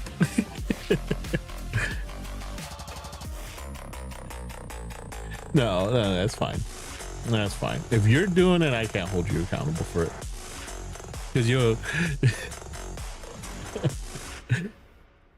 nah, you I'll be at it next time. Nah, it's cool. Like you were still sleeping when Starry, Polar, and Stoicy were all going at it for what, you were asleep, ma'am. With a cupcake and a trick candle, I could get a good laugh. I don't believe in trick candles. If you really want to prank someone, you put a firecracker in it. I'll just wake up easy. If you're gonna wake, no. You'll never know because I would have taken care of it.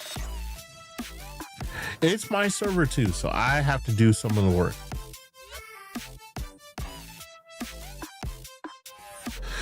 No, I was just telling them, I'm like, listen, y'all keep this shit up. Me and Diz are gonna have to clean it up.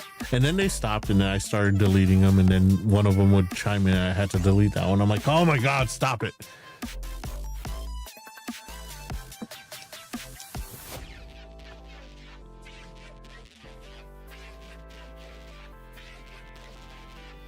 Oh, and then went the rest of the energy drink. Yeah, but I get off. I'll get off on it for being a good little noodle.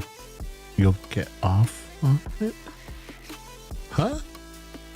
Heyo. Why didn't you call me so I could watch with popcorn and a drink? Eye cream? Yes. Yes. Yes and yes. All right, let's see here. What? I plan on making that happen. What are we gonna do today? What games? Absolutely. Are we playing games or are we gonna just chat? Like, let's see here. What time is it? It is like 10:30 my time. What do you guys feel like doing? You guys want to sit and chat some more, or are we gonna play a game? Someone trolling Starry is comedy gold. Oh yeah, freaking Stoicy wasn't really trolling Starry. They were just introducing each other, and then Polar showed up, and that's when the comedy gold happens. Let's just say a polar bear and a chicken emoji took place, and someone almost died.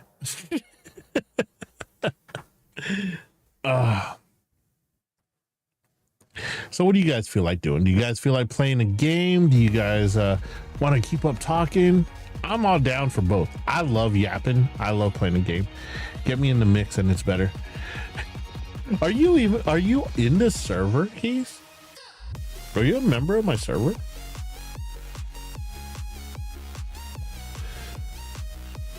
I mean, the Fey Realm Discord's on the pinned, so I mean, I rarely see you comment in there.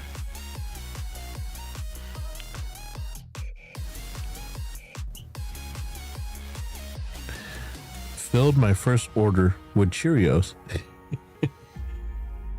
I get the Discord notifications. Ah, gotcha. Yeah.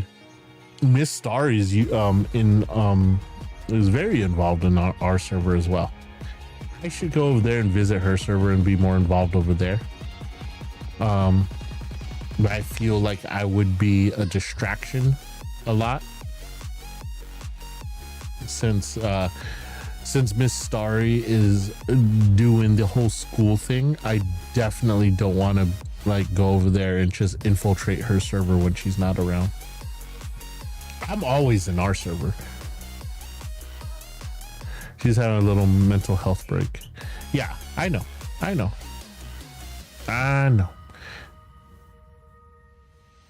And she is also doing the whole schooling thing. Yeah, I mean, I don't. So, okay. For those of you that don't know, the med school as is difficult. Med school as is very difficult. She is in an accelerated program, which means she has to take a full course of schooling in half the time. So whereas let's say you did a chapter a day of schooling, she would do 2. If you did 2 a day, she would do 4. So her studies are very, very intensive. I took oh yeah, it's absolutely more crazier than a normal course. So I took accelerated medical healthcare coding, billing and coding. I took that, and I took an accelerated course, and the breakneck speed at which we completed reading books was insane. Like I learned how to code very, very quickly. And for me, I thrive more in an accelerated program simply for the fact that if I read something too many times, I get bored. So I want to like move on to the next thing and to the next thing and to the next thing. So accelerated programs, you never have to study something for a long period of time. So let's say in a normal program, they'll tell you you have a week, you have a test in a week.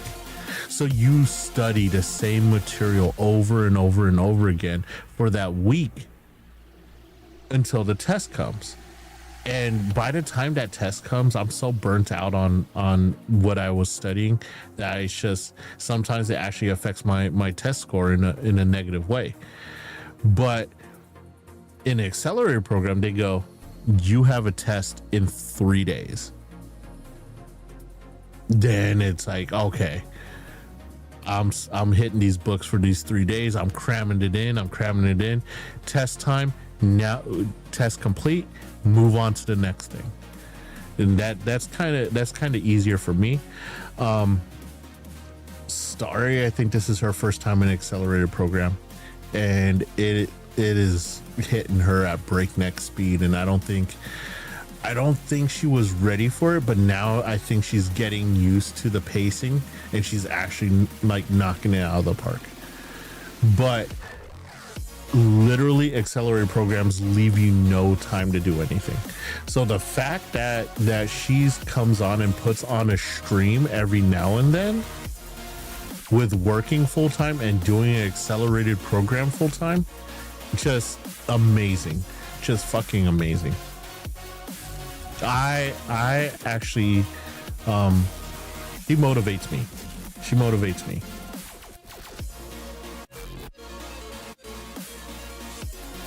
Like, honestly, what she goes through motivated me to make the VSync group, because like I felt like I wasn't doing enough. Like, I know I got the Discord that I monitor all times, and I do the streaming anywhere between 5 to 6 times a week, and I work full time, but that's still nothing compared to what she's going through. I don't show it. No, you show it plenty. I talk to Starry a lot, and she always tells me how much you mean to her. So, yeah, absolutely. I think she sees it. Streamer house when? No, remember, it's not a streamer house. It's a creator house. It's a creator house. We could just say it's like a VTuber house, because if you say it's a VTuber house, then it's like everything that goes into VTubing: musicians, artists, writers. Shit, you gotta have a lot of people in that house.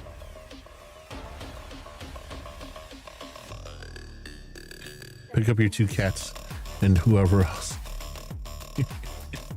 Well, only one of the cats is mine, per se.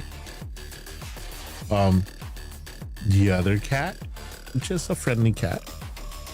Just a friendly cat that I will invite in. I'll leave little trails to come in.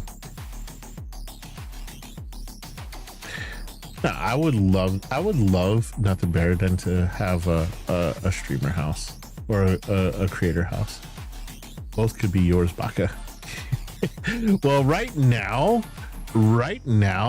one of the cats doesn't know whether they have an owner or not. So I'm just gonna go ahead and just leave that where that is. But one of them's mine. Absolutely mine.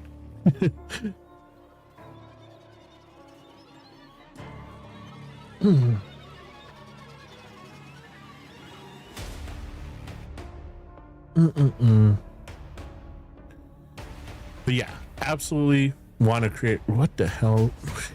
Okay, I need to get off of this summoning circle.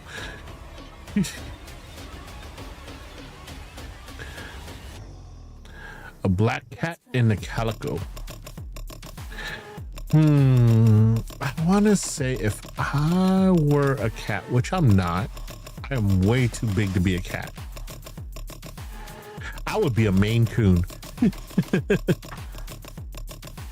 I would be a Maine Coon. Oh, you gotta give him that huck. B. And all that thing. Oh my God. Hello, B. How are you? We are just bullshitting today, B.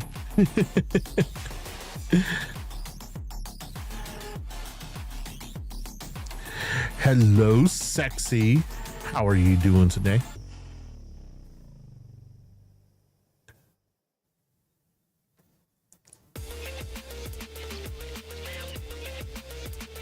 You awake?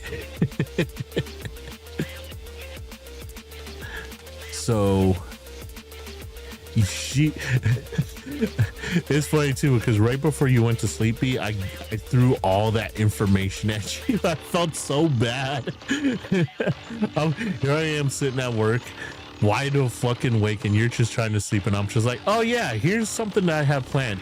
Here you go. Nuke in the just a giant nuke in your lap. There you go.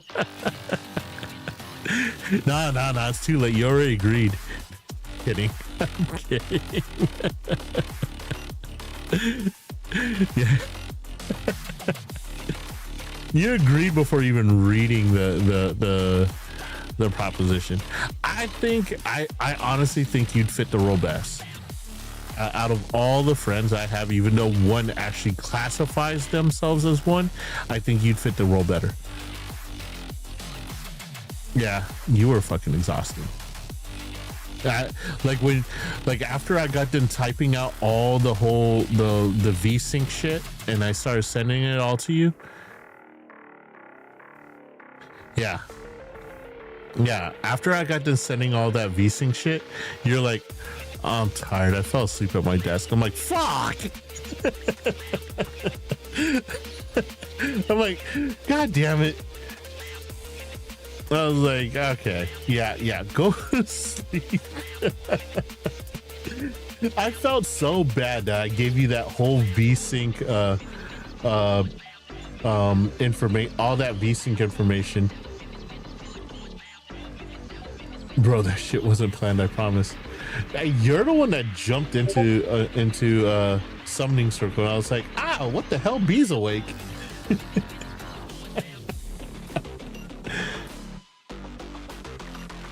That shit was, but I did feel bad. I did feel bad after I started the whole this is what VSync is, this is what I want to accomplish, and this is how I see you fitting into it. And then you're like, I'm tired. I'm gonna go lay down now. I'm like, I'm a jackass. I'm a jackass. Nah, just go ahead and agree. I'm a jackass.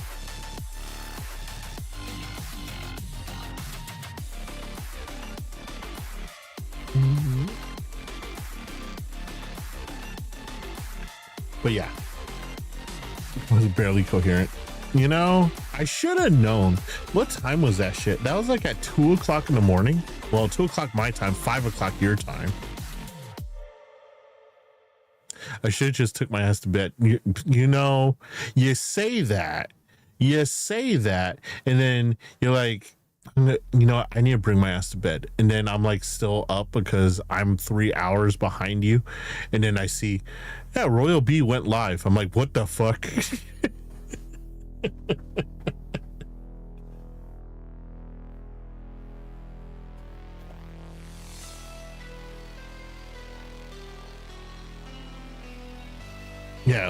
It was almost 5 a.m. your time when you messaged in summoning circle. I was like, I was out doing my rounds. Like I was literally driving to all our clinics, and then all of a sudden it's like, hi. I'm like, what the fuck? No one's awake at this time. Like usually around that time, the only person awake is fucking Actoros, and I'm usually in there trolling the shit out of him.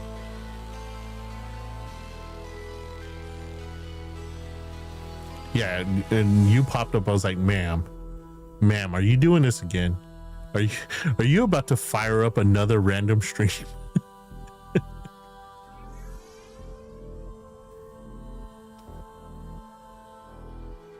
And it's always it's funny too because oh my god, that would have been so bad. Yeah, like I was literally winding down from my Sunday stream, but luckily, you know what, thank god that you streamed that night, because you saved my ass. Because had you not been streaming, I would have missed the notification from my artist that, hey, you have a meeting with me right now. I apologize for conducting business while I was sitting in your stream, but I was like, what the fuck? And then I realized, oh shit, my artist is in Indonesia. It's morning time over there.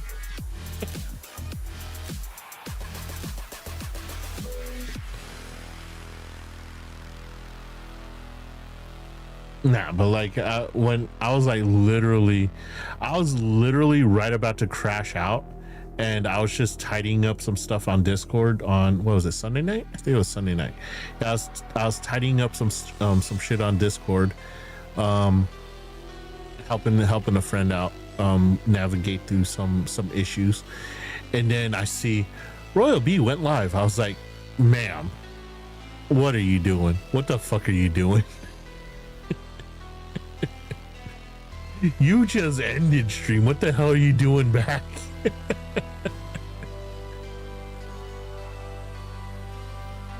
Not fucking sleeping, that's what. Shit. B. You know, when you and Ian get married, he's got his hands full with you.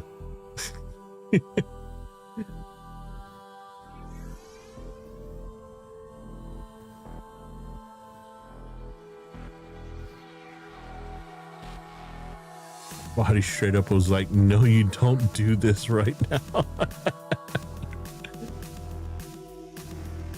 Like, okay. You gotta wreck that boy. You gotta wreck that boy's sleep schedule. He ain't gonna have no damn sleep schedule.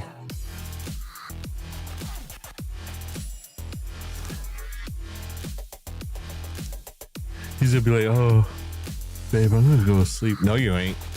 No, you ain't. It's stream time, baby. Let's go.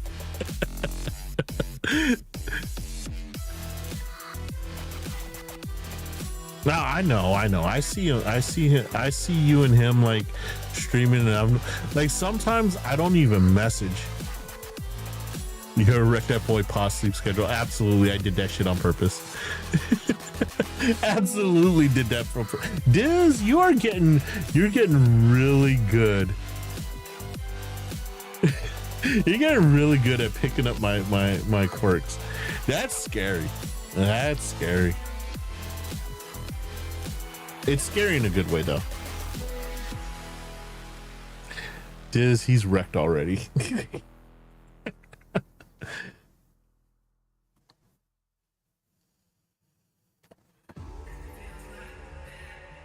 Nah, but I think wait, I'd be worried if she didn't.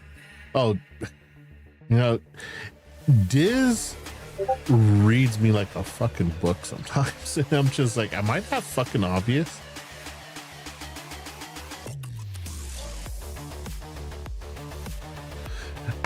You know, lately I feel bad because, oh, what's up, B? Ooh, he's a bad boy. Hey. Yeah, sometimes I feel bad because I destroy Diz's sleep schedule on the weekends. I made her late. I made her late for work on Sunday morning. Johnny, I felt so fucking bad. My stream went forever. Mm-hmm. Yeah. What are you implying, ma'am? Mm-hmm. Ma'am. Mm-hmm. Where's my pause before sleep schedule? Because me and you were streaming. We all know what B's doing. Hey, I don't know what you're on about. Thank you very much. Yeah. You okay? Need you read what I'm recruiting you for?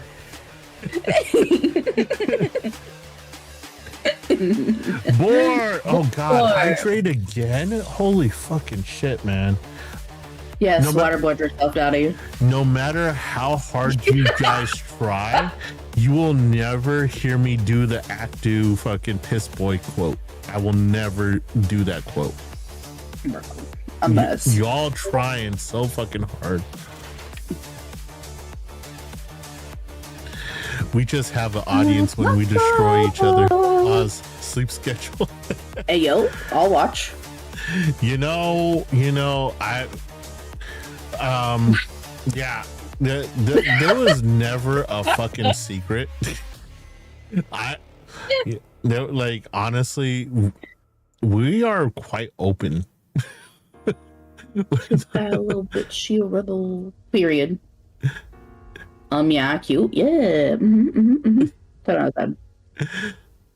You know how many times this girl's beat me up for like just being blatant about shit?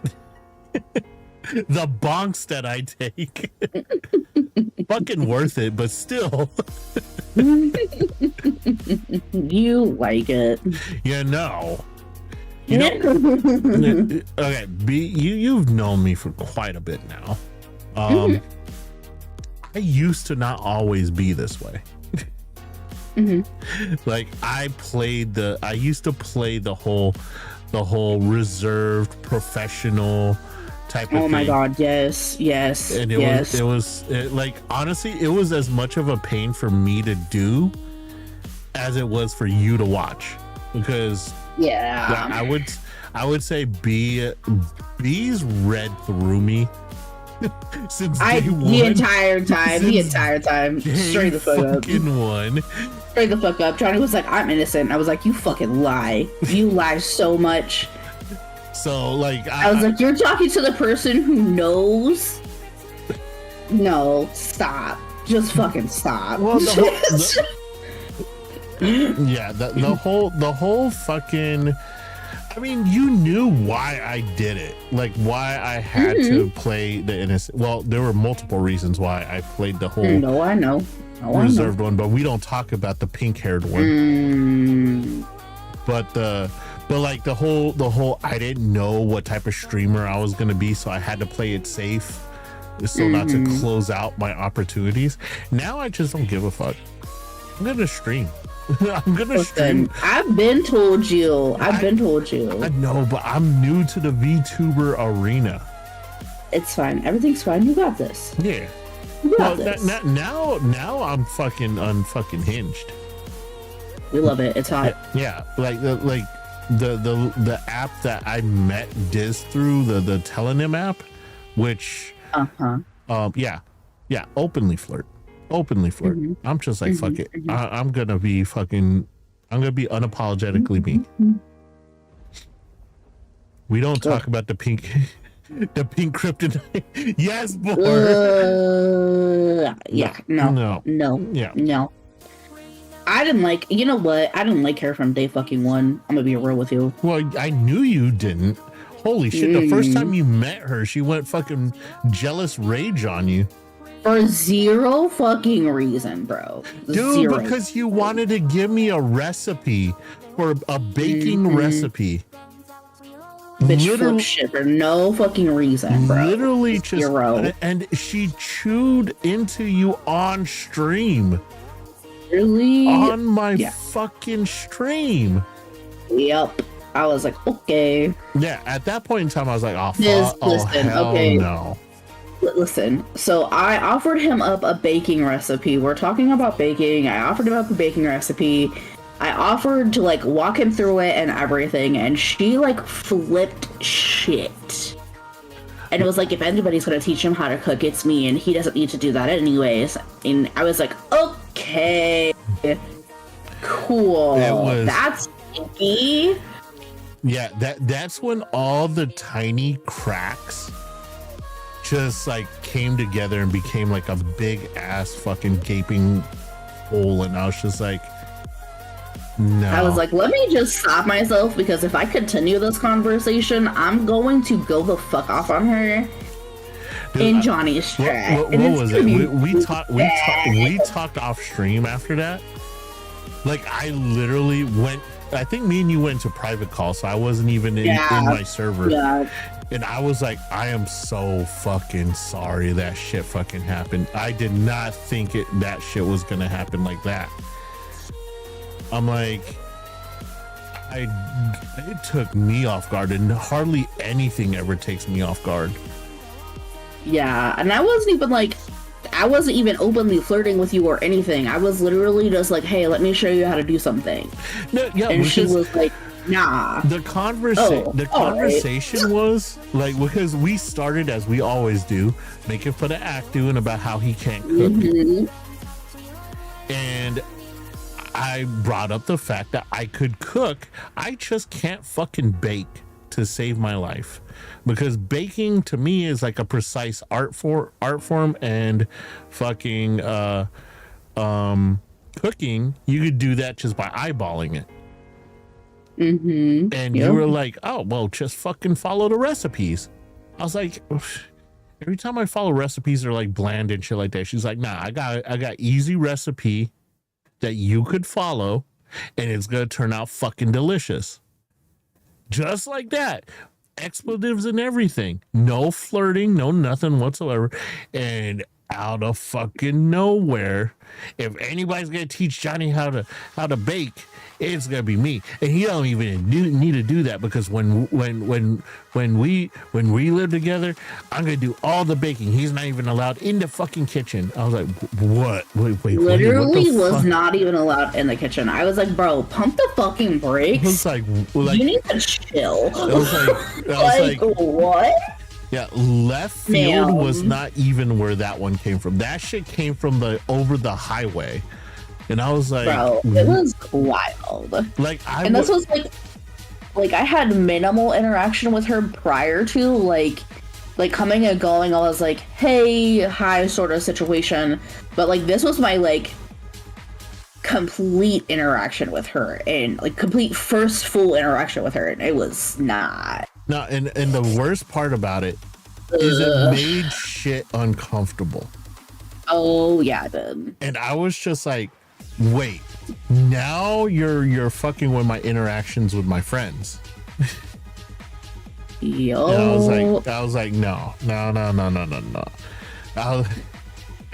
I was so done with that shit, man. I was like, first off,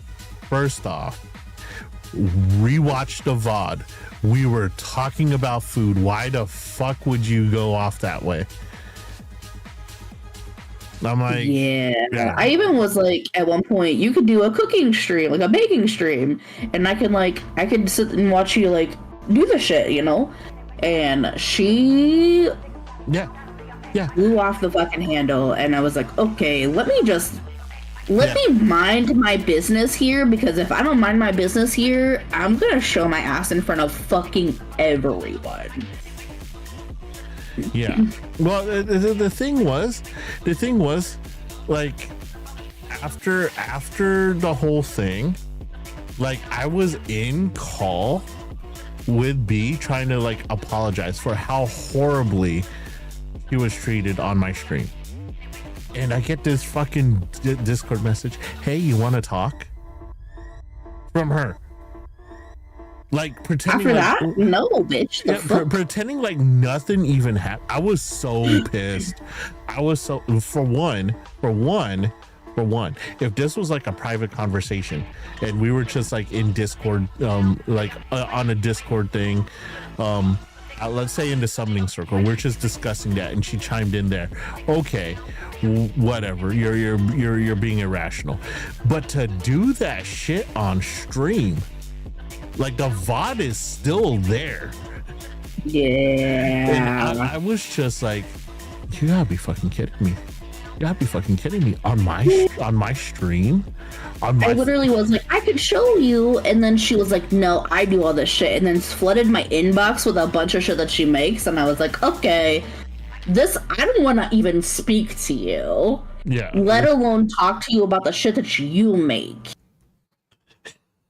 Man. I didn't even know, like, just completely flipped the whole fucking perspective around us. Like, I stand by a specific rule. It's like, listen, you vibe it was weird. You vibe. It was weird. If you want to vibe with me, you gotta vibe with the people I vibe with. If we don't, then it's not gonna vibe. We're just not gonna vibe. And it's like, because I've known you my entire VTuber career. Mm-hmm. Like, all the way from, I forgot what, it was an Act 2 stream where I first met you. Mm-hmm. And from that point on, it was like, you knew you vibe with me so fucking hard, and I want to watch. Actually, I want to partake. I'm gonna partake. Fuck that. Fuck watching. I mean, fuck go watching. for it, babe. Let's fucking go. You know what? Bring Ian along too. I got something for his Oh fine yeah, ass. Did he tell you? Did he tell you that I harassed the shit out of him? he did. He was like, Johnny's harassing me, and I was like, what did you do? It's like, I don't know. Dude, I was hitting on him so fucking hard. He was like, he rattled. I don't remember what he said, but he rattled off something that you apparently said to him, and he was like, "What is this?" I was like, "I don't know." I was like, "You're on your own." I don't know. The funny thing is, he didn't know that I told you ahead of time that I'm going hard after him. I was like, "I don't know. Figure it out, buddy." Well, so the thing was like normally I go after Actu because he's such an easy target to get flustered. But then I started to feel bad because I always go after Actu, and like sometimes it's like I wonder if he starts thinking, but what about Ko? I'm like, okay, now I feel bad. Yeah. But like since Ian and you, I'm like, you're gonna get a good laugh out of this shit. Oh, I was chilling. I was big chilling. Big chilling. Yeah. Oh man, but yeah, that started the whole downfall right there. I mean, the downfall had the cracks had already formed before that. I think yeah, the other shit happened before that. We won't go into the other shit, but like once she started fucking my stream over and then fucking with my friends, I was just like, no. I could see if I was coming into her territory and being like heavily all up in your business. Even if she asked me to stop or you asked me to stop, I could see it then. But like the very first interaction is completely and totally innocent, and you're like all up in my ass cheeks, baby girl. If you wanted it, you could have just asked. Like you could have just asked. No, and the thing is like the amount of flirts. Because it's literally it's like it's open when you flirt with people. Yeah, literally. It's like you openly flirt with people, and to pick the fucking recipe to lose your shit over, I was just like wild, bro. To be honest with you, that's the hill you chose to die on. The sad was part, me giving him a recipe so he could bake. Like, the sad part is like after me and you talked, and I chilled out because I didn't talk to her the rest of that day because I was fuming. I was fucking fuming that shit happened on my stream. I talked to her the next day, and I go, "What the hell happened the other day? What like really? What the hell?" She pretended like nothing happened. Well, she pretended like nothing happened in my inbox too. It was wild. Like, you're talking so sweetly to me in my inbox, and you're acting like you didn't just like tear into you on stream. Shit on me on stream. Like, what? I genuinely fucking confused. That little 2-minute segment. Like almost that 2-minute segment told me VOD. Everything I needed to know about her. I was like, okay. Like almost deleted the whole VOD over that 2-minute segment. But then I was like, nah. I was like, okay. Like later on as shit started going and my mental started fucking fading, I just decided to just leave all that shit up, just in case I started fucking being stupid and thinking that everything was fine. Because yeah, you know, I was just sitting there going, everything's fine. I'm the problem here, and I started blaming myself and all that bullshit. And of course, you know, crazy bad. Yeah, I would. Like, I had all that shit to fall back on. That's like, oh yeah, I'm not the fucking problem here. No, you definitely were not the fucking problem. I'll tell you that right now. Well, I know that shit now. She was wilding the fuck out for zero reason. Yeah, like I know that now, but you were actually kind of frustrated with me because I refused to see how bad it was. Like, yeah, I blame myself for a lot of that shit when I shouldn't have. Yeah, for sure. Yeah, and you helped me through a real rough part of my life with that, and I'm grateful for that. And that fucking 2 minute freaking thing there is a full reminder of, yeah, I did what I could. I did what I could, and I yeah. Honestly, the only reason I didn't rip into her is because I had respect for you, and it was your stream. I'm surprised. I had enough respect for you to not show my ass because I was gonna. I'm surprised you didn't rip into her off stream, to be honest. But I know. Here's the thing, though. I know you didn't because it ain't worth your time. 1 and 2. Again, she was still technically your partner. True. I have more respect for you to not do that. Yeah, and I appreciate that. But I'm in a much better place now.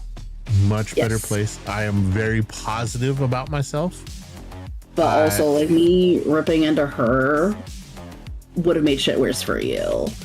Which is why you and I had a conversation instead of me and her having a conversation. Because if I had a conversation with her, you know, looking back at it, if you ripped into her, it probably would have sped the process along faster because we all knew where it was going.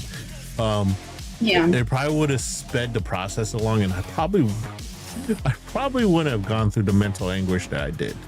I definitely would have had to go to therapy. Yeah, but also a lot of times, if you're not ready to see it, I can't make you see it. That's true. That's very true. Like, I could have tried, but me extending that and you actually looking at it and seeing it for what it actually is, not what you think it is two different things. Yeah. Well, the thing was that, you know, her sweet and innocent fucking dick that she did actually had me believing that was the whole problem the whole entire time. So yeah, I could see that because she was like totally like sickeningly sweet in my DMs, and I was like, okay. After you just screamed at me, okay, cool, I see you. Yeah. I see you. Yeah, we all make mistakes. Yeah. It's how we move on from moments where the important thing lays. So, for sure. On to bigger, better things. What did you read the VSync thing? I have not. I will. Okay. So, TLDR. So I am recruiting mentors to help me with this group of people that help other VTubers, other VTuber adjacent creators, such as their artists, the writers, the riggers, and all that. Gym leaders. No, we will not be defeated. I will have, if I have to cheat in order to keep us victorious, I will do so. I have all the rare candies in the world. But no, so I also want to assist in all the different types of VTubers, because we know no two VTubers are the same. True. So you have your variety streamers, you have your talk show hosts like myself, you have your lewd tubers, you have your idol tubers, and all that good stuff. And I mean, even though you don't identify as a lewd tuber, I think that you experience a lot of the lewd tuber growth things. like what lewd tubers would naturally have to go through. Like I know the reason why you're still ping tubers because you terms of service with your new model. Yep. So that's something that starting aspiring lewd tubers have to deal with because of course they want to dress sexy as well and they have to abide by terms of service. I know a lot of lewd tubers deal with parasocial ass fucking chatters and how to deal with that. And like I know that, and also how to entertain people with like the sexiness and the flirtiness and the spiciness without breaking the terms of service.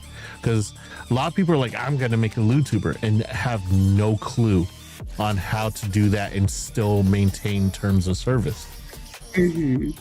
I think that even though you're not identified as a lewd tuber, I think that you would make a good lewd tuber mentor. Because the only other person that I know that actually identifies as a lewd tuber, I don't find as a lewd tuber, and you know her too. Oh, I mean, yeah. I don't think M's a lewd tuber, even though she says she's a lewd tuber. Yeah, she's cute. Yeah, I think she could get flustered more than she could fluster. Oh, for sure. Yeah. You are unshakable, ma'am. Oh, no. Starry? Hell no. Starry is literally... Dude, I fluster her playing Monster Hunter. Talking about which monsters are smashable and shit. Or which NPCs were hot. And yeah. Starry's an innocent being. She could be chaotic, but lewd, not so much. I think she's too wholesome. I'm not saying that you can't be wholesome, B, but I'm more sussy than I am wholesome. Let's just be fucking real, bro. Let's be honest with ourselves. Everyone tune into a B stream and just don't even listen. Like, you don't even have to listen. Just open up the redemptions. Just open up your channel point redemptions. You don't even honestly have to... just raid me one time. It's fine. Oh, I raid you all the time. Whenever I see you on, like if I see you on, or I see Actu on, or I see M on, it's an automatic raid. I don't care who else is on. But like, yeah, you guys are like in the inner circle. So I'm still trying to get to know M a little bit better. But she streams at times when I'm not accessible, or she'll stream simultaneously with you, and I've known you longer, so of course you get that's fair. So but yeah, you don't even have to listen. You don't even have to hear B speak one word. You could just literally just cut the screen in half and just open the redemptions and just know what you're getting into. I don't know what you mean. B is the most wholesome when it comes to the raid sound. That laugh. Yes, yeah. That laugh. Okay. Even Boar noticed the laughing. Oh man. Yeah. So I mean, even though you're not a lewd tuber, that's not your content, you do have spiciness. You could very easily convert to a lewd tuber if you wanted to. Let's just say that. I mean, am I wrong? No, yeah, definitely not. Yeah, the transition would not be that difficult for you, but you choose not to, which is very commendable. That you could be spicy and not depend on lewdness to maintain your audience. But I think you could teach young lewd tubers a thing or two about utilizing God-given talents. So that's literally the recruitment there. So I don't know if you're down for it or not. Right now, the community's still just, small. I just started. I'm still recruiting mentors. Mhm. I mean, I already accepted your thing, so nice. Hell yeah.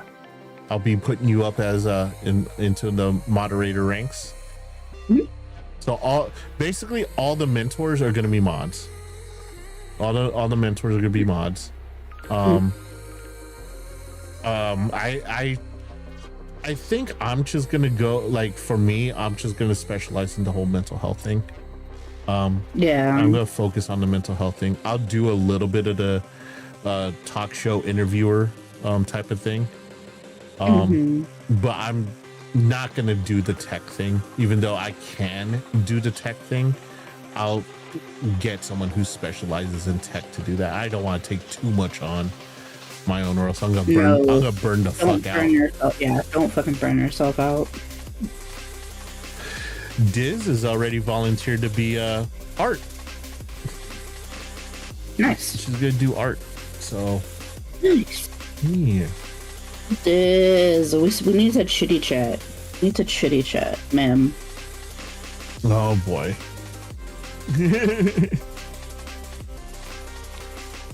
I'm okay at it.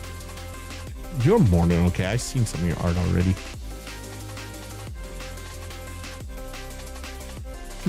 I opened my Twitch to this. Why? Or not my Twitch, my Twitter. Why? What?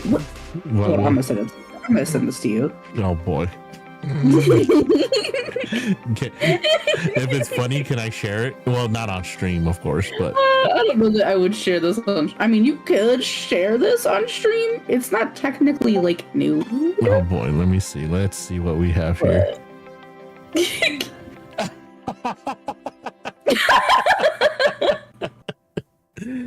Hold on, let me forward that to Diz. Where you at, Diz? I'm gonna forward that shit to Diz. Oh my god. I was like, literally the first thing I fucking opened my fucking Twitter to. I'm like, okay, thank you very fucking much.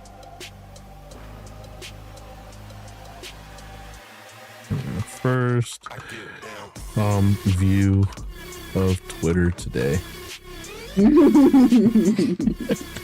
Send. Oh god. Ma'am, who are you following? Listen, do you want to see like the hold on, do you want to see the next one after that? I absolutely, you know I do. Come on now. Do you even have to ask? Okay. So this was There's Johnny by the way, very exposing me in 4K. Okay, 1080p. But so this was the second and the third post directly after that. Oh boy. But yeah, you're not lying, Diz, but you really needed to expose me like that? Holy shit. What am I looking? Oh, hold on. You're welcome. What the? Okay. You're welcome. Okay. You like exposing me, Diz? You know, I'm gonna say ditto. Mean, he is very exposable. I mean, really, how much exposing is there? I like literally expose myself a lot of times now. Wait, hold on. Maybe hold on, pause. Maybe you should not say that. Wait, you should not say that. Exposing my personality. Maybe not say that. What Maybe the not fuck? say that like that. Why?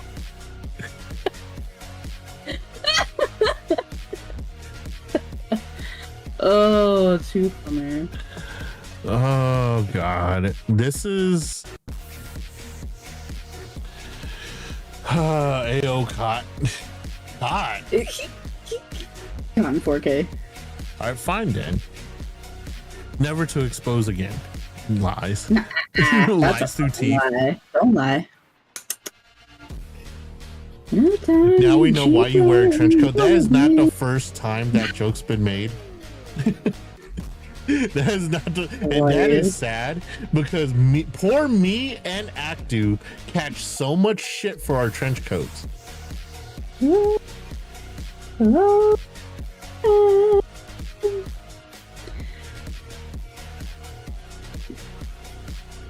And my new model is gonna have a trench coat as well, and a lab coat.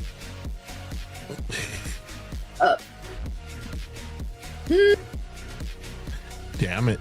Maybe this is enough. Maybe this is enough Twitter or Twitch for the day. Maybe this is enough Twitter. Maybe this is enough Twitter for the day. Yeah. That's enough. That's enough. It's funny. That's enough. You could coast through your timeline and then be like, ah, fuck, I gotta do it. I gotta do my shift in the V-Sync. I should have done that one first before I looked through my timeline. Oh, son of a bitch. I see red.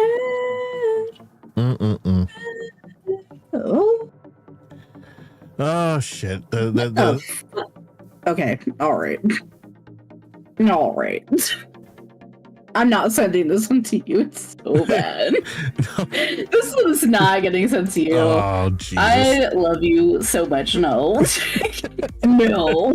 I'm not sending this to you. You know you're just gonna post in your NSFW fucking channel. This doesn't even go there. No. Mm-mm.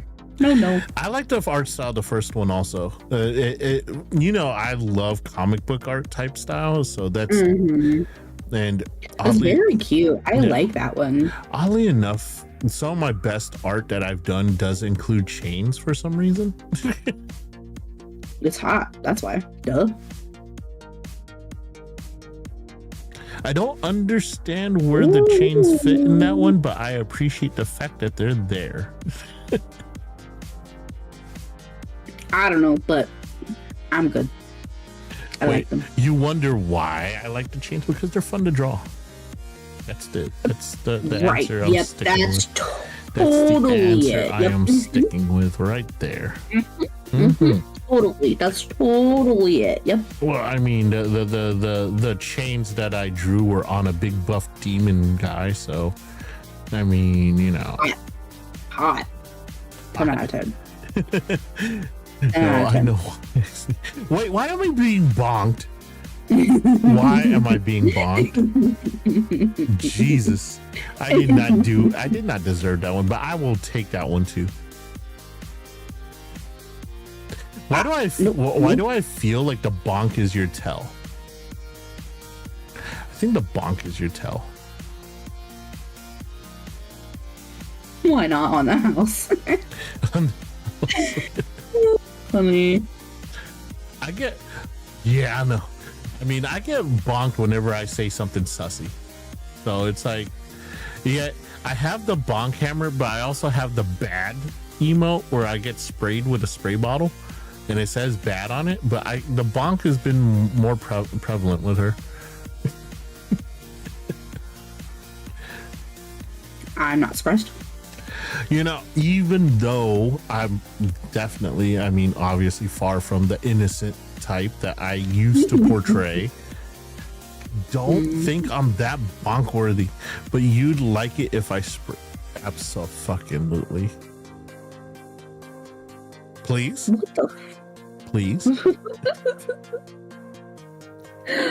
No. Why is my Twitter this unhinged right now? Not a drop wasted, Diz. Not a drop wasted. Ayo. So bonk it is. Hot. 10 out of 10. Wild. Wait, is that a Cinder emote? Hell yeah. Let's go. Saber with his tails. Does he go to all these other VTubers and just sub just to grab the tails? He just like a Pokemon collects them all. Dude, I'm gonna literally I'm gonna just get a. But you got her V card? Nice. No, Hey, I have not collected the V cards, which is wild to say What out of context. in the fucking... There's a first for everything, I guess. Jesus. You say what? Nope. Mm-mm. God. Nope. You know, I'm gonna make an emote with a tail and see if Saber collects it. Probably would. Doubt it. I am not a cute VTuber. I am like the weird guy with a trench coat. You got Cinder and Shy Lily, and best of all, Buff Pup. Yo, legit. That's based. That's based. Three VTubers. Indie. Well, yeah, they're all. Is Buff Puff really an indie? Because is Vichibon? No, Vichibon's not a corpo, so I would say she's still indie. I'll show you my binder sometime. Absolutely. Bind me up. Let's go. Wow. Come on. Come on. Yeah, what? I forgot to show stuff. I forgot to. This is where literally me and B high five on stream.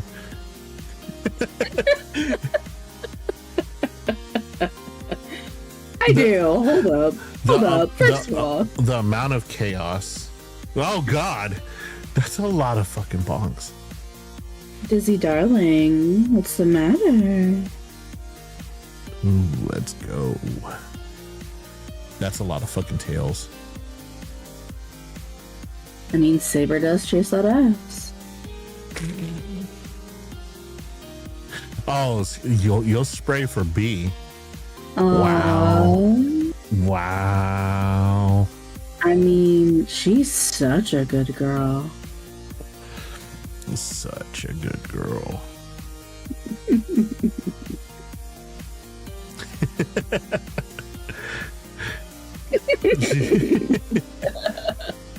She's like, wait, I did not sign up to be teamed up like this. Oh. We can make a Dizzy sandwich. I wouldn't mind having your trap between us.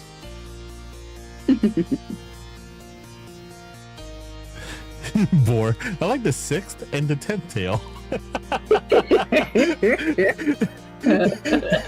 Boar being a connoisseur. Oh shit, let's go. Let's go. Boar tank for me. Well, Boar tanks for me. I mean, Boar could be a good boy. Oh, Boar's very familiar with the good boy thing and the good girl thing. Well, aren't you a good girl, Polar? Boar. I was there for that, which is hilarious, by the way.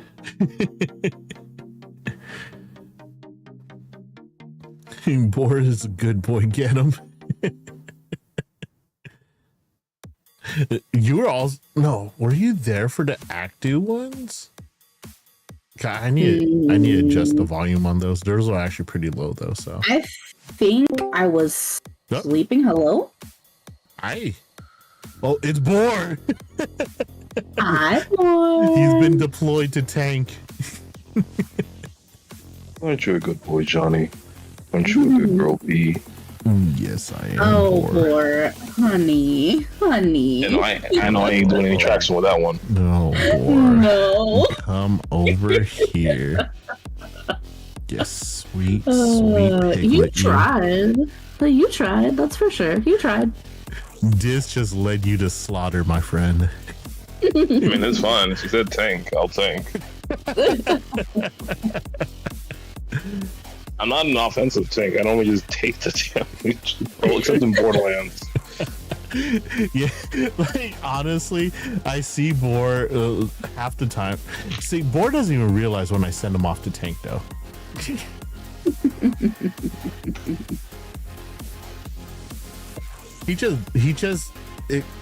His very presence is such a good. He's such a good tank. Aren't you a good tank, war? Also, one has a tank since you can't be a bulwark. Well, shit. You already know. I think I've exposed myself as a DPS. And now you just need to figure out when's a good time to fly in and just bonk something. Yeah, I am a very much so an attacker. I do not tank that well because I enjoy smacking things. So every once in a while, I'll do some healing. Hot. I just realized that repo and lockdown protocol are the same price as what was it? B, I don't even think you remember your lockdown protocol stream. Wait, what? I don't think you even remember playing lockdown protocol. I remember. I was very, very tired. Yeah, as dead as, and the thing was, you streamed. I know. Trust me, I know. I definitely did. And the what was it? You were playing section 1 afterwards. Was it section 1 day? Schedule 1. Wasn't it Schedule 1? Yeah. Schedule 1?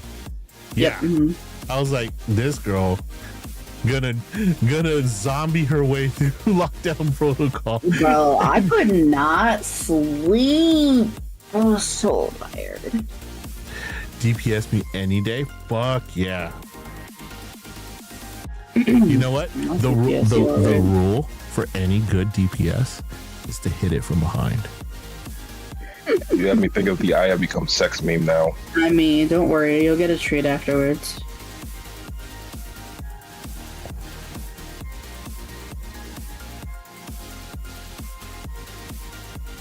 Oh man, oh man, oh man.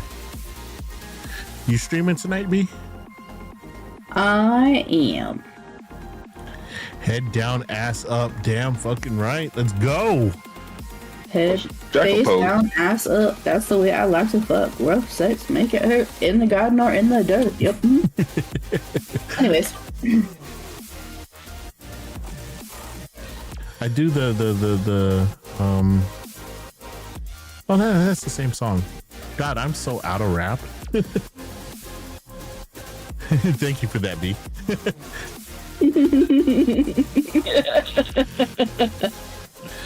Oh God. I think it's hilarious that of all the people to jump in, this one is more. She really did send you in the tank. I mean, she could come in.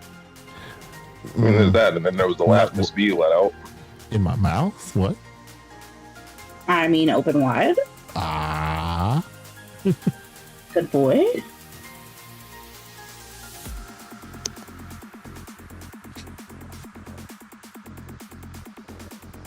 Bore. Bore use distracting. It is highly ineffective. I'm eating some buffalo wings and some Pepsi right now. Damn right. Are we gonna get ASMR board chewing? Oh God. No, I muted myself for that. Oh come on. The pizza ASMR was great. And so was me tasting 3 different types of sauces. Oh yeah, the sauces was great also. Oh, the clips! I need to go back in that one. Holy shit! Diz, send me a reminder. We need to go back into that one about the sauces. Especially honey mustard and tangy hickory. Oh yeah. The things that you were saying could not be attributed to like honey mustard or anything. I've never had honey mustard before. I didn't realize it would be so congealed. Like, I never had honey mustard. I've normally had spicy mustard or normal mustard. And normally it's a lot more drippy, slick. What? All the fucking clips. Let's generate some clips today, guys. Honey mustard is a little bit more thick and Jello-like? No, not Jello-like. Viscous? What? No, viscous would still be a little creamier. It was. Yes, I love this. Oh my god. Oh, I love it. I love it. The boar sauce saga. Oh my god. And then the horseradish almost knocked me out just from smelling it alone. Oh, dude, when you oh no. You cannot reenact that more perfect when you sniffed the horseradish sauce and the way that you sounded. That's fucking Like, I've cold. seen like a bunch of cartoons where they put horseradish to make people like gag because it's spicy, but I've never had horseradish before. Oh dear God. Boar's not a tank. He's a weapon. He's a fuck. I cackled so fucking hard. You and all of us, everyone in like I've never like most of us most of us that were unshakable just broke that day. Like Kev broke, and Kev doesn't get shook by anything. I mean, that man said that he would fucking just fuck behind a dumpster and deal with the syphilis later. I was like, what? And that reminded me of a TBS show. I just can't remember the name of it. Oh boy, you're. There was an actual TBS cartoon that had like the older brother do that for money. Anyway, moving on from catching STDs behind a dumpster. Oh dear God, what is my stream even becoming these days? I like it. I'm not complaining, but I don't even know what it is anymore. 9 more days. 9 more days. What the fuck's happening in 9 more days? MonsterCon, Monster Prom 4. Dude, did you see Stoicy's back? Yeah, I know. I saw he was back. I also saw that image he posted. He really lost a lot of weight. You were not kidding. I told you he dropped a whole human. I was half asleep, and then I had to do a double take because I was about to put my phone on. Wait a minute. Yeah. And he fixed his computer, so we're gonna do Monster Prom again. Nice. Yeah, I think is Kev gonna be joining you for the. Dear God, if Kev joins Monster, dude, the lineups that could be made with everyone who's joined since I first started, Monster Prom could go really, really bad, and I want to be front seat for it. I'm driving this fucking car. I am gonna drive this fucking car right into terms of service fucking banishment. Whoop. What? B left. Well, I don't know what happened happened. For a second, and then she dipped. Yeah. But okay. But Mama call. Mama B. Tell Mama B we said hi. And since you're probably gonna be getting it early, you're gonna get like 3 or 4 characters early. I mean, I'm just thinking, if I were in the game, Stoicy were in the game. I'm trying to think of who could. Me, Stoicy, Kev. If I could get Diz in the game. Wait, that's 4, right? It's only 4 players. Yeah, 4. No, it's only up to 4 players now. Okay, so that would be a group. Diz, you gotta play Monster Prom with us. I'm already predicting she's gonna go after Scott. The best PvP story-based game. She would go after Scott. Oh, you don't care for it? Okay. I like Doomsday Paradise. Who the fuck's Scott? The big werewolf.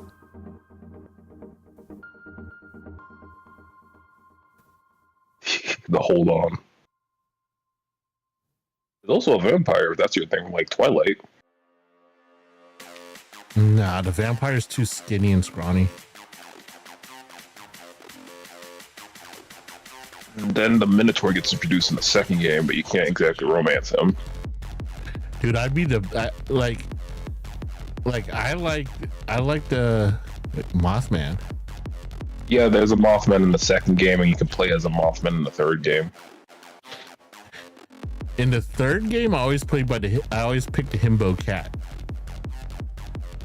The himbo neko You were cat. so excited when I showed you the character. Like, yep, that's me. That's me. I'm picking the himbo cat.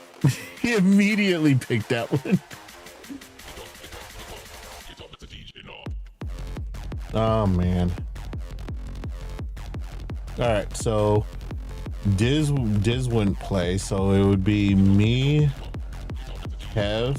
We can get B in there. Forgot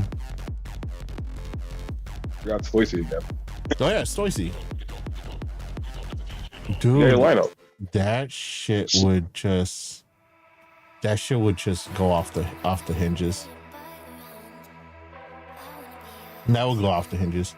I'd probably still end up alone at the end of the game, though. I always end up the one that's alone at the end of that game. Man. But let me see what other but that's coming out the same time as Expedition 33, though. Yeah, but it can be a quick one, to be perfectly honest, depending on how things go. I think it's going to be playing more like the first and second game, but there are going to be dialogue options, like how the third game has like a cooldown period at night. Isn't the second game like a 3 out? Oh my god. Kev. What? Oh god. Kev. Everyone's watching. I'm just kidding. Thank you for that, Kev. I hope you're doing fine. Hope work is treating you well. Hopefully you're off of work and you're resting right now. Hopefully I heard the second one is like work is work. Are you still at work?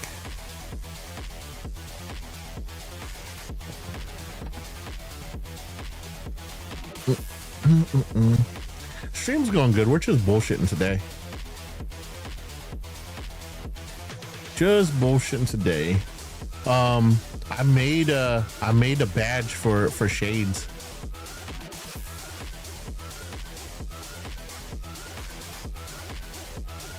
All right, let me see. Is it this one? I don't know if that one. Which one is this? What's this image? Oh, no, that's the outfit. Properties. Browse. Let's do that one.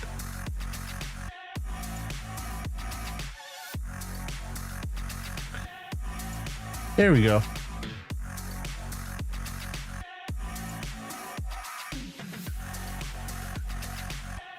All right, well, There's that Shades' new badge that I made. it's not going to be mad at him snacking on anybody. Ryan Yu sounds like a vibe.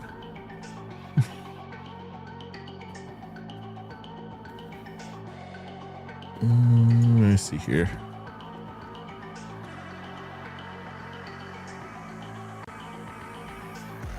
Brian Yu, the that's the one that I controlled in the first one, right? Yeah. The zombie. Yep, he's also voiced by what's his name? Prod Z, how he pronounces YouTube account. Let me see. He voices the cat guy from. Well, he voices Flag from Borderlands 3. Sun Won Cho is the voice actor. He's a decent voice actor. He's voiced other projects. He voiced the animation of Lackadaisy's most recent project. I think he plays two characters: a gruff Russian-inspired ginger cat and a OCD black cat that's a mercenary. Who was didn't someone was like gonna go hard for Zoe? who was that you that wanted to try for Zoe? Yeah, cause Zoe is one of the ones that I generally prefer out of most of the roster because she's not as difficult as Polygeist.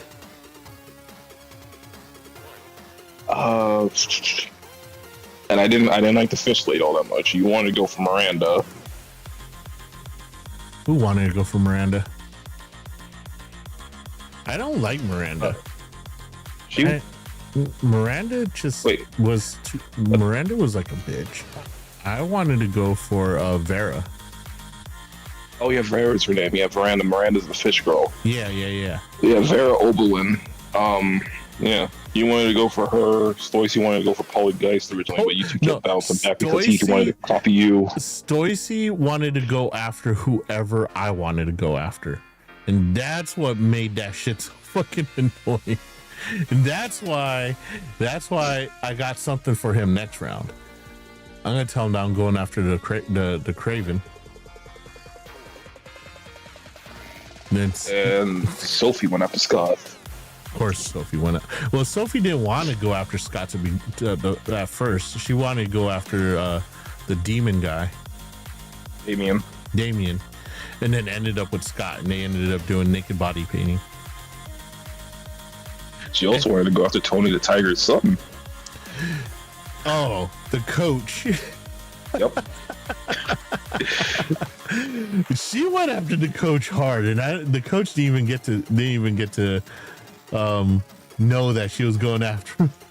But the coach already has somebody. Yeah, but the Clips know. The Clips know. I have your juice, sir. Oh, so the clips are been shortened down. Unfortunately, I think I accidentally deleted one of the clips of her voice. I think it's the Choke Me Daddy one that I accidentally deleted. Be happy about that one. Yeah, but I still have the Choke me, Dad. I still have the soundbite. But I'm actually backing off of teasing her too much about that because she's actually doing a fantastic job on my lore. So yeah, as of right now, we have 3 chapters of lore completed. So, and honestly, the further I'm getting into the lore, the more I'm just like, I'm just in shock at how well she writes. I mean, I'm not in shock. I knew she writes really well, but goddamn, man, she's real. Like I literally have already. I'm gonna tip her. I'm gonna tip her more after the finished product because I vastly underpaid for the work that she's doing. So. Definitely. That's not all cheese and sprinkles. Yeah, I know. Yeah, I'm gonna buy her a giant ass jar of sprinkles, like what like the Costco size cheese ball, the cheese ball Costco size one. Yeah, I'm gonna fill that with sprinkles. Even though she probably would like the cheese balls though. Probably. Yeah. No, she's gonna dry herself out real quickly, try to chew on all that. I guess. I mean, I don't. You know what? You're right. I don't think she's ever drank like any type of fluids while on stream. She doesn't drink water. She doesn't use water to cook her instant noodles. No, she either had water or tea one time. But I think that was when I was like talking to her off stream when we were in the hanging out chat. Nah. But yeah. Oh gosh. As for the second game, it's either because me and my friend were messing around too much because we were just laughing at all the scenarios, or they may have shrunk the game. I don't know. It's probably the first one because I idle a lot in a lot of my games when I'm just laughing or listening to music. Kev, are you still in here? Have you gotten some Mucinex yet, man? The sooner you get that shit out of your lungs, the better you'll be. Because usually, like, a cough that lasts that long means that there's still shit that needs to come out that's irritating you. And the mucilage will clear that shit out right out. It's not going to be cool to look at, but it'll clear it out. One of those steam machines be helpful for him or no? Oh, like one of those humidifiers? Yeah. It depends. I don't know. Honestly, one of the tricks that I use when I used to be in respiratory and people had shit in their lungs that they need to get out, I used to, because you could pay a shit ton and someone could do like percussion on your lungs and make you cough that shit out, but they're gonna charge you a fucking a hefty fucking bill. So what I used to tell people, which is why I'm not a respiratory therapist anymore, because I cost the hospital a lot of money, is I used to tell them, like, go to a shopping mall and find one of those question, if a player picks your prom date, are they unavailable then? No. Nope. So what happens is shit. Yeah, basically. So as far as we've done in the first game, what will happen is that whoever has the higher affinity with the character will cause the character to ask a question to someone in the party about should they date them or not. So this is where the joke of Stoicy cock blocking me every single time we play. So, like, he will let me choose first and then go after the same person that I pick. And just ruin any chances of me, like, landing that thing. So, but as far, we're in a 3-minute ad break. But as far as, like, if you answer better and you perform better in the questions, you'll probably end up with walking away with the date, and whoever is also going with, after that person, they'll probably, like, end up alone and fucking with a bad ending. Additionally, from how we've played 1 and 3, so in the first game, you're generally going to be going through a questionnaire, and the final result will give you who you may end up with.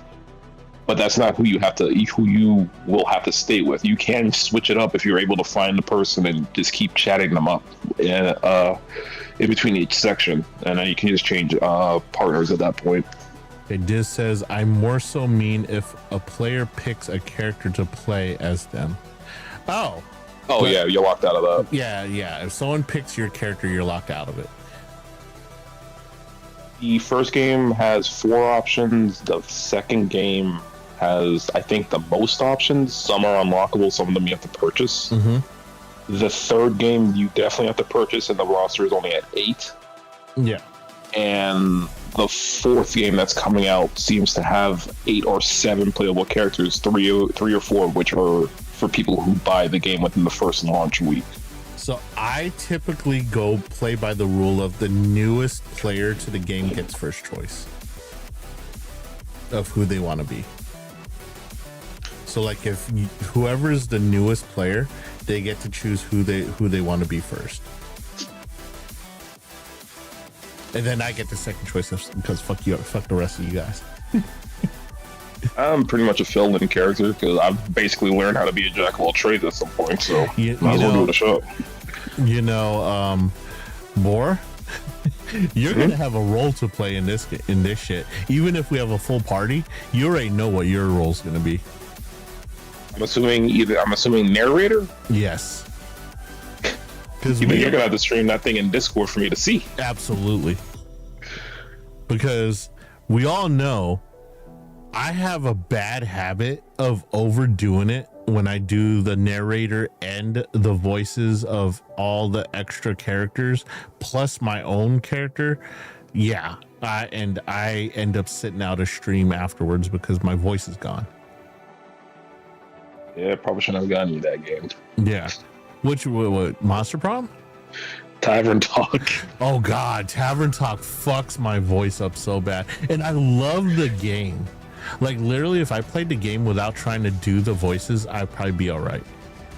But since I try to do the voices of all the characters in Tavern Talk, I literally fuck myself over on that. But like even when we did the Monster Prom streams, I usually had to take a 1 stream break afterwards because I'm doing the narrator, I'm doing the Character the voices and the love of all- interest. yeah, the character, love interest and stuff. And literally it fucks me over, dude. Like so. And the thing is I really do try to do the voices. Like I try to create unique voices for each of them. Johnny doing everyone. I gotta make up for the fact that I end up alone at the end of the game. There is a harem ending for the first game. Oh God, I don't want the harem ending because fuck But the that. thing is, for That mermaid could fucking kiss my ass, not lick my ass. That mermaid could kiss my ass. Like I like her older sister, but I cannot stand that mermaid and the coven. Fuck the coven. a coven. Yeah. I think you can end up with. No, you can't. You can't romance him in the third one. You can't romance him in the first one. Yo. No, you don't want any. The coven is literally like the conservatives. Mean of the game. Girls. Mean Girls mixed with the goth girls from stereotypical like high school TV shows. No, they act like the conservative party, like really like stuck up, kind of want to like everything has to be wholesome and shit like that. I hated the. So if you ever read any of their shit, if you read any of their storylines, it's completely different. I steer clear of them. I know one of the coven members ends up with one of the other side characters. Is it the small one, the big one, or the tall one? I think the big one. Joy Johnson. She's been with a few people, but I think they've had an interaction with Liam. That's why. The vampire guy. Liam is one of my least favorite characters in that game. He's like the little nerdy fucking sidekick to everyone. He's supposed to be the most annoying part of a hipster, I believe. The whole food snapping thing, the whole judging culture type of thing, attire, judging what's cool, what's hip, what's this or that. I hate his character so bad. But what sucks is you had to be nice to him to get in close with Vera. Yeah, at times it varies. It depends because sometimes the location of where you choose for your activity also affects what character pops up with Vera. I actually like Vera because she's a badass bitch. That's all there is to it. Like she is until you meet her dad. And she's like merciless too. Oh, in Monster Prom 4 for the early access, one of the early characters is or one of the characters you get for purchasing the game, I think in the first week, is her sister, the cat girl. The cat girl?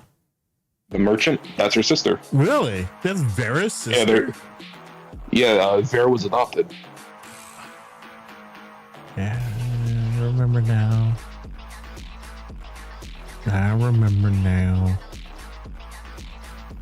No, the sad part is that Vera isn't even Stoicy's type. Like Stoicy's, I wish we could have a spider girl, but Stoicy's type is very much so polygeist. Very much so polygeist. But he went after Vera just because I went after Vera, motherfucker. Let's see. Damien LaVey, the cat girl, and Aravi the Huntress. I are the playable characters. Robbie the Huntress? Aravi. She's wait, Google. I think AVRI. Just type that with Monster Prom. You should see her. She should be tan with purple hair and green eyes.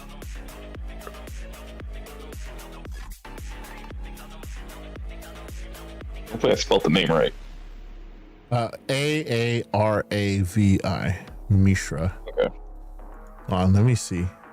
Huntress. Ooh, she looks kind of cool. She looks like she looks like a demon hunter from the Yeah, no, that's the main. That's how they designed her. from Diablo.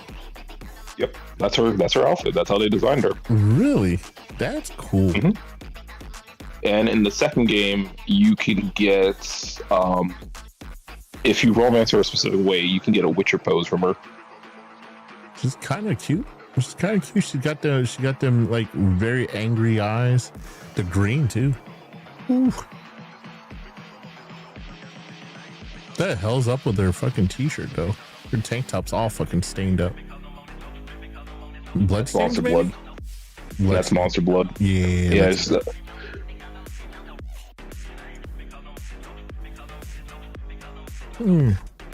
Yeah.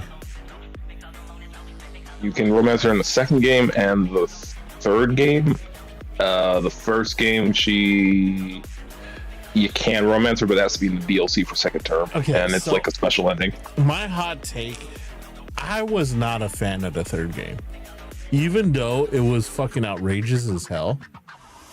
The dependent, like you were dependent on other people to keep the road trip going.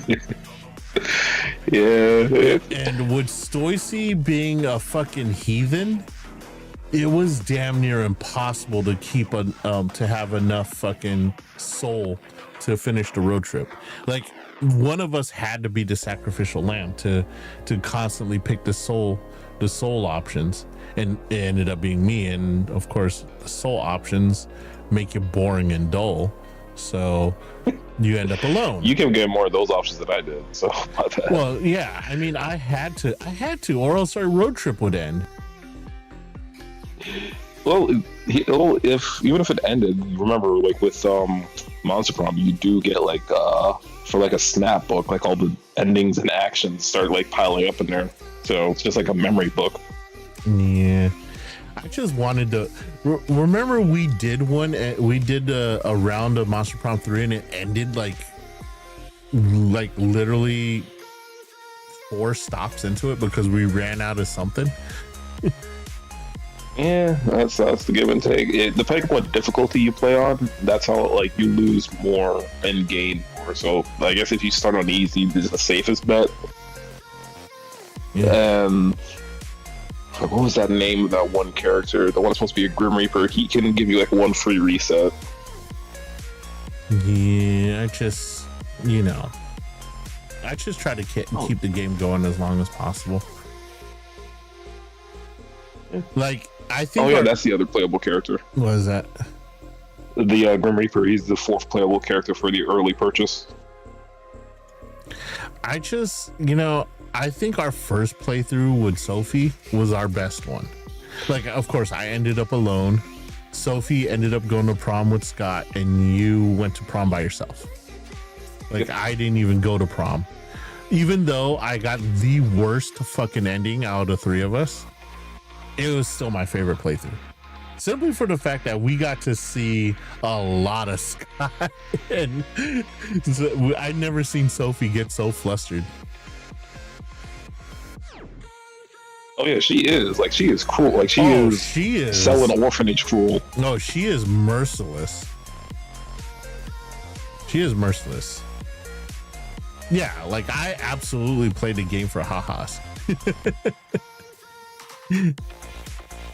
Yeah, she is cruel as fuck. What was it that we did? Didn't we created a spell to fucking spite someone else? Yeah, maybe. The one with the prom queen's tampon. Oh yeah, no, that's just to make Vera the old, like the prom queen, like cult leader type of thing. Yeah. I cannot tell you how many times I was trying to do that ending and I found out, oh, I need to pick this stupid item. Great. Yeah.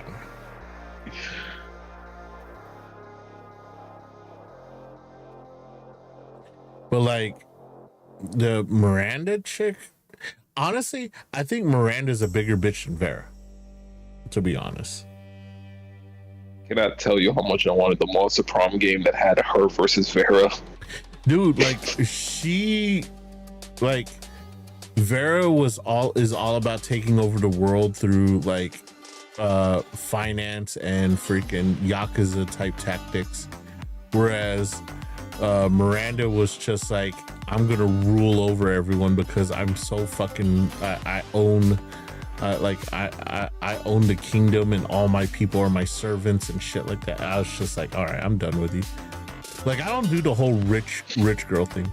That, you know, the typical anime girls that are like, nah, fuck them.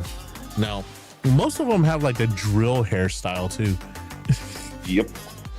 Oh God, I do not like those type of characters. Polly just seemed like, I know you keep saying that she's like the hardest to get, but like she just seemed like the bimbo type, and I was like, she's the most sexually free, but if you play through all of her story and learn about her, she's actually a lot smarter than most people give her credit for. The drills, no, there are some characters that have drills that are actually better than the girls that they try to force you to like. I'm trying to think. There was one really pervy anime that was like that. Was it Ladies versus Butlers or something like that? Yeah, and the guy was like, the guy was going to the school to be a butler, and he kept running into the one with the drill hair. Yeah, I actually preferred the drill hair girl to the one that he was supposed to like the one that the writer was pushing for, and I was like, nah, I like the drill hair girl better. At least it's going better than Rent a Girlfriend. Then which one? Rent a Girlfriend. That one pissed off a lot of people. I did not watch Rent a Girlfriend. Yeah, it's a lot of teasing for like the audience, and then you just later find out like the guy just the main character is a self-insert for the author, and the author's like, well, I like this character, I'm just gonna force him to be with her. Even if all the character progression, all the other stuff says, oh, he's supposed to be with this person. Well, like, what was it? What was that one game? That one. It was a harem anime and Nisekoi. Oh yeah, Nisekoi. Yeah, I love Chitose, and people were like Onodera fans, and they hated the fact that he ended up with Chitose. Spoilers. I don't give a fuck. That shit's been out forever. It's over a decade old. Yeah, that shit's been out forever. And I honestly thought Chitose was a better, like, there's so much character development. And Onodera had no fucking character development whatsoever. She was the same fucking person that she was in the beginning, in the episode 1. Now it's just like, nah, I'm good. My two favorite bits are when they find out that Chisei can't like lie during gambling when they're trying to like pick the cards. Yes. You just see all the facial animations. Yep. And my second favorite part of the series is when Onodera's mother tries to get the main character, the romancer, is like, what? Just because he's good at cooking. As he tries to pressure one of his subordinates. But when that anime ended, people were like so angry. Like, oh, the ratings were like the rating on my anime list dropped so bad, and I was like, what? You guys stand Onodera? Like, she had so little development. And I was just like, y'all just want to ship them with the good girl. Honestly, I didn't really mind whoever he ended up with, so long as the story was good. I think the only one I didn't really want him to be with was Onodera's little sister and the police girl. I just like the whole Yakuza thing with Chitose. I just like that kind of mixture was like really good. Oh, and then there was the episode where he lost his memories, and like the guy that's supposed to be protecting Chisei was like, "What the hell's up with this kid?" When he starts inspecting his gun, he's always used to trying to scare him. Yep. Okay. Let me see. I think there's very few animes where I side with the rich girl. I'm trying to think. There was another one that I sided with the rich girl. I can't remember. It's the one where he can't make friends. He makes a club about not being able to make friends. I do not believe I've ever seen that one. Or what it's called. Haganai. Hagani. Aai. Hold on. Haganai. It's called I Don't Have Many Friends. And the two main protagonist girls is one is a brunette, like she's a badass girl, pretty badass. And then you have the blonde rich girl who is just a gamer and kind of fucking dense. But she does flex her money a lot. But people are like, they hated the ending because he ended up with the rich girl.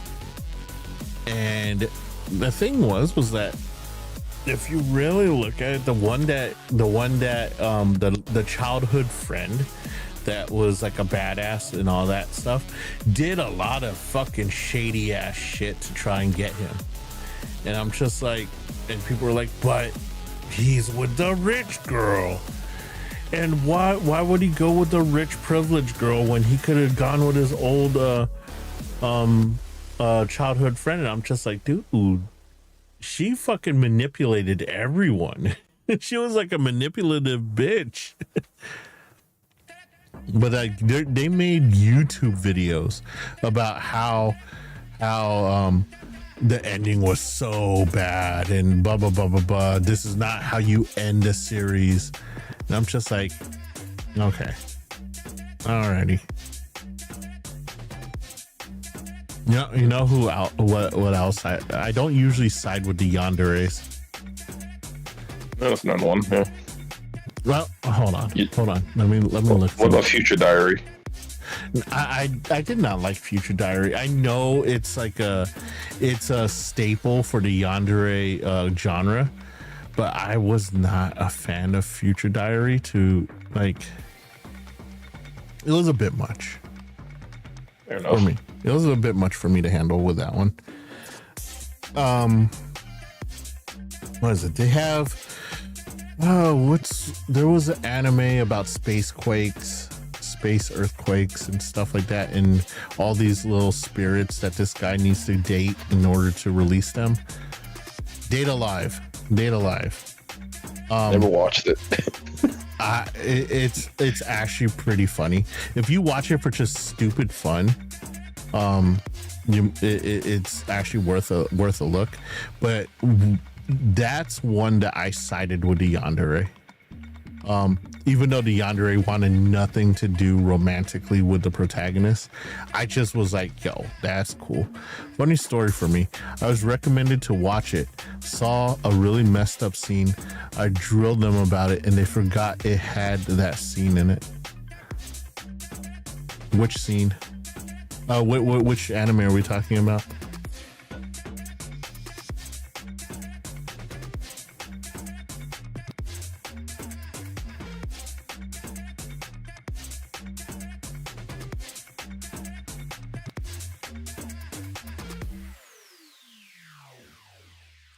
Oh, Future Diary.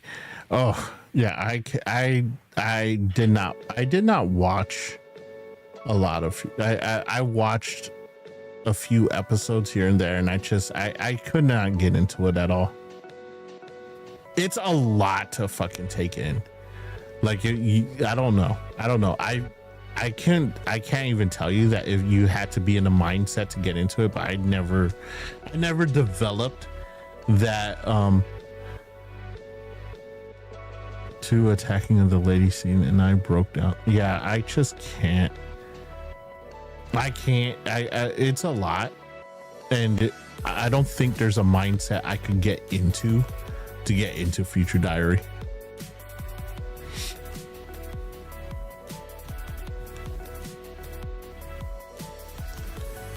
But like a lot of people are like, you know, it's the staple of the yandere genre, and I'm just like, I guess I'm not a yandere type. Now tsundere, that's a different story. I fucks with the tsunderes. You know, you reminded me. There's a yandere version of Hinata. A yandere version of Hinata.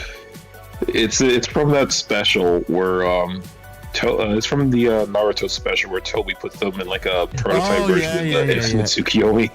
Okay, yeah. When you said Hinata, you gotta remember there's a lot of characters in Hinata. Yeah, no, it's a very common name. I also didn't know it was unisex. I thought it was only for women, but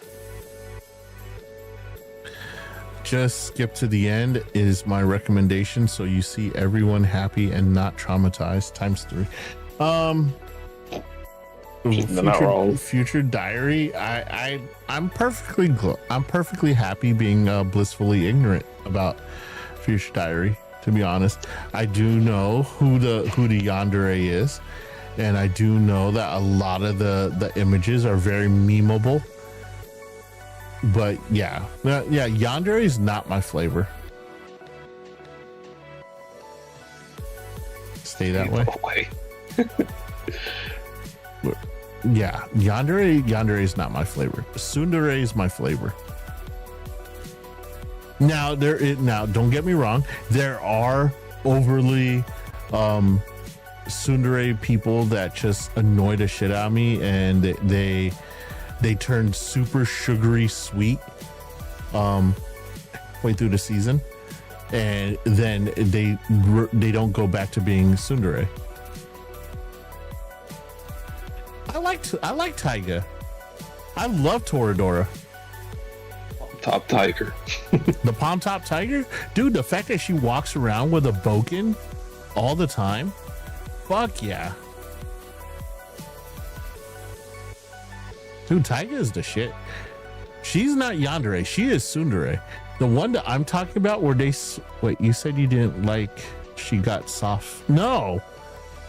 No, the one who got soft halfway. No, Taiga remained badass through the whole fucking thing, dude. All the way up to the very end, she beat the shit out of that one girl in the classroom. That's why she ended up getting fucking sent away. Dude, she never got soft in my opinion. Like soft towards Yuji, maybe, or is his name Yuji?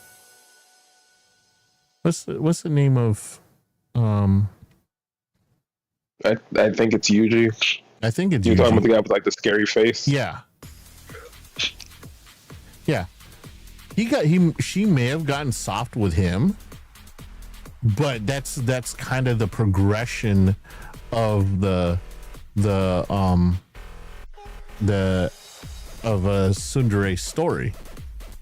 Kind of like how in Clanad, Kyo was the tsundere in there, and even though halfway through Clanad she got soft with Tomoya, she would still beat the dog shit out of Sunohara and beat the dog shit out of, like, she was still a brute of a character. I loved it. But the anime I'm talking about is The Familiar of Zero. I don't know if you guys heard of that.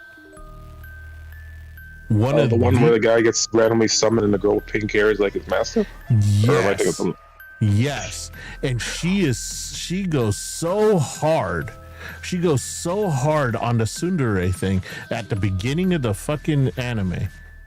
And within like 4 episodes, she is hanging off of him.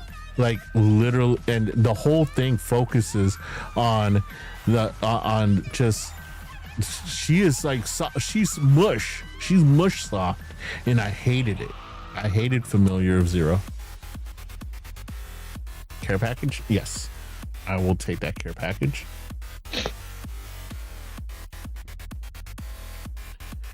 And the stretch.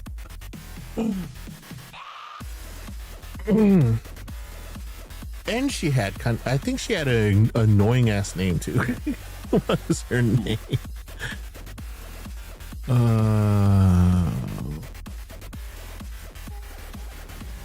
She had a long ass name. I can't remember main characters.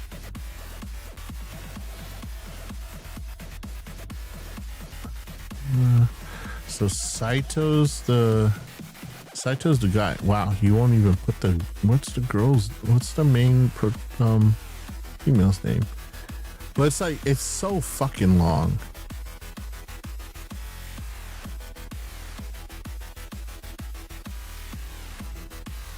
It's Luis something.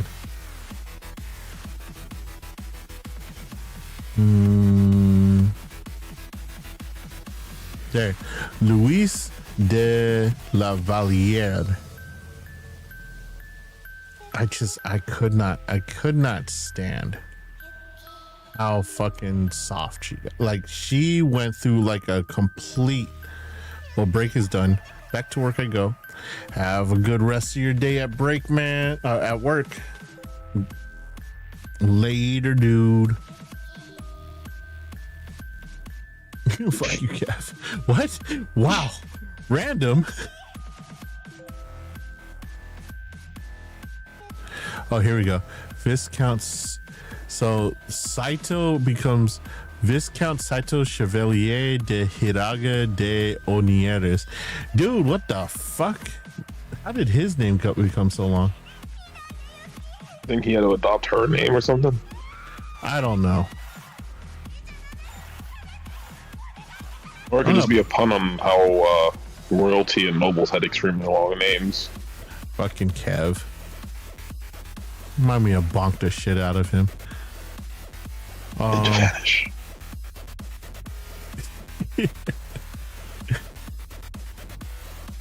Let me see here. These fucking rivals, it's fucking hilarious.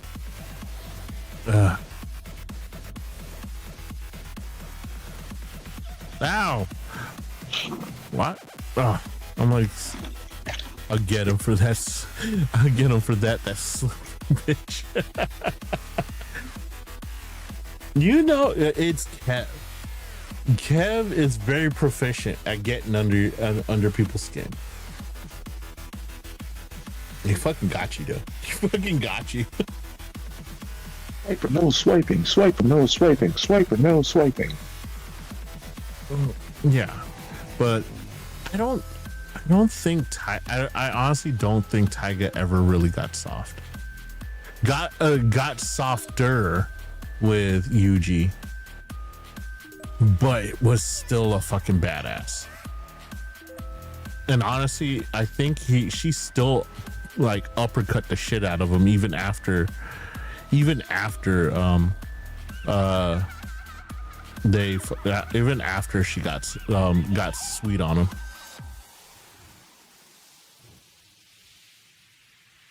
I think there's a PSP game in that anime, isn't there? What, Toradora? Yeah. I don't, I had a PSP for such a short amount of time. Like I literally had a PSP and was like, I wonder what this would be like if I modded it. And I modded it and I got all these games on it. And then I somehow fucked up the programming on it and I lost it.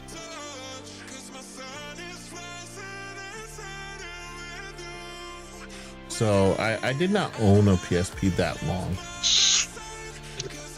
That's where I learned I'm not modding any of those. I'm not modding anything that's a handheld. Well, I didn't, even though I have a modded Asus, the Ally, I didn't do the modding. I had Stoicy mod that for me. Nice. And pretty much all I did was add like classic games.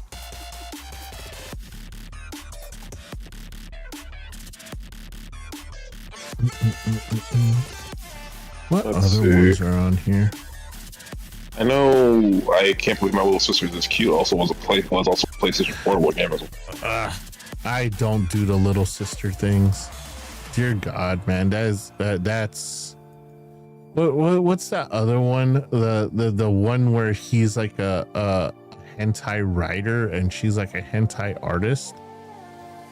Oh yeah, that one would play. Yeah, I don't know the name of it, but I tried reading it as a manga and I was like, nope, I'm good. Nope. Yep, absolutely. I don't fuck with those. No, that's like Diz said, that's Sweet Home Alabama and all types of wrong, because there are other things wrong with. There's so many things wrong with that shit. If I could burn every little sister writer, I could. Yeah, there's so. And the thing is that like that literally turns like fucking weebs into fucking predators. Like any weeb that has a little sister automatically thinks, I want to live this way. No, stop it.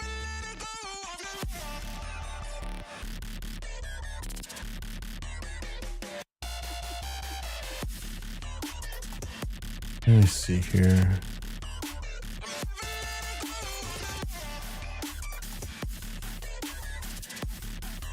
I mean, I understand having like guilty pleasure type things that people watch, but I can't get into the little sister shit. What is this? High School DxD. Okay, High School DxD. Hear me out. If you take all the fan service out of High School DxD, you still have a good fucking anime. My favorite bit is still when he loses control and turns into the Red Dragon of Domination. But like literally take out all the fan service. The story's still really fucking good. Like Rias is like recruiting pawns to be part of her army and shit like that.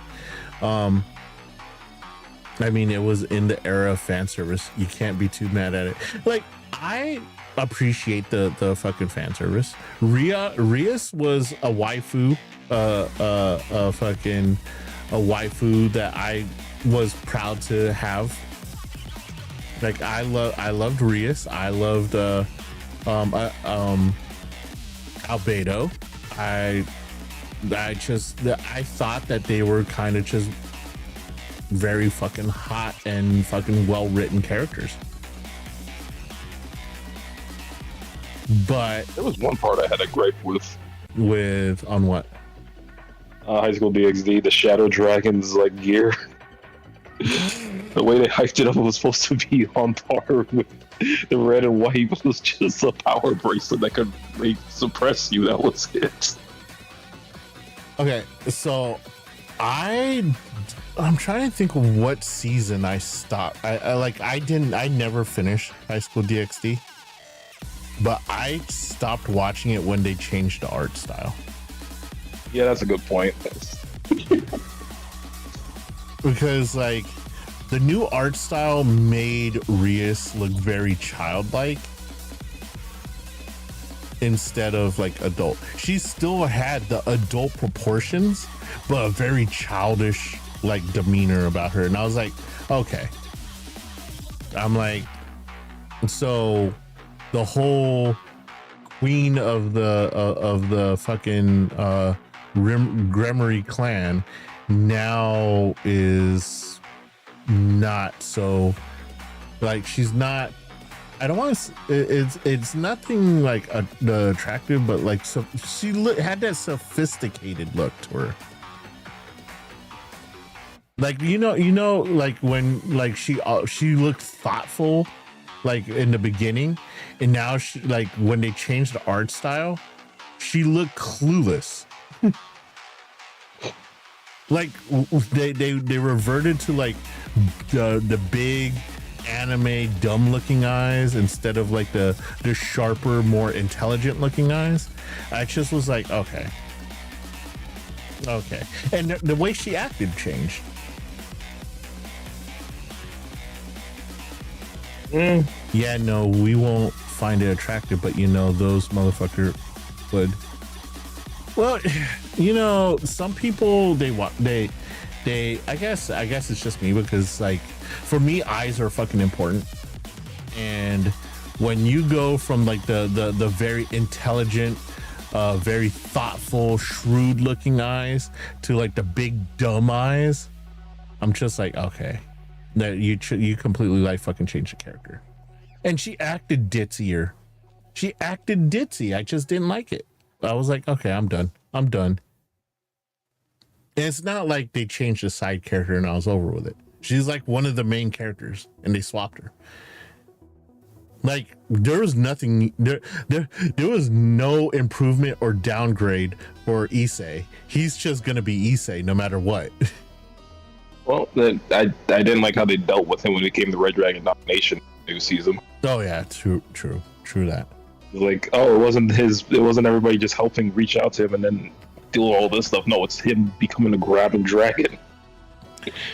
Like I honestly think they dumbed Rias down so that they could split the fandom into like, oh, the Rias loyal Rias followers and then the Akino followers.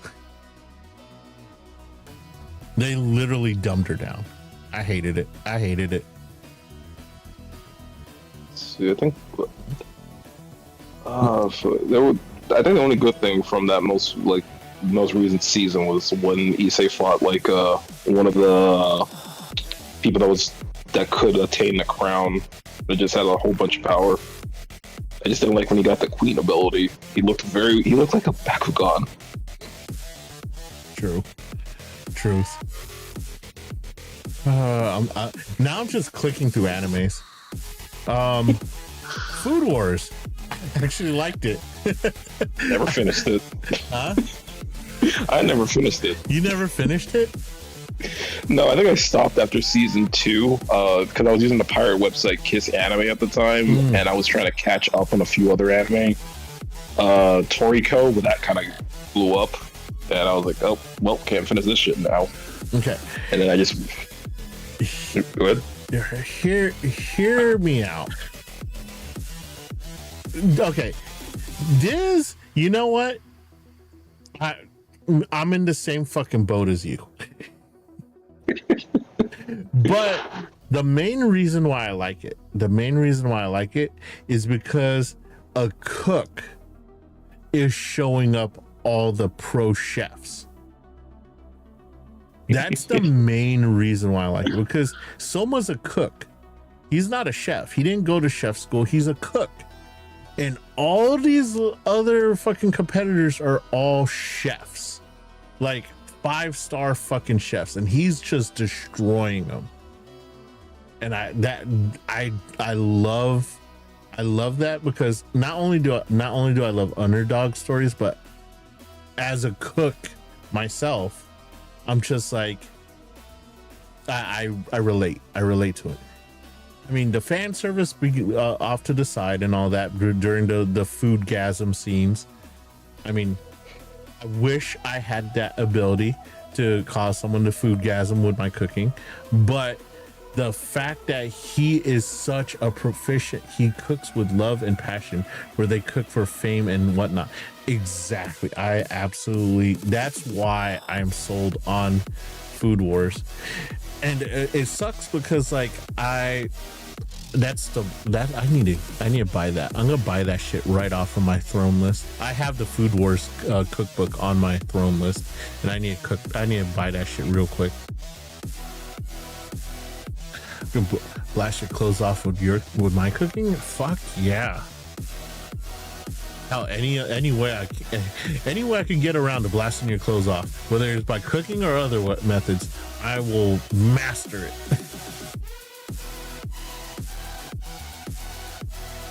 Let's see, what was that one manga? But yeah, I need to make that purchase. I want to purchase it now. I fucking spent a shit ton of money already. Dude, I spent so much money this paycheck. It's fucking crazy. Say wait till around summer. Yeah.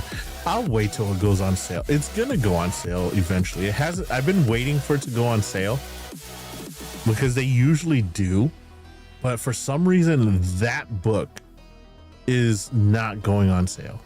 It's like at one point the Japanese Monster Hunter cookbook went on sale, but I was like, I almost bought it, but then I realized I can't read fucking Japanese. Can't read kanji. I was like, what good is getting the cookbook if I don't know what it's telling me to what ingredients it's telling me to cook with? So I was like, fuck. And I love the way Monster Hunter food looks, but the Food Wars cookbook, as soon as that bitch goes on sale, I'm buying it. But yeah, not this payday though. Inspire you to learn. Yes, I do.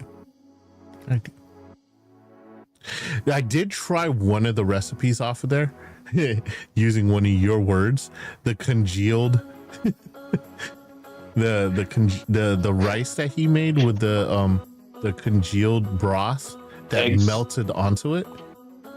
From like the second episode, I think. Yes. Yes, I made that shit and it was fucking delicious. You know what's my favorite part of that? Of like the first like 3 episodes? When he sits down on that bench next to that like as you said, like those 5-star chef kids. Mm-hmm. And the moment he says he's from a diner, the guy kicks him off. And then the next scene when they have to deal with the lady with the goddess tongue, he's like, I'm out.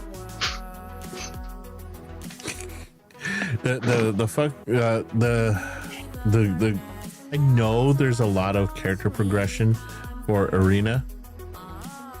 I just did not like her. I did not like I know they wrote her to be unlikable, but so that they could max out the character progression.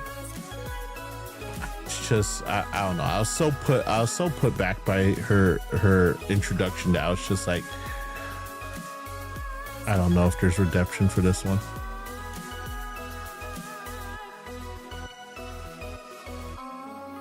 Hey Diz, what do you think about Soma's dad though? Every single girl I knew that watched that show had a thing for Soma's dad.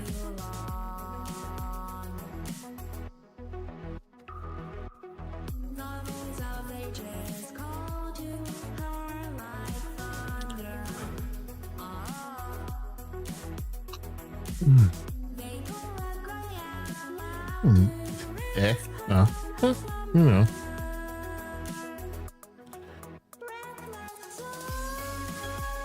I wish I could look that attractive. I just can't. I can't. My hair, if I grew my hair out like that, it would not flow like that.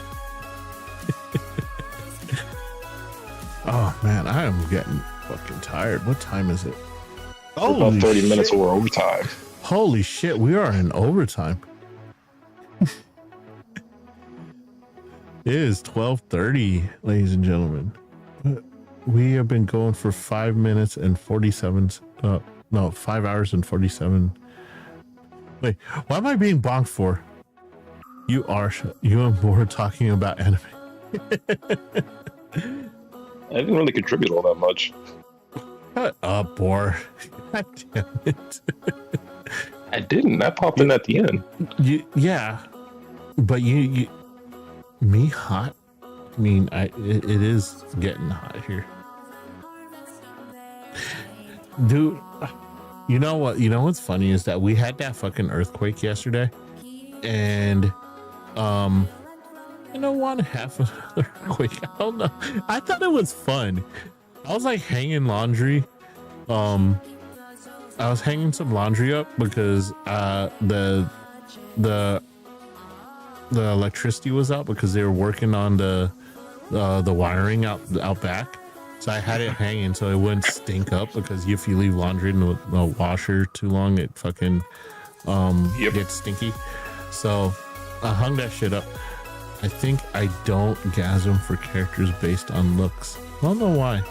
Trying to like being in a natural disaster. God. Well, okay.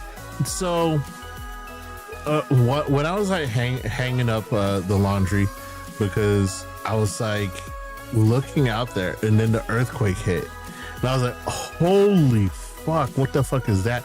And I put my hand on the car to steady myself, because it rocked us pretty hard. It wasn't the worst, but like it was like what, a 6.0, but it was enough to kind of like make the legs buckle a little bit. But like I'm looking out my garage and I see everyone running. Mind you, this earthquake is 3 seconds long. It was like 3 seconds of it was like a fucking, it like, honestly, if you weren't ready for it, you probably would have fucking like fell over yourself. But like I see these people running in the middle of the fucking street, like fucking like yelling earthquake and shit like that, and I'm just like, you do realize you're out in the fucking open, right? Ain't nothing gonna fall on your head. Like, I don't think the earth is gonna open up and swallow you.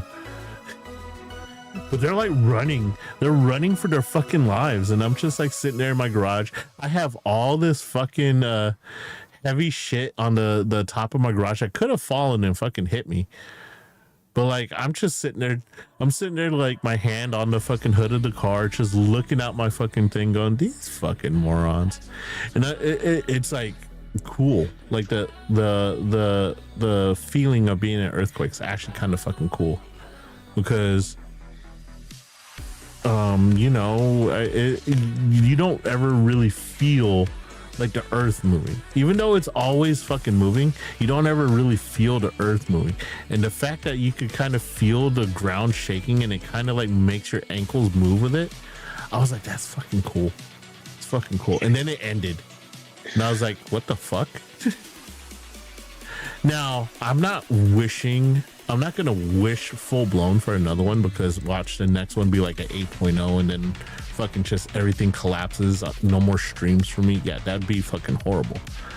But I mean, I kind of want to experience one again. I kind of want to get on something that shakies, that does a lot of shaking.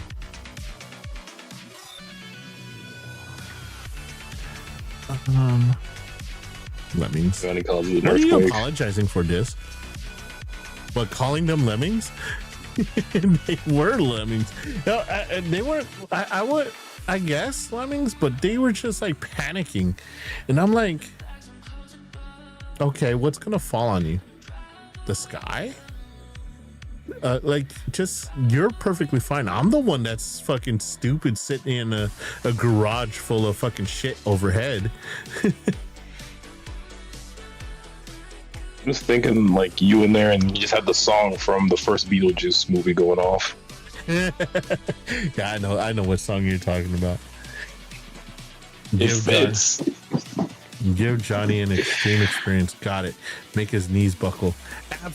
Dude, absolutely. Rock my world. Absolutely. That's what you're trying to say. There you go. Wait, what? Saber, why are you writing stuff down? What the fuck? Hey, I don't have no tail emotes. Yet. Yeah, you know what? Very true. Yeah. I have to just... Why is everyone fucking taking notes for? Why is everyone taking... You know...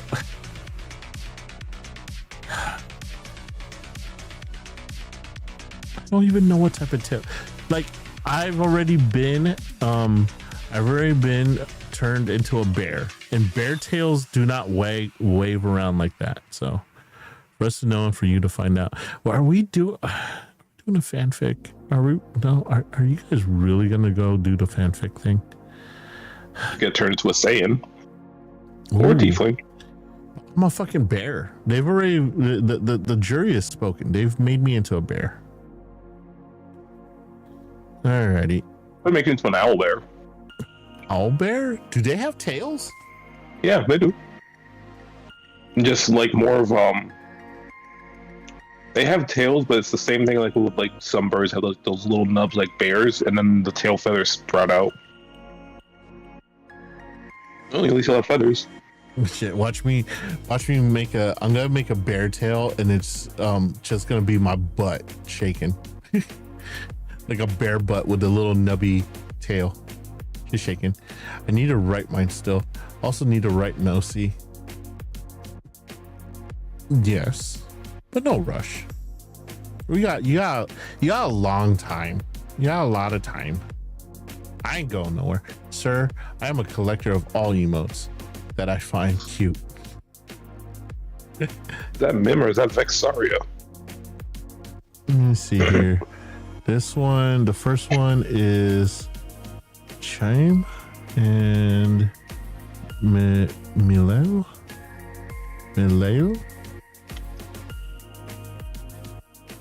I am a collector of unique emotes. I like unique emotes. I don't have any cute emotes.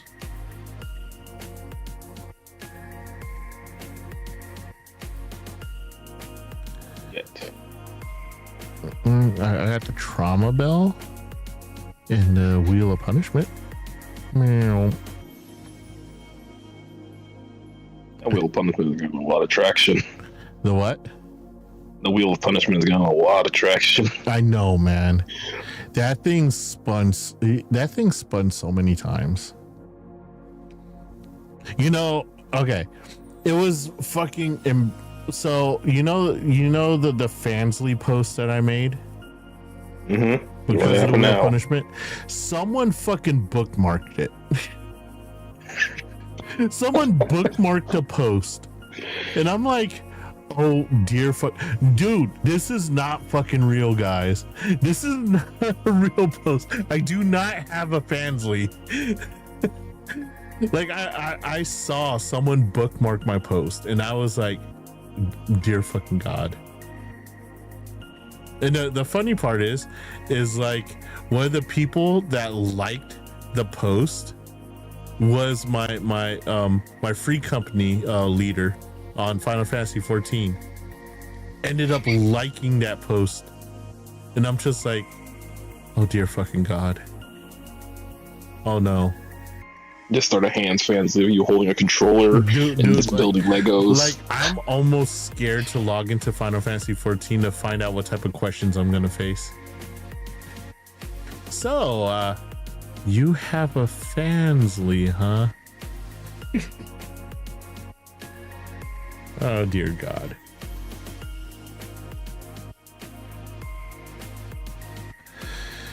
Okay.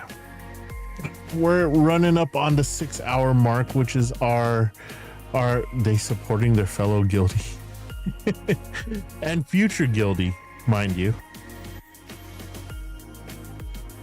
All right, we're running up on the 6-hour mark. That is our max for weekday streams when I'm working the following night. So, not what I expected for my stream today. I'm actually glad that we did the just chatting stream because I had no clue what game I wanted to play today. You know what? Maybe tomorrow I might do Tavern Talk.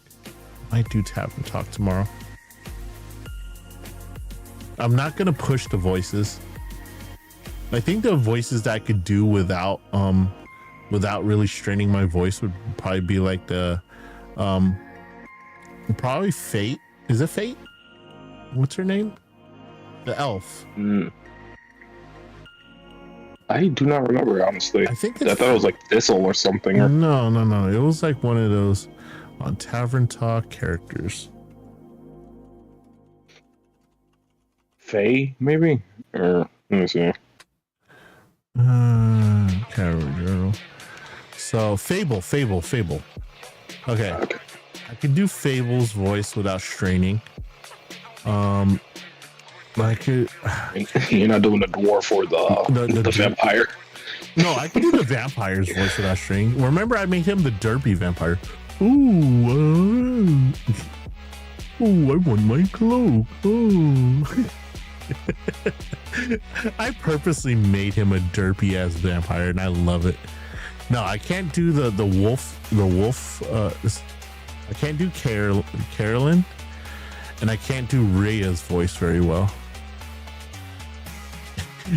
The Neil Broom, I could do his voice, and it's basically my voice that I do right now, except I do very, very to raid the castle. He has my ASMR voice. Fable, I could do her voice. But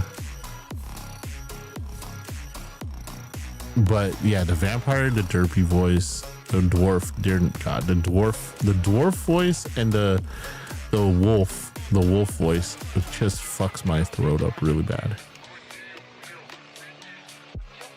Saber, I almost thought that was a cockroach from SpongeBob that he gave a Krabby Patty to. It's a potato. It's a cute ass potato. Why? What is that potato? What? Are you there for that stream? Which stream? The Tavern Talk stream? That's gonna be tomorrow.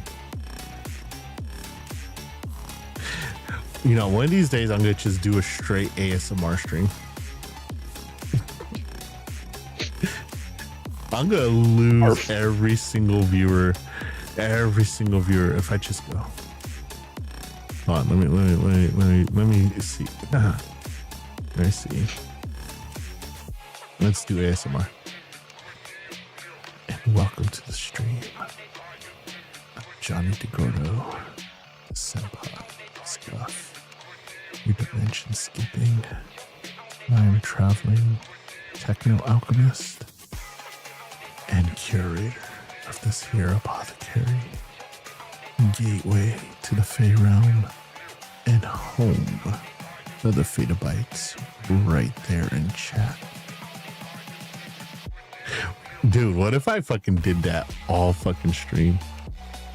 All fucking stream.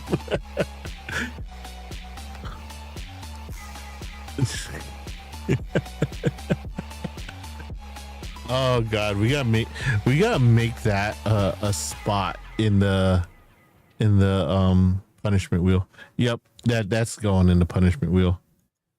15 minutes ASMR. Where is that going? Yeah, we're gonna get rid of the UwU voice for 5 minutes. A gift sub, safe. Princess Jojo, Riz, a Discord friend, My Immortal Fanfic, Chat Picks Tweet, Wrath Respin, Weird Copy Pasta, Warheads, Nerf Russian Roulette, Marbles Jackpot.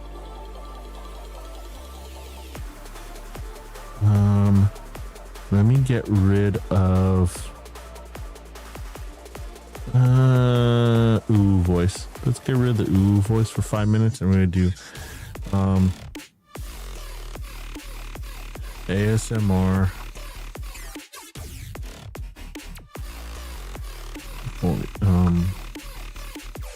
voice. The graphic novel of Dark Souls?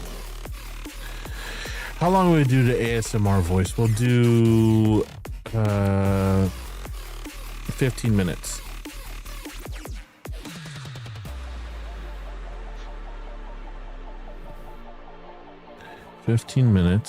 So we'll add a section.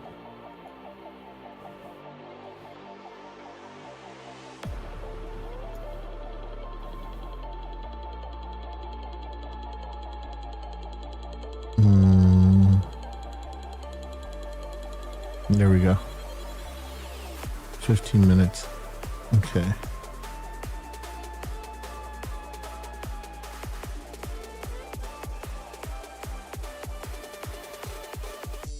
Is there a save button here? Save settings. Perfect. Okay, so settings saved. Let's see here. Wheel.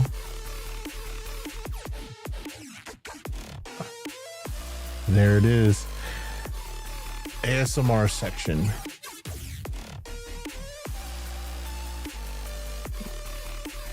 So the ASMR section is right after the wasabi peas. Wow, it's ooh, That's quite a spot to put it into. It's right between wasabi peas and gift a sub. Oh God. That's a hell of a fucking spot to put that one. Could be worse. God. I still hate the fact that Princess JoJo's on there. I literally should just make Princess JoJo the pay for redeem. Seeing how people could save up to get the Princess JoJo with the fucking wheel. Oh God. On my first spin too. What? On the Princess JoJo? Yeah. Yeah, remember? Yeah, you dick. Hosh was like, God damn, you got a 75% discount. Oh man. Princess JoJo voice. Or was it the Princess JoJo voice, or I had to be Princess JoJo? You had to be, because you put it on the damn wheel. God damn it. All right, so that's on the wheel now. Okay, I had an Iron Man question for you. Iron Man question? Okay, I have not had an Iron Man question. During All New, All Different Marvel, where he made the Model 51, I think the Prime Armor, what did you think of it? The Prime Armor in 51? I think it's his 51st armor during that series, but it's the one that can turn into a ninja that has like the samurai armor. It was during like the first debut of All New, All Different Marvel after the event where all the planets or all the Earths were colliding and just the universe reset. I'm trying to see. There's like 3 different versions of it. It's during the same series where we got Riri Williams in her first version, and when Doctor Doom became Iron Man as well for a short period of time. It's the second Civil War armor. I mean, I like the Prime Armor. The Prime Armor has the jetpack, like the anime jetpacks in the back, right? No, shit. Let me see. So I can just send you this link. It's the link to the comic book from Amazon. If my phone can load. Let's see. See, this is the Prime Armor I remember. Hold on, let me copy image, paste.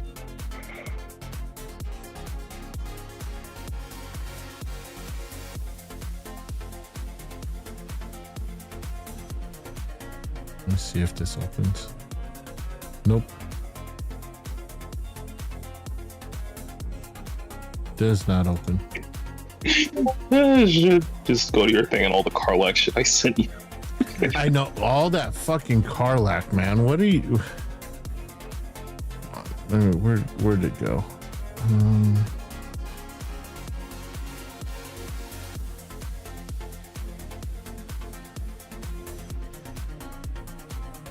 What the hell is that? That's a long ass link. That's the link I got. That's not the Prime Armor. No, that's the model Prime Armor for that series. Oh. It was during All New, All Different Marvel, right? When we got New 52 or All New, All Different New 52 for DC at the same time, I think. No, that's the armor that's supposed to... I don't know that one. Not many people liked All New, All Different Marvel. Okay. When you said Prime Armor, this is the one. This is the Prime Armor that I know of. Can we open this? That's the Prime Armor I know. Alright, give me a minute for stream to catch up.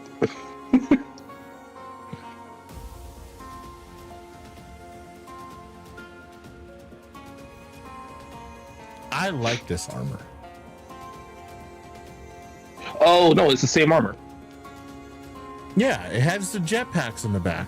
Yeah, no, but that's it when it goes into jetpack mode, because it has nanites that allow it to borrow attributes from all the other armors. Yeah. Yeah, I just didn't know because there's other jetpack versions of the Iron Man suit. So when you said that, my mind went somewhere else. Yeah, I like this armor. Now Riri Williams has it, or it's been changed to Ironheart's design. Stop. While you're ahead, stop. He went back to the retro outfit. It's not bad. You gotta fuck me up, boy. Stop it. You and your Marvel shit, dude. Why do you keep? It's not my fault that it's not my fault that it's that play catch up with Marvel.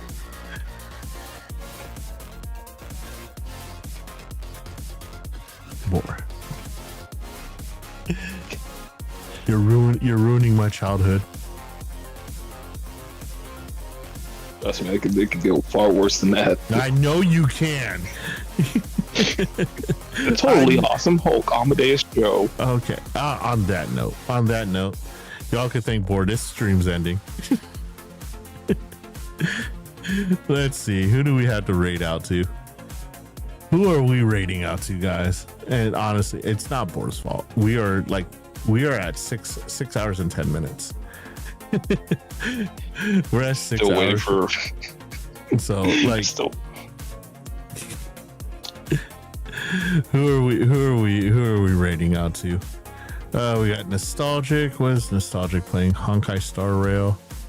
Do I have any other small VTubers that are on my list? No, I do not. He was playing Split Fiction yesterday. Who was? He was playing Split Fiction yesterday. Nostalgic? Yeah, he was. He has like I think he has it set for Mondays with that one person because of their conflicting schedules. Yeah. They're about like halfway through the story now. Let me see here. Who do we have? VTubers starting soon. No, I have not seen Riri in like a hot minute, so I don't know where she's been. I swear her stream times change so damn much. And I used to joke about me making a schedule. Because I rarely stick to my schedule, but now I'm actually doing better about it. And once I start sticking to a schedule, like everyone else is kind of just like, yeah, we'll stream today. Nah, we're not going to stream today. You know, we haven't hit up a male VTuber yet in a while, so I'm going to look for a male. I know Nostalgic's one, but we always use Nostalgic as a backup to fall back on. I'm going to discover someone new. Who do we got new to raid out? Unless any of you guys know a male VTuber that's going right now. It's really difficult, and the funny thing is, no one dares call me out for raiding out to like female VTubers a lot, because honestly, the scene is dominated. There's so few of us male VTubers out there that it's really hard to find guy VTubers at any given time, and they're usually buried under the female VTubers. So like, I have a few male VTubers, but none of them are on right now. Plus, guy VTubers are really bad about keeping fucking schedules. Even Actu puts a schedule out and he oversleeps all his fucking streams. He slept through the last stream. B is starting soon, but she a grill. Wait, B's starting? Yeah, she has it up right now for schedule 1. What the okay, well, we all know the rule. If anyone within the inner circle streaming, we always go for the inner circle. So let me see here. Why is it not showing B on here? Royal B.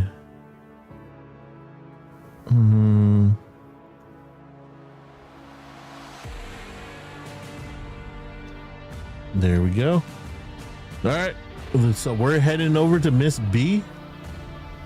She is part of the inner circle, so she automatically gets our raid. Send her some love, because you know she's sending it to us all the fucking time. We love B. So let's drop those raids in chat. The raid's gonna start in about 10 seconds, but I love you guys. Tomorrow we're gonna stream and we're gonna be doing some tavern talking on like, yeah, you know what? We're doing tavern talk. I don't care who comes on, unless it's Starry. If Starry comes on and wants to play Monster Hunter, we're gonna play Monster Hunter because she's rarely on. But we're gonna go hit B up, and drop those rage in chat. Show her some love. We love us some Royal B. I will catch you guys tomorrow morning, same time. We're gonna do some tavern talk unless we have a collab that pops up. But thank you. I will see you guys tomorrow. Raid is going right now. Bye.